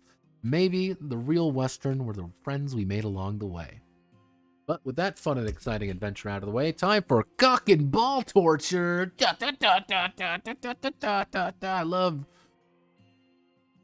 I love CBT. It's so much fun. I love it. God damn it. I love it. It's so much fun. Hell yeah. Let's go, gamers. Hell yeah. Woo! I love it. It's the best. Tabletop games. All right, gamers, let's have you seen the Mist Kickstarter? No, I have not. I haven't gone on Kickstarter actually in a while. So let's oh. Okay, STL files. Good start, everybody. All Things Zombie. For all award-winning game, All Things Zombies. D&D 5e campaign resource book. Because again, we cosmic horror with dark fantasy. Revolt, a car. Oh yeah, here's Dungeon, by the way. This is Bat's fucking thing. We went over. Mind you, we actually talked about Dungeon previously, and we talked about Dungeon previously and how it was shit, like just terrible. Like it's not really a game per se. It's more of a long-winded excuse. I know Charlotte, fun fact. So I still fucking hate you, Bat. I just don't like Bats personally. I just dislike him at kind of like a fundamental level. Like I feel nothing but agony toward it, and I am saddened that people. How many people have Oh, okay. No one's bought. Oh, someone has bought the $400 version. Oh, that's Oh, that explains why Charlotte's been doing things. She's getting paid to do this. Of course, I find that funny. I am sad and cute. Bats, you are a poet. I hate you. Please commit Sudoku. So yeah, I will probably be doing the Dungeon video next. Most likely I'll be doing a Dungeon video next week. And that Dungeon video next week will most likely be me calling it shit. I'm not going to lie. It's literally going to probably be a 3-minute video of me calling the original Dot Dungeon hot garbage. Because it's not really a game in the traditional sense. It's more like poetry. It's poetry. What's wrong with Dot Dungeon? I never read it. It's not what it says it is. I think that's the most important thing you gotta remember. Dot Dungeon is not what you think it is. It says it is, hey, it's Dot Dungeon is a game about, about like Code Lyoko and all these, like being in an MMO. The problem is it's not.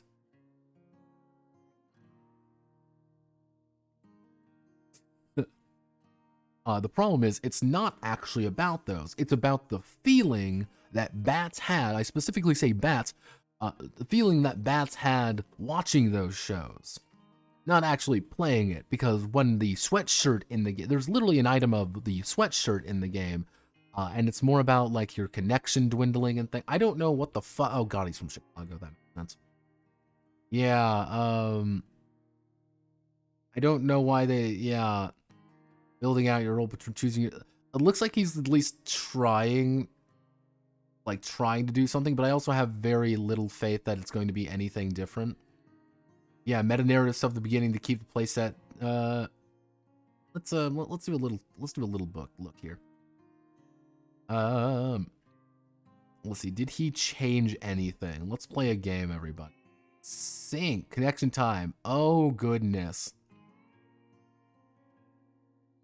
Yeah, no, he kept that in there. Yeah, no, this is the exact same game. Wow. Wow. He's making the same thing again. Part of me just doesn't want to do it either, like, because like I just don't want to give anybody the fucking. It's annoying. It's annoying. Let's see.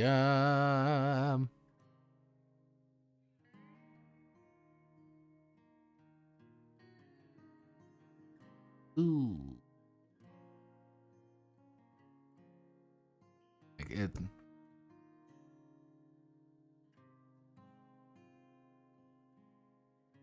What's Pat's gonna do when he changes his name to once he starts that? No idea, because he goes by John traditionally, so if I'm believing with the names, it would be Jamie, or something similar. Though it will be funny when he quickly realizes that you can't change your name on Kickstarter, fun fact. And he's able to put a PDF to this link.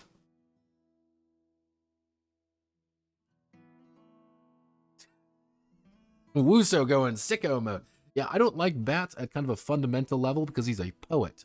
And because Wuso follows him on Twitter, I can't escape him, and he posts every single thing to the point where I've muted him. I muted him and Charlotte. Charlotte, if you are watching, yes. I don't mean poetry, a poet as in poetry. I mean a poet as he's a waxing philosophical fuckwit. Ooh. He's the kind of person who makes a video essay about how Undertale made him feel feelings. It's like, shut the fuck up. Shut the fuck up. I hate poets. I like poetry. I hate poets. Matt Pat moment. Not even Matt Pat. He just like, it's like, oh, it makes me feel so whimsical. Fuck off. Fuck off. Jesus fucking Christ. I hate them. Every single one of them. Every one of them belongs on a fucking cross. I mean that in the nicest way. Actually, I don't mean that in the nicest way possible. I mean that in the worst way possible. The cross. Alright, we gaming. Sandy Pug Games, okay. Or let's hell is real. I saw this 2 to 5 your closest friend. What system are you using? TACCOM, STRATCON, hanging out. TACCOM.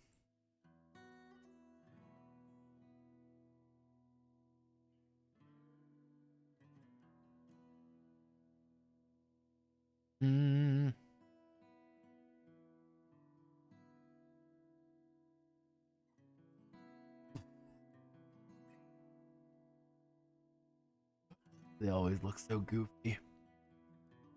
This looks... It looks interesting. What's the... Looks interesting. Not really. The problem is, this is the thing. It looks interesting and did hit its goal. But I see tactical hellslaying action with base building, overwhelming build option, and map-based strategy. Is this a tactics board? Like this, I have a feeling this is either going to become a board game with like, it doesn't really matter what you roleplay, you just want to be a board game, or all of this is going to be so surface level it's not even going to matter. Like it was like a 1984 is the official role-playing game. What? Title with soul. Why the fuck did you make a 1984 role-playing game? What in God's holy name are used in the game? Only dice D10, D6. 3d10 results 6 or more as a success. You will add or remove dice characteristic rating. Big brother, double think.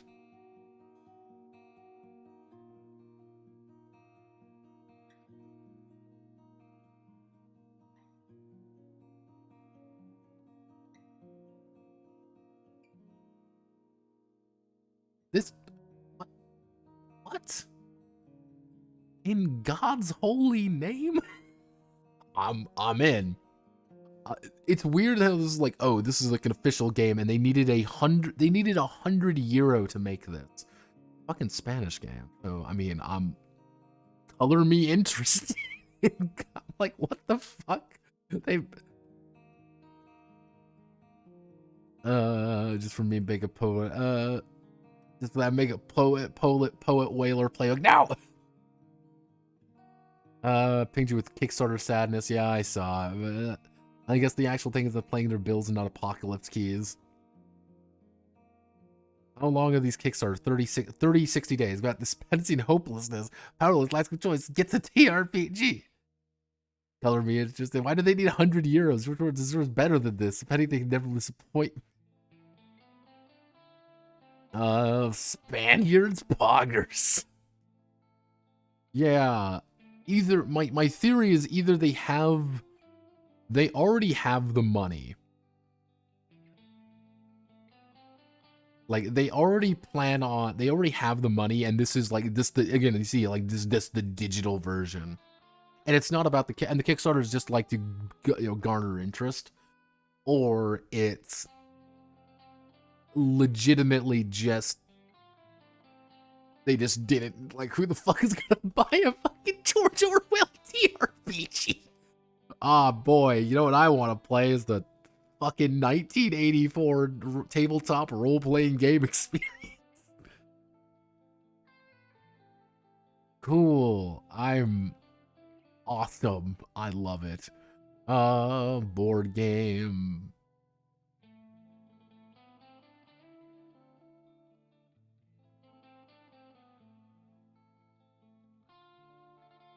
AI movie night? What? Okay.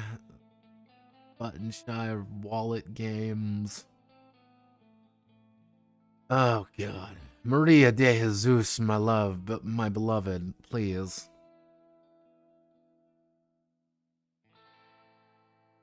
Cool. Sagaborn, Secrets of Mist, an anime-inspired 5e supplement. I just got sent this. Have no fear.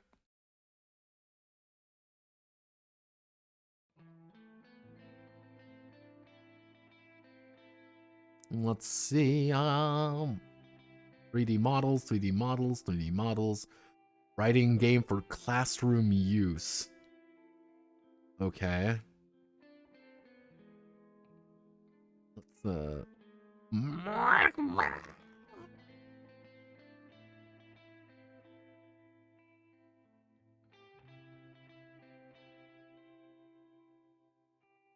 why are you even on Kickstarter?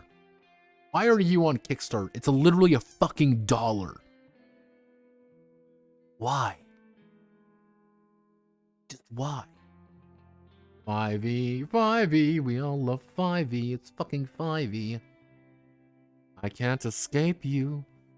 See, it's funny, people keep saying like, oh no, 5e is fine, yeah, no. Why do you keep giving them money?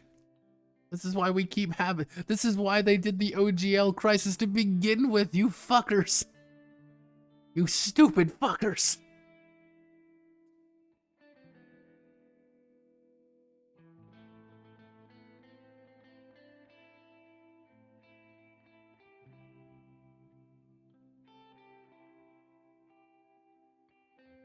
Okay, let's go. Midnight Heroes expansion. Midnight Heroes and get our STLs now going. Sagaborn. Oh, Sagaborn.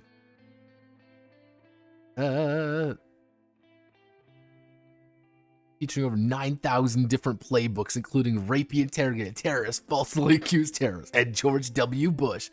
Can I have a dollar note? No. Which 20,200 will have a 9/11 move to our George W. playbook.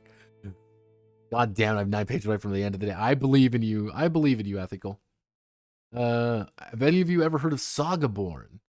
Apparently, it's getting a 1.5 release. It's a D20 system.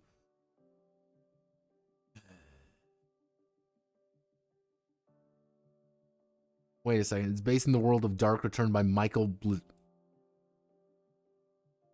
Oh, God. Dream. Okay, this is... Anyone ever... Funding through Fixes, your way to show your appreciation for a project I love and will love sharing with you. Wow! Fuck you. Haha! Why are you on Kickstarter? Go away! Vintage and contemporary... What the fuck is this? 3.5 clone of my world slapped on. The game grew, carved our indie niche. Full swing of thought, my work really fit it. But last week I was talking with some folks. I mentioned my game with OSR style. One person that meant another like old white guy games. And while I maybe an old white guy, I don't want my game to be viewed like that. I want my games to be accessible and representative of all with a retro. You cuck. You cuck. You absolute cuck. You want to watch your wife get fucked in the ass by a very large man. What the fuck? You bitch. Cuck bitch. Bitch boy. Fuck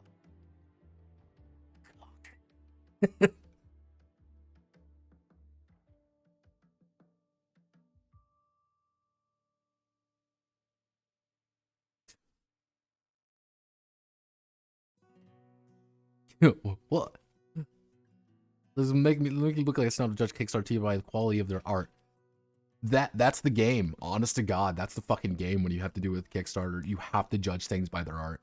Because you know they can't give you the game necessarily. And I've always said like that's always like the biggest, grandest issue when it comes to role-playing games. Is that we can't give you the rule book necessarily. Because if we give you the rule book, why would you buy it? That's always the issue. So it's like, okay, here's a bunch of artwork for the thing, and if it's not very good artwork, or you think it's good because that's all you could fucking afford, it's like, oh, well, you're fucked. Oh, wow, this looks... Oh, no. With an anime twist. Oh, Jesus. Why is it...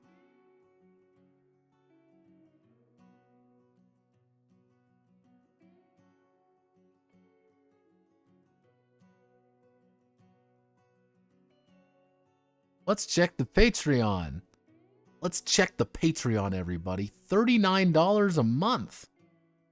Oh.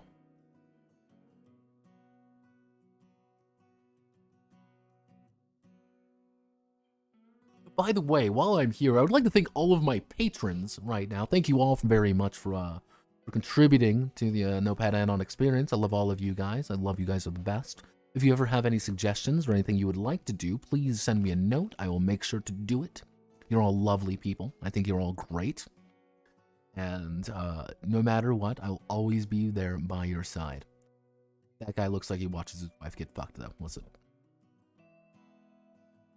This is made by the dude that tweets anime clips with D&D spell names every day. Wait, it's that fucker? Oh, God. I missed the cuck. God, every fucking time. Because it's like, you're not even, like, this is, you damn well know this isn't how it works. You stupid fucker. Come on.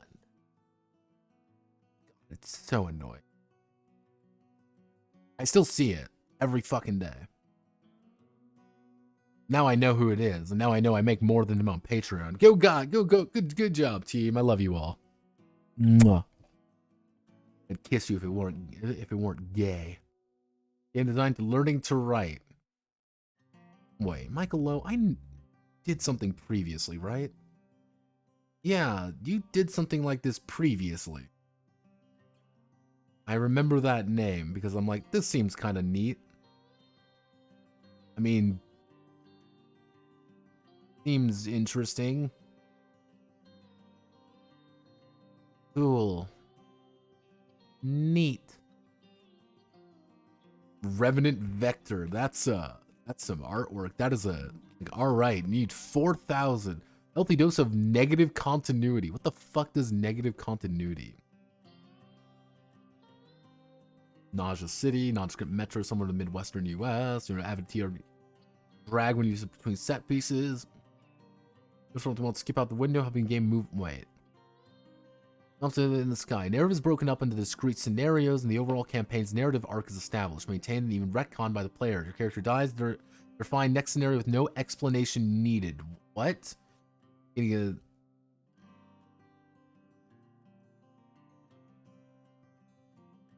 What the fuck? No, that's not how any of this works. Oh, it's PBTA. Okay, we can, multi-day RPG style game. Oh. But what?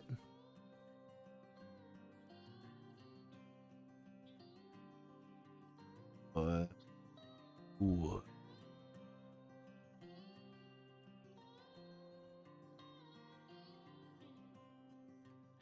But why? But why?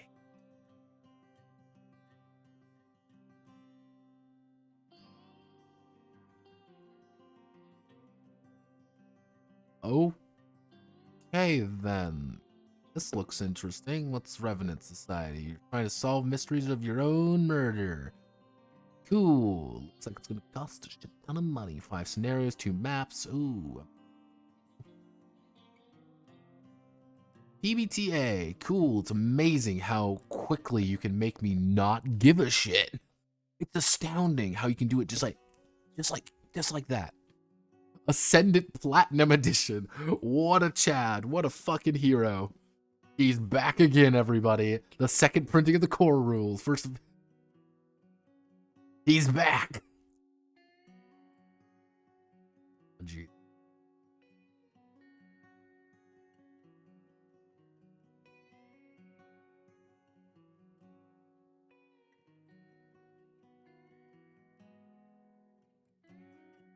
Oh no, solo PvT kill me. I love the Ascendant guy. Ascendant Chads, I kneel.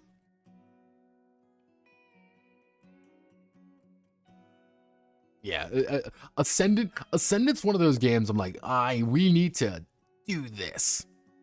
Like, it's time. And I'm looking at him like, absolutely not. like it's so fucking huge.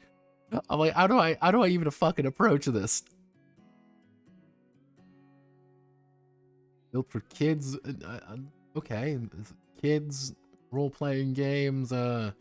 Firearms for 5e fantasy. 5e. We love 5e. We love 5e. You are the future. You are the future. Grindhouse horror RPG. Hell yeah. Hey, look everyone, it's Action 12 Cinema. I remember this game. We went over this game, actually. I remember going over it. God, do I do Action 12 Cinema instead next week? to ride the hype train. Be like, it's kind of mid.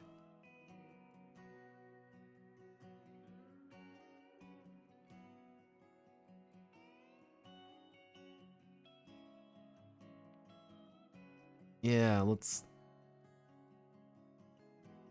Yeah, that... We've technically already went over that game once. Does your superhero RPG have stats for antifungal creep? I didn't think so. That's gonna gain, and how huge his dick is. Yeah, you can do 2 videos. It's not like it's gonna take... I originally Dot Dungeon was going to be part of a rapid fire, because I legitimately have nothing to say on it. I have very little to do. I thought about, like, do I give it its own one, or do I not give it its own one? I'll think on that. It's there's a couple options there. I want to do the classroom next week, though. Why?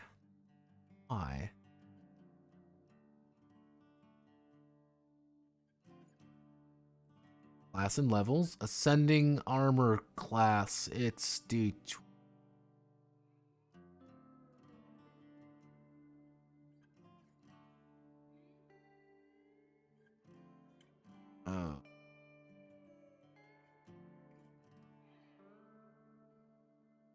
World Tabletop Game Ds.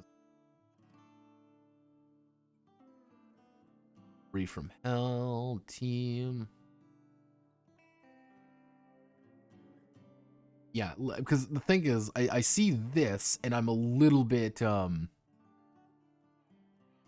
class and levels is like survive this is based on the survive this OSR D20 base game. Like, you've already, like, why?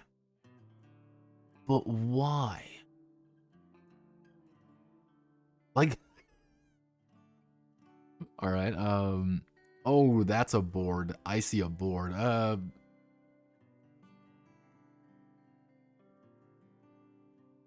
You are the future.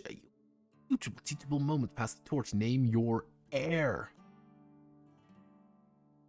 Yeah, this looks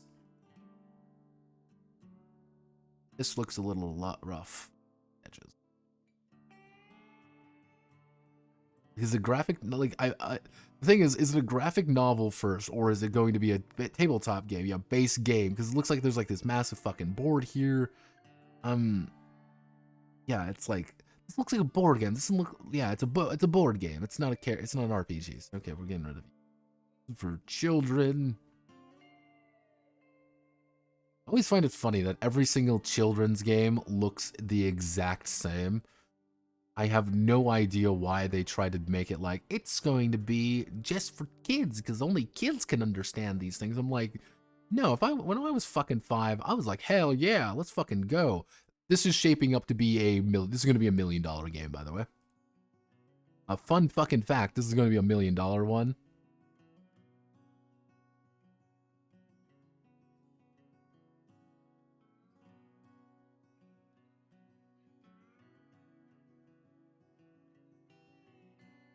Shadow Dark is mid. No pad, it sucks. No pad. No pad. Luca screaming in the car as I open up Shadow Dark. Yeah, Shadow Dark has been... It's going to be $1 million. I can guarantee you. We got 18 days to go. I would make a strong bet that it'll hit $1 million. And mostly it's going to hit $1 million at the last few hours from a mysterious amount of money. Let's say that. Yeah, looks like the rest of it. I know.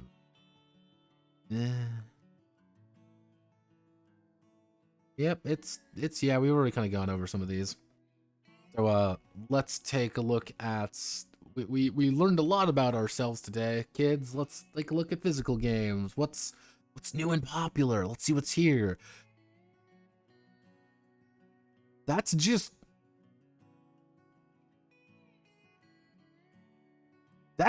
the Exalted 3 cover, man. Because, like, I always get, like, hesitant to post my shit to, like, this is like, I always get hesitant to post my stuff to itch.io because I want to make sure it's all custom artwork. I want to make sure that it's all like really well presented. And then I see shit like that. I'm like, oh, it doesn't really matter, does it? It really doesn't matter. I understand now. I get it. It's clicking.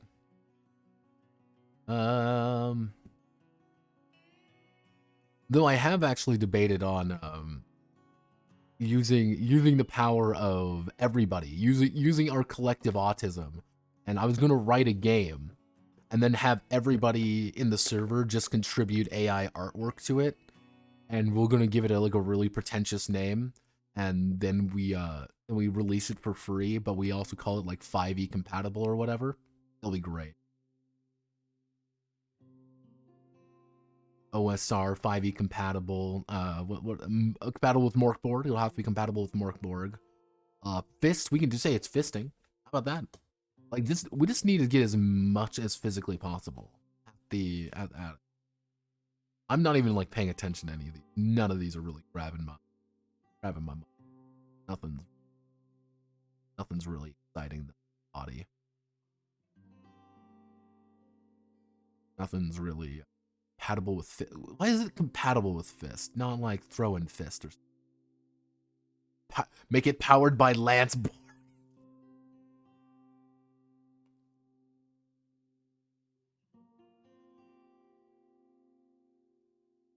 Gotta respect the Sigma female grinds and violent positive opinion on Shadow Dark. She's itch.io is a wild fucking west.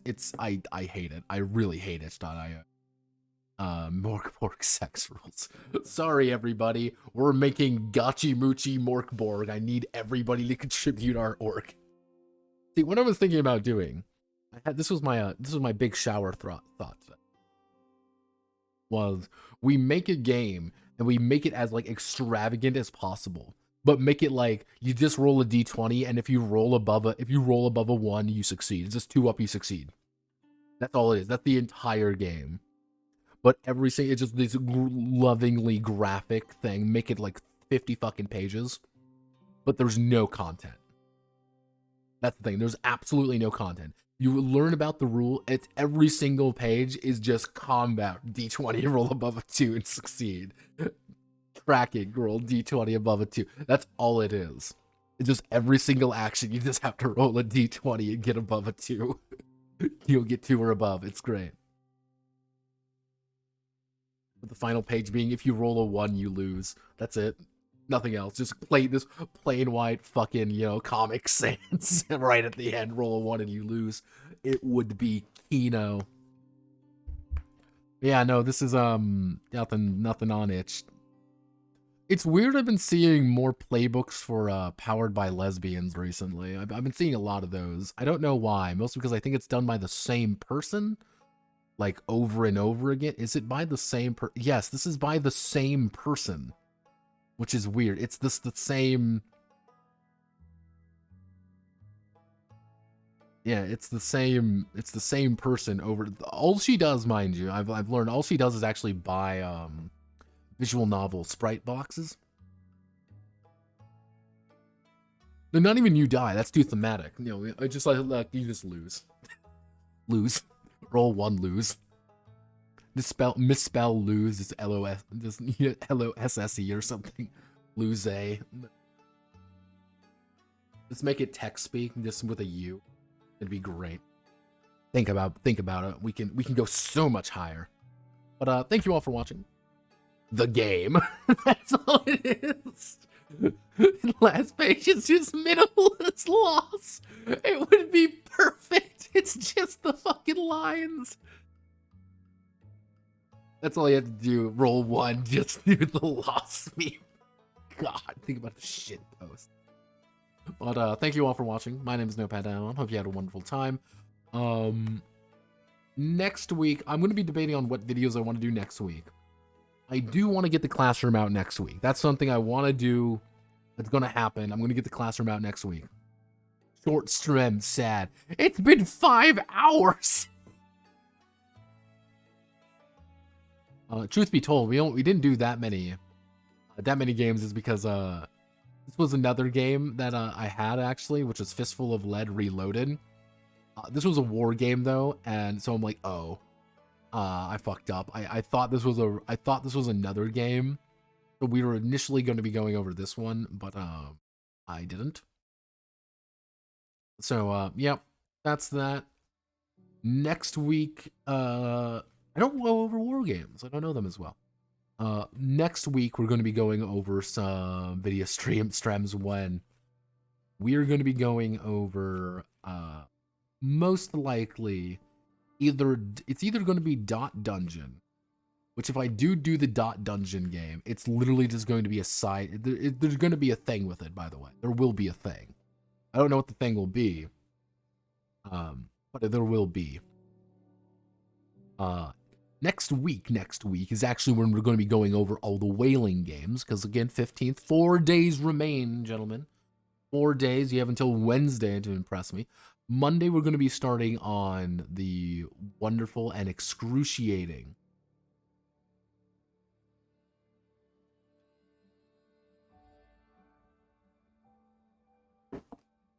we're going to be going over the excruciating process of game design, as well as all of your whaling games. Oh, have fun with that. I'm ready.